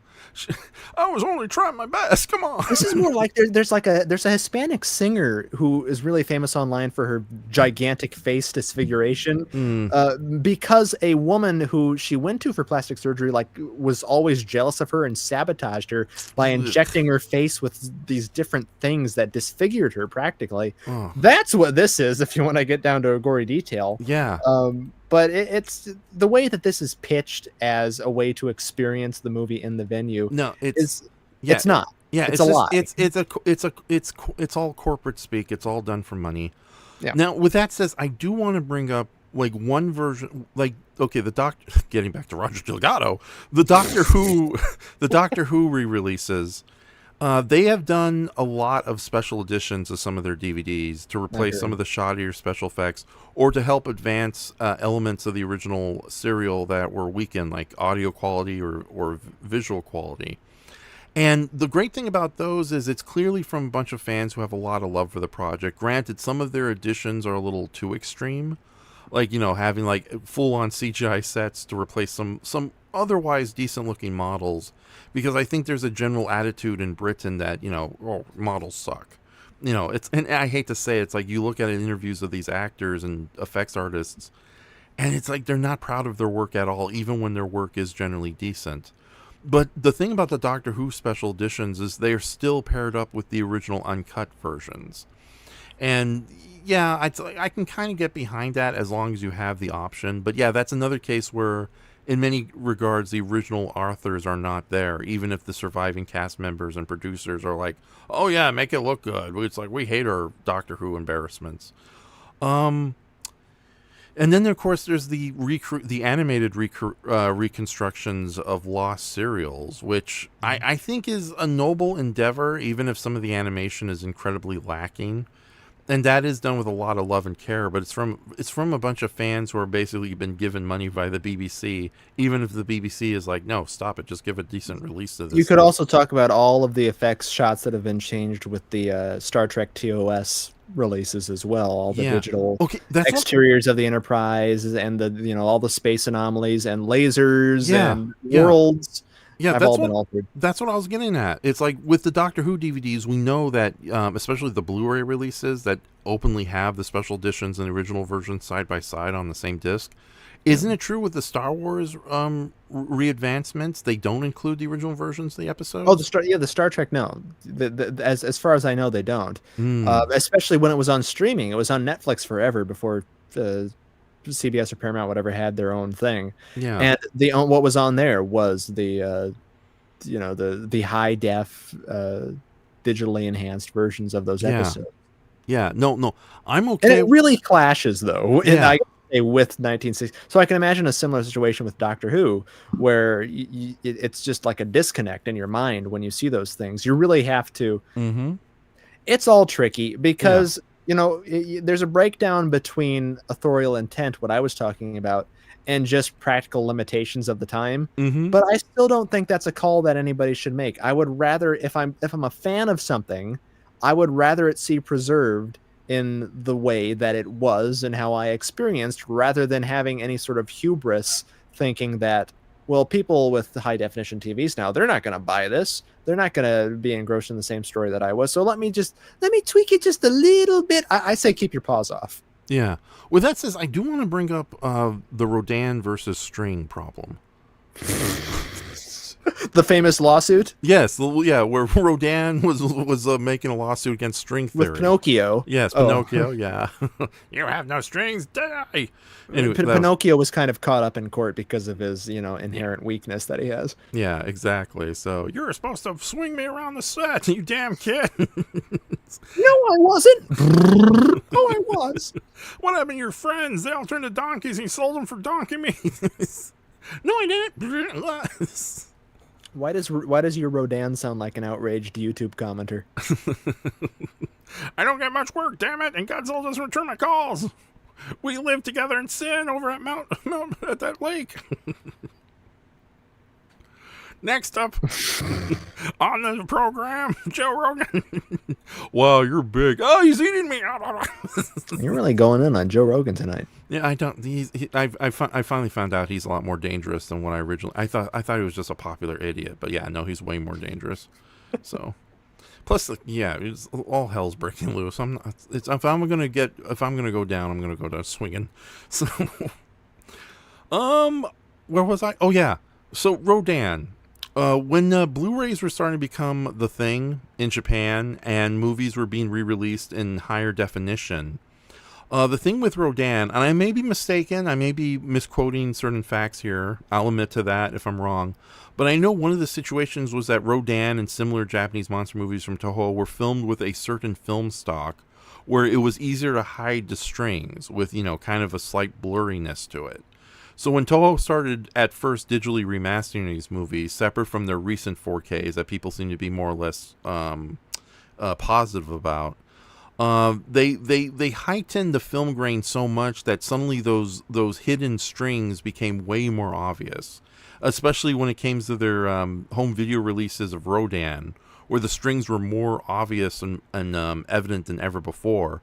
And the same thing similarly happened with Battle in Outer Space, where that was digitally remastered for a DVD release. And suddenly the Natal mothership was more strings than ship. Seriously, I think there's like 50 strings holding that thing up. And in other re-releases, however, they digitally removed the strings to try to match the original grain effect that kept the strings hidden. So, and I know there's been a lot of movies that have been getting a lot of good 4K re-releases lately that have done very little in trying to improve the special effects or the picture.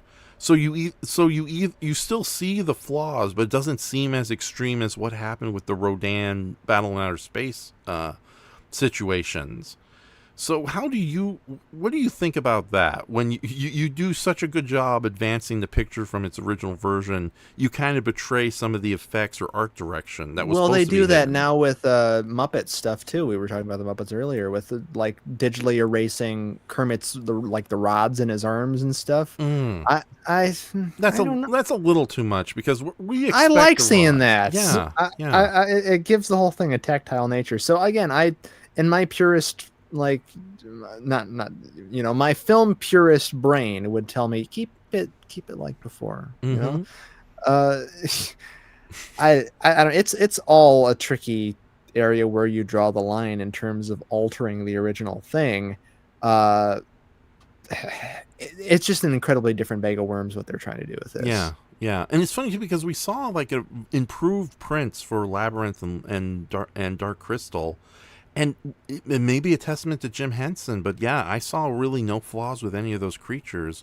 Maybe there were some rubbery effects here and there, but oh yeah, the Gelflings didn't look okay. The Gelflings came off looking worse than ever, but everybody else looked great. Thumbs up, Garthams. That worm never looked sexier. Yeah.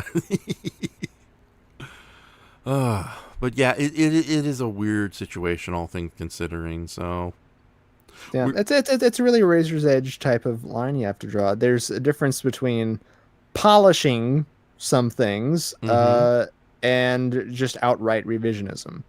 And Yeah. I think a lot of it has to do just with the scale of your polishing. Indeed. So yeah, it's a weird situation. Some people handle it with love and care. Other people just go overboard. Now, Especially there's also the verbiage too when they call it enhancements, like on the back of your DVD boxes. Then they're not You know, Oh yeah, like the recent AI remastering of True Lies and just how god awful that looked. why would you need to enhance a single thing on Jamie Lee Curtis? It's looking fine to me. Yeah, and yeah, hell yeah. I think I yeah. I can appreciate a steak even if I'm a vegan, though I'm not. But I'm just trying to put out. Oh you yeah, know, no, there are some women out there and some men who are just so beautiful they transcend sexual preference. So Idris Elba. So Yeah. yes. Oh God, who was that? Oh, that woman in Rear Window. That we all really. Oh, liked. Grace Kelly. Grace Kelly. Yeah. Holy shit. Yeah. So, but she no, was a real life princess. Mm-hmm. Yes, indeed. But no, getting back to the Wizard of Oz dome thing, it was weird. I was watching the news report again. And I was thinking, how can you do something like this, but do it right or somewhat acceptable? And then I realized Captain EO, getting back to Michael Jackson, that weirdo. Okay, so the Wizard of Oz, okay, this is just a thought experiment. I'm not saying they should have done it, but it's like if you're going to do something like Wizard of Oz on the Dome or any movie like the Dome, first off, the square format that the Wizard of Oz is made in, it can't cover a dome perfectly, but it's a better shape than widescreen. However, if I think what they should have done was either blow it up to fill the dome as much as possible, because if you're that small inside this giant, hideous mechanical monstrosity, it's still going to look pretty impressive. Like, try to alter it a bit where it can fit like almost like the biggest IMAX that has ever existed in history. It's in the square format, no problem. Leave it there. If you want, maybe add effects to the side of the screen, especially for the big moments. But there's no need to alter movie that much other than to blow it up and kind of clean it up a bit and sharpen it in order to work. Now, with Captain EO, it was just a simple film presentation. It wasn't 3D with 3D glasses, but they added a lot of really cool atmospheric effects, and it worked for the 16 to 19 minute film it was.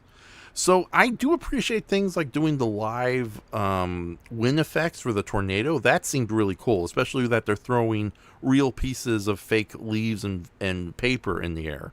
Yeah, that'll be great in your eyes, won't it? Yeah, that is true. Feel wonderful. And granted, though, where's the asbestos? If they want to be accurate to what it was like on the set, yeah, unleash your real cranes into the audience. Why not? Yes, cranes with drop a few midgets from the ceiling. Yeah, exactly. Like the Phantom of the Opera, just drop them on top of the audience. Yeah, the poor midgets would be just as confused and scared as those goblin actors in Labyrinth. It's like, oh, they're gonna lift me up now. Next up, the Munchkins from Labyrinth. Rodin, don't eat me, too late. Next up, the repelling midgets. Billy Barty, stop! No. He eats a lot of garlic. He's not farting. He's doing like the armpit thing, but it stinks. He throws his guitar at you. Yeah, no, atmospheric effects like that, including like smells and heat and, probably of atmospheric effects with this large IMAX style reformatting of the movie. And maybe have some effects on the side if you want, outside of the square, like what they do with some of the movies. I don't know. I think it would, if they were more smart about it, instead of like recreating the movie from scratch and coming up with these ugly looking, Photoshop looking sequences with brand new elements, I think that would have worked a lot better. But again, getting back to my point, the dome is flawed to begin with. It's not going to work. It looks hideous, and it just feels like a tech demo by unartistic, overly wealthy individuals. So it's like when somebody who has no imagination tries to do something imaginative, it usually never ends well. So it's like, how many people who have no love for fantasy whatsoever went on to do their own fantasy fiction? You end up things that are so cliche or things that are so obvious. Like, oh yeah, okay, so you never read a fantasy novel in your life, so you decided you're doing biblical fan fiction with the devil versus God. I've seen that a million times, and you're not doing a good job with this either. So. Oh, God. Okay, a final thing on what you were saying about where the line is with the stuff with removing wires and stuff like that. Mm-hmm. I think there's an acceptable and questionable level to it, to where, okay, analogy, dusting the Mona Lisa. Probably should do that. It's okay. Yeah. The museums who do take it to the literal art world. The museums who do the restoring of things and touching up cracks so it looks like Da Vinci painted it yesterday or whatever. Mm-hmm. It's risky because of the margin of error there, but I'd probably go along with that. Yeah. Painting a smile with teeth onto her face because it's more inviting. We want people to experience our museum and feel like her. Don't do that. That's sacrilegious. Have they tried doing that, or were they thinking of doing that? I'm just making an analogy. Okay, because knowing the people who run these art museums, I get the scary feeling they would do that to appease the donors.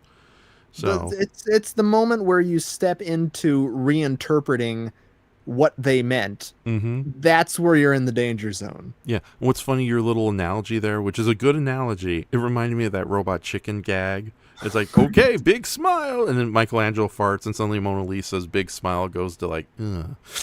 It's the most brilliant thing ever committed to Robot Chicken. Yeah. So okay.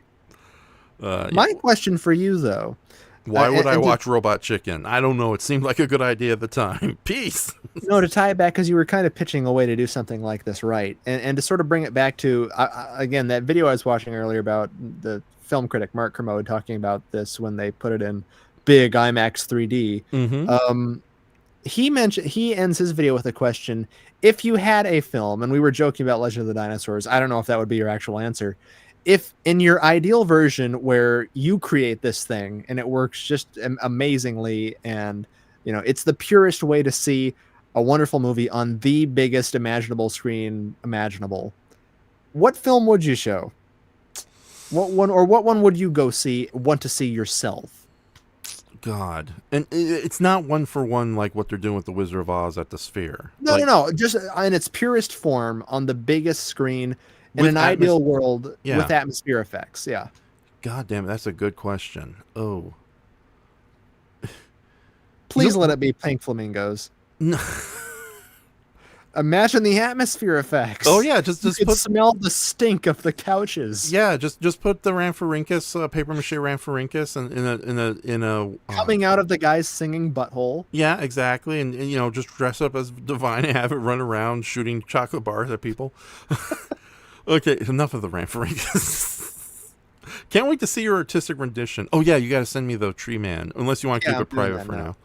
I'm not. I need to fix up the mouth because I tried to do a big grumpy frown. We'll you get the energy of it. Yeah, no, maybe next time we'll do a night owling where we just do artwork, because I got several pieces in the works right now. So, but no, that's a good idea. God, Wizard of Oz, to do the Wizard of Oz right, that would be one thing. I think maybe Indiana Jones and the Temple of Doom. I think that would be really give itself to like a really good 4K heightening on a big screen with all the atmospheric effects, especially with all the smoke and heat you can throw in. It would be unpleasant, but it would be really cool, and maybe even throw sparks of water when everyone has to deal with those damn alligators. Oh God, there's a lot of Ray Harryhausen movies out there that I love, but I don't know if they could get the same treatment. Although maybe Jason and the Argonauts, maybe. So yeah, that would be, oh God, especially with the rumbling rocks and all that, you can really do a lot there. But no, definitely some of the more spectacular 80s blockbusters out there. So that is a good question. So yeah, I know there are like the film nerdy things, which I think would be astonishing to see that way, like your Lawrence of Arabia's or your 2001s. Even though I'm not an amazing fan of those films themselves, I think there's a lot you can do with just like with 2001, for example, just the absolute cosmic energy, with a wraparound screen and the fucking Stargate sequence. It'd be and yeah, whenever they're in space, you can definitely fill in all the empty spaces outside the screen with really beautiful pins of light. Very, very, very easily. But I will also take a thing because of course he put this because he's such a fanboy of it. But Oliver Harper, who we've talked about before, of a YouTuber that we like, actually commented on that video I was speaking about, saying that, and to bring it back to another topic we were discussing, he would have liked to have seen the Richard Donner Superman on a screen like that, and No, yeah. that'd be fun. The flying effects, the whooshing as he's going through the clouds with Lois Lane and making you feel like you're right there. Yeah, I with just him. realized there's a lot of good animated movies you could do the same treatment with, like Aladdin, obviously, because with all the magic carpet scenes and the big musical numbers, that would be a hell of a showstopper. Yeah. Oh God, and I know it's a lesser loved animated movies, but The Rescuers Down Under and Atlantis: The Lost Continent, as one is an underrated classic. Atlantis: The Lost Continent is Atlantis: The Lost Continent.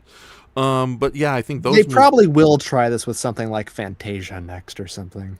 Fantasia would probably be the obvious way to go because it is a classic. On the other hand, knowing our luck, they're probably going to like do like a really crappy cut down version to appeal to the people who couldn't even sit through Fantasia 2000, that 60-minute movie.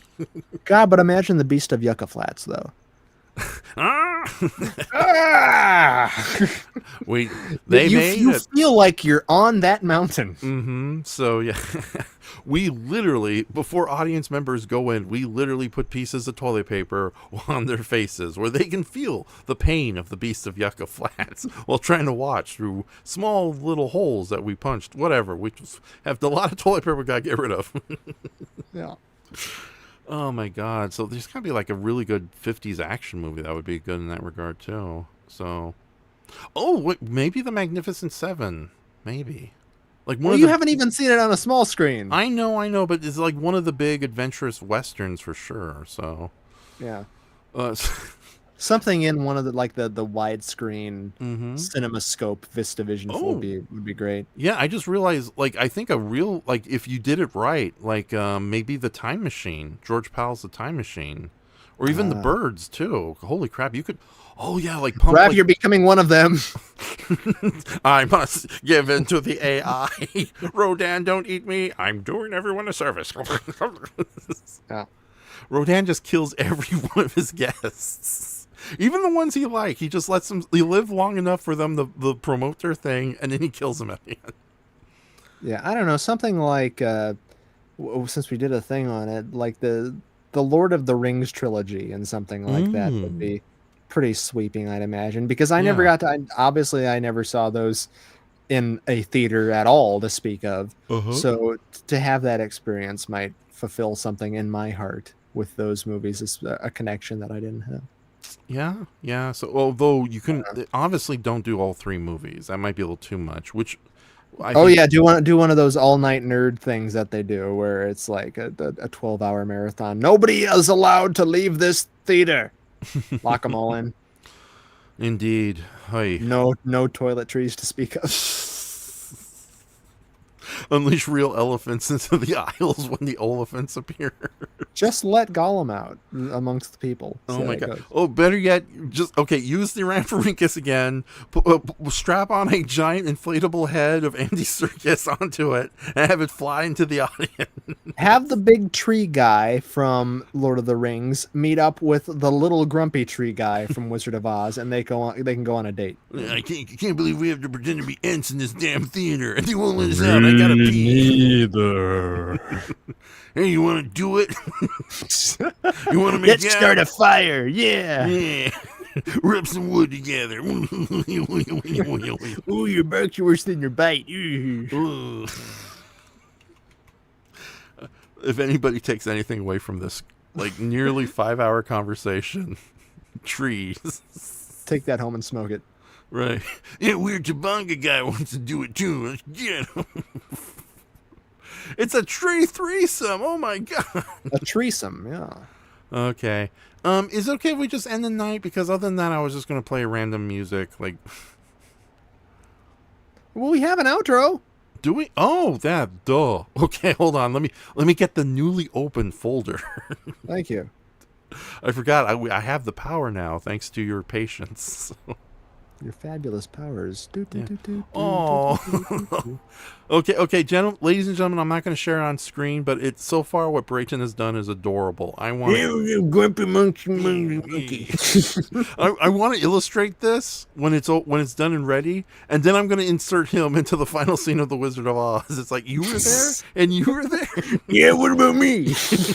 Come on. What, you forget about me? Yeah. You stink, damn it. Ungrateful girl, always falling in the pig pit while you scare the other guys. I don't want all their corpses. But no, this one pretty good tonight, I think. Yeah, it did. So yeah, but hold on. Yeah, let me find the outro music. Standard outro. Okay, let me open that up. Just getting ready. You know, YouTube does have a new thing on mobile anyway. I don't know if you can do it on your desktop. And I think this is AI powered, unfortunately. But they have a new feature in the, or maybe not, they have a new feature in the description drop-down thing of summarizing videos, which on one hand, it's like, okay, we're giving the ADD crowd one more thing. But on the other hand, it does have timestamps with it. So for past night owlings, that might be a handy thing for timestamping discussion points. Yeah, that is because in the past I would just re-listen to the episode and try to do the timestamps myself. And while the end results I don't mind, it just took a lot of effort, especially when it's like YouTube has an auto version of that, but it's really shitty. Yeah. I don't know. We'll figure it out. But yeah, there's a lot of things about night owling that I can revisit, and there's elements and conversations we had that would make their own really good videos. And Brayton has been a great editor recently. So yeah. Just recently? Yeah. Like I've been a great artist recently. Oh no. You've always been a master of the editing and the artwork. It's just now it's like we're going deep dive in it. Well, no, now I'm burgeoning out of my shy cocoon. Yes, and a lot of that has had to do with the help of very supportive people in my life and some of my best friends who I've been open enough to show stuff with and do things for, and they've been very supportive, and I appreciate all of you and love you. Oh, okay. I hope I'm one of them, and I thank you for that. So, you on the other hand, Mr. Plesiosaur. You clanking pile of crimson junk. Yeah, that's another hilarious gag you don't realize. Oh yeah, we didn't mention that as his other role. He's terrifying as the wizard. As the wizard, yeah. Yeah. Although, do you think the gigantic foam teeth that he can barely work with is a little much? I thought it was scary. I thought it was a vampire. I want to see giant green vampire trying to drink my apple. I want to see behind the scenes of that to see how they to see what it looked like on set. Yeah, and he does a good job with the voice acting with that giant role too, and it is some generally hilarious lines he gives as well. Pay no attention to the man in the mirror. Oh my God! But that's a really hilarious gag where it's like, they're demanding, it's like, oh, we want our gifts now. We don't want to come back tomorrow. And it's like the wizard head is yelling at him, and it cuts to Toto just running by the constantly shaking legs of all four leads. So yeah, it's a good movie, ladies. To like maybe the one or two people watching this, go see the original Wizard of Oz. It's great. What? I'm looking at the effect right now, and it looks like something out of a TOS Star Trek. Interesting. So is it Frank Morgan in the makeup? I don't know. Hold on, let me click on this and get a closer view of it. Okay. Yeah, this is like 30s Zordon here. You damn Power Rangers! I sent you out to stop the mighty Minotaur and Slippery Shark, and what have you done? Now Slippery Shark has joined the Axis. Yeah, I don't. It isn't Frank Morgan. I don't know who it is. Yeah. It may just be a giant puppet head. I don't know. Yeah. By the way, did you know that Zordon is a direct reference to the Wizard of Oz, right? I know. Okay, yeah. It's like a fat guy in a tube. Yeah, which is kind of sad because that might be clever and neat, but at the same time, it's like the unimaginative American producers of Power Rangers. Hey, there's a witch in this. Wizard of Oz, big head, tube, God. Get me out. No. Okay. Any last things you want to say before we call it a night, Brayton? No, that's about it. That's all we got. Next weekend, I think we're doing another movie graveyard shift. I'm working this week on editing a podcast Patrick, you and I were involved in involving giant fish. Mm-hmm. Absurdant fish. Very popular fish.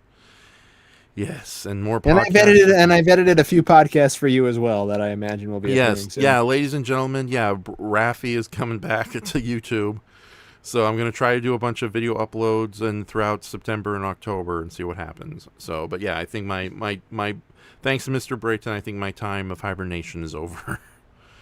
So yeah, I'm gonna go ahead and play out the outro. This beautiful take, again edited by this guy, featuring one of the most beautiful songs ever made by Frank Morgan during his time as the Aquabat Get your commander. booty poppin', bad bitch number 1. Clankering booties of booty clankerous. Oh, Shake my Mr. booty. Marvel, Professor Marvel. Ew. Yeah, but no, the Aquabats with damn, it's a good song. I just know that. Hello, good night. Hello, good night. Yes, wonderful remix by Brayton. But yeah, we'll see you next time on Night Owling. If not, we will definitely try to do another episode of the movie Graveyard Shift, and maybe 1% Weird, depending on if we're up for it or not. But yeah, sweet dreams and good night. Thank you for joining us. And Brayton, thank you very much for indulging this Wizard of Oz love fest and a little bit of the talk of the sphere. Love fest, I'll say. Yeah. That's right, you guys are gonna go make fun of love to me. Hug a tree, damn it. No, Mr. Tree, no. Eat the apple, boy. No. Okay. There was a worm in this eye. Ugh. Okay. Good night. That's no worm. Oh, no. I have a real sick imagination. That's why they kicked me off the farm. Okay, now I go. Good night, dumb people.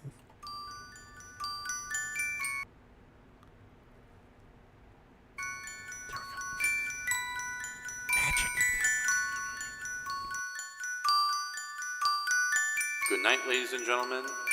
Take care, and thank you for everything.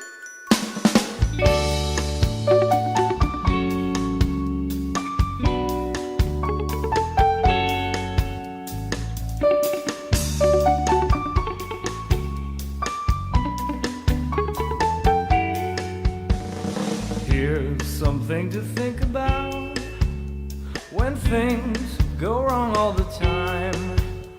That luck can change like that high tide. Bad things can soon turn out alright.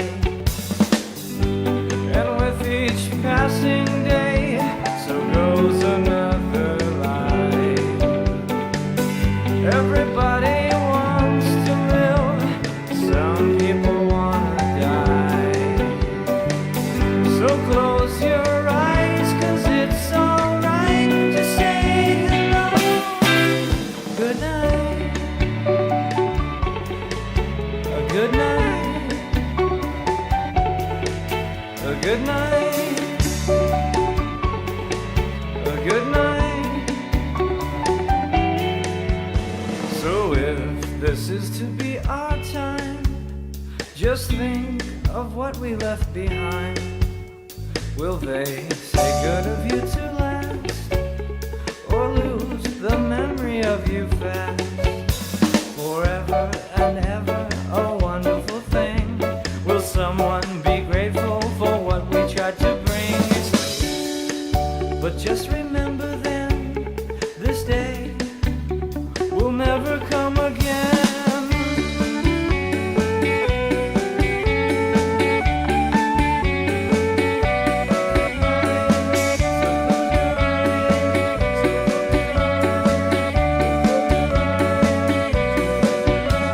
Oh, you're not saying a damn thing, are you? And I offered them a peep show. That fell on deaf ears. Everybody wants to live, some people wait to die. So close your eyes, 'cause it's alright to say hello. Good night, folks. Good night. A good night.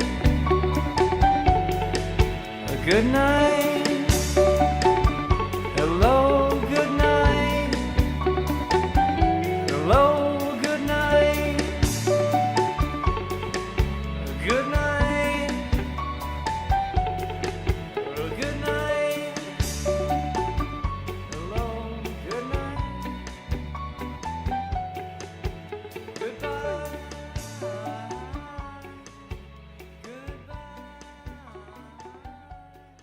I can't come back. I don't know how it works. Goodbye, folks.